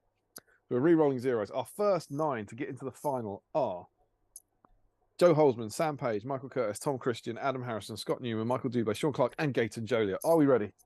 Yeah. Over to you, Steve. Go on.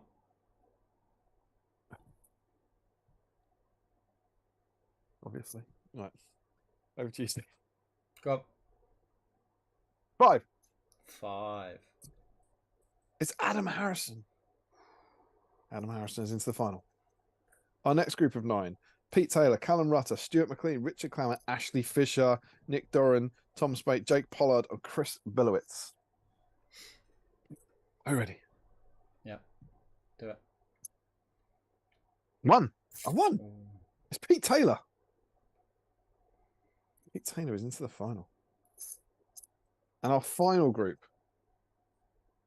So Josh Crosby can make it in. He's the only one who can get to 5 dice tonight. We have Sam Earnshaw, Michael Haskell, Stephen Ryan, Boris Herzog, Larry Miller, Joshua Crosby, Matthew Allen, Remco Keekstra, and Joe Achille. Go for it. 8. It's Remco Keekstra. He's into the final. Did you? Did you?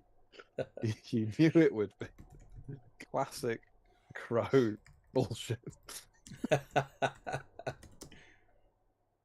Right, let's see what we're playing for here. Remco Keekstra has 2 dice already. That's pretty good form. Pete Taylor has 1 dice already.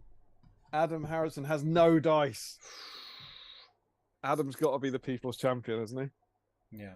Can we get Adam his first dice? Remember, as ever here on Battle Streams Middle Earth, it is the first to 3 points. So we have Adam on number 1, Pete on number 2, and Remco on number 3. Are we ready? Adam, Pete, and Remco. Let's do it. Oh, strong from Adam. He wants that dice, but we've seen so many times the first roll means nothing. Can Pete and Remco use their previous pedigree to catch up? Oh, mother! They got a bit too excited.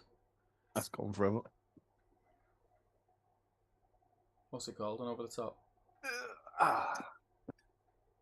I'm back. I did a hell of a stretch. Here we go. So it's 1-0. Oh, there comes Pete, storming back in. Pete and Adam. Right, here we go. 1 for Adam, 1 for Pete, none for Remco. Oh, Adam's at match point on his first dice. You can imagine he would be losing his shiz right now. He's nearly there. He is nearly there, living on a prayer, and he's got a bit of wiggle room. You know, no one else can win it this time, but Adam can take it. I think he's going to do it. You know. Do you reckon? Yeah, I do. I believe in him. He's only gone and done it. He's only bloody done it. Adam Harrison. Well done, mate. Well done. We don't keep records of how many times you've been in the final, so I don't know if you've been in that final before, my friend. But whether it's your first time or not, you are the winner. You have won yourself a black dice, and the winner, and join a heady club of winners. Add column. Oh no, not column. It's not a column, is it? It's a row. Add row below. Adam Harrison. While Damien's just typing that, I have posted in the whip thread now is a copy of the campaign rules. Very cool, very cool. And a copy of the Photoshop file for the map with all the faction markers that are movable. Will it? If they don't have Photoshop, will it open in Paint? No. So yeah, it would be great to see if someone could make something of it. That'd be awesome. Dale seemed quite keen, didn't he, to run it as club? Yeah, I wouldn't have the time to run it, but it'd be great. I might put it to someone. I don't know whether. I'm trying to think. Who might be able to? Ian Whitehouse, he runs the league. He might want to do something with it.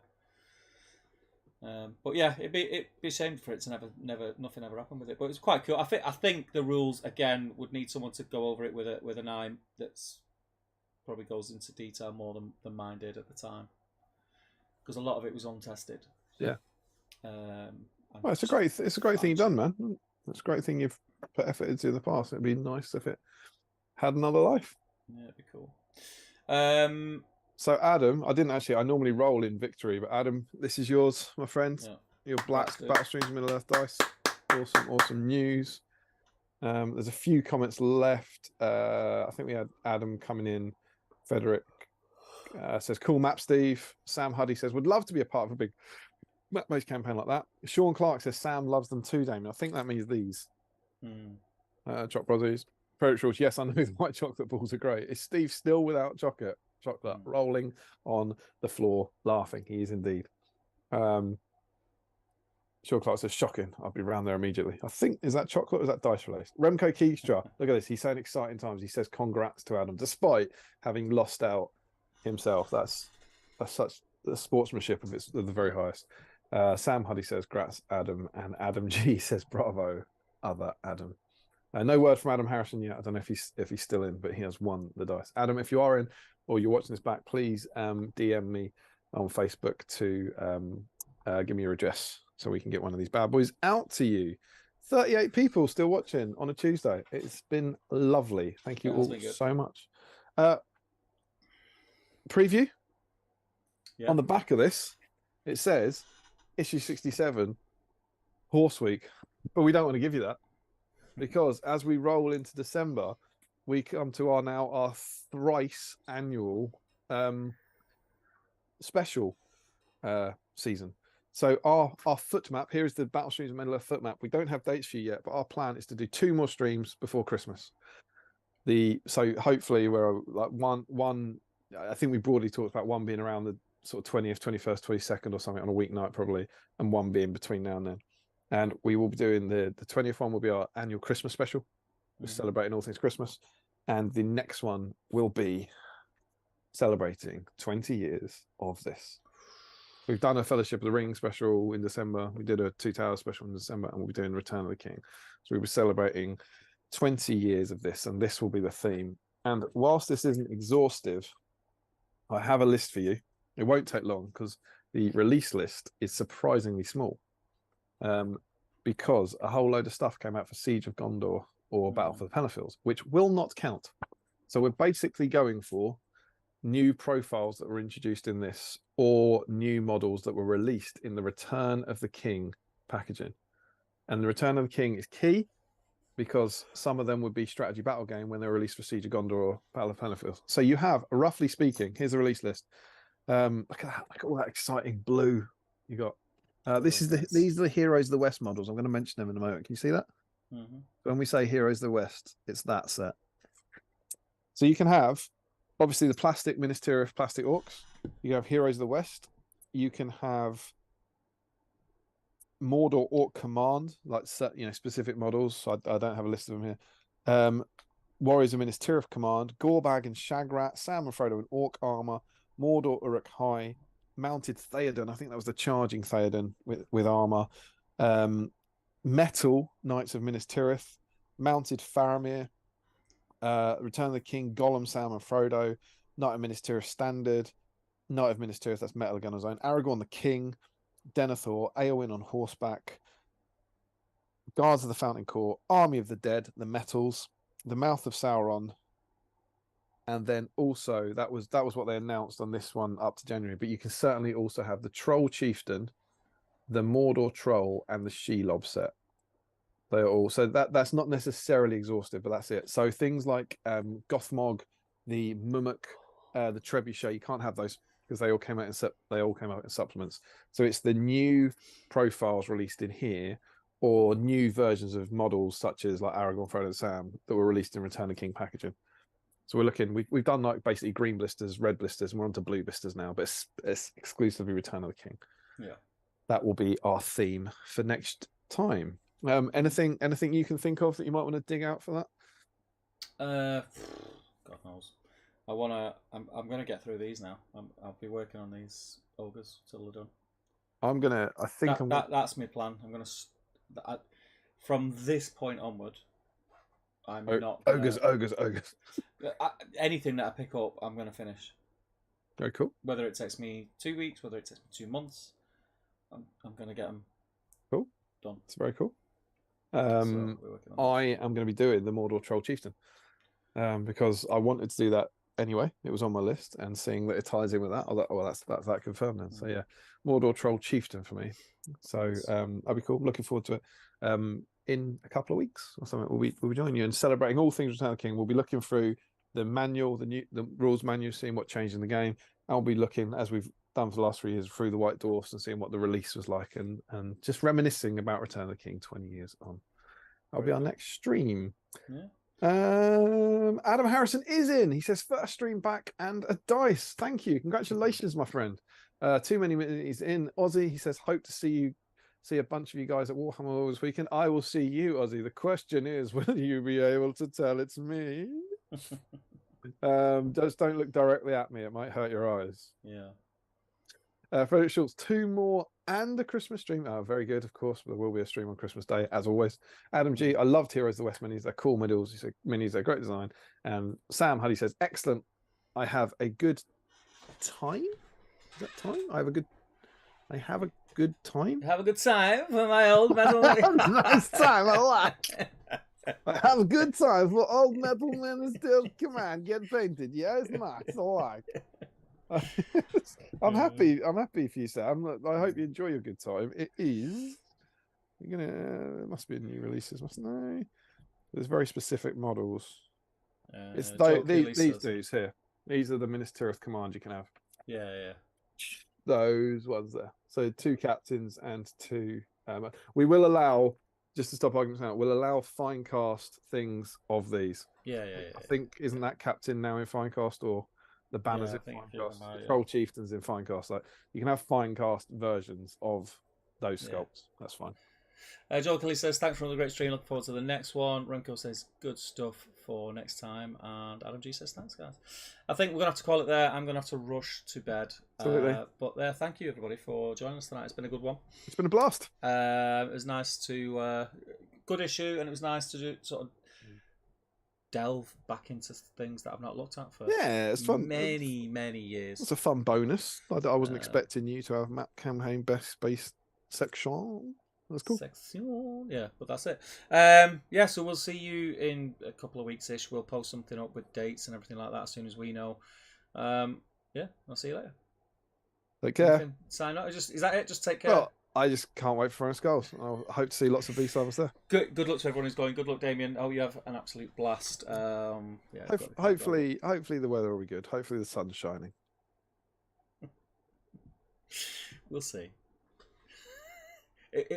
I'm sure everybody in that hall will see a little bit of sunshine. Well, we can only hope. We can only hope.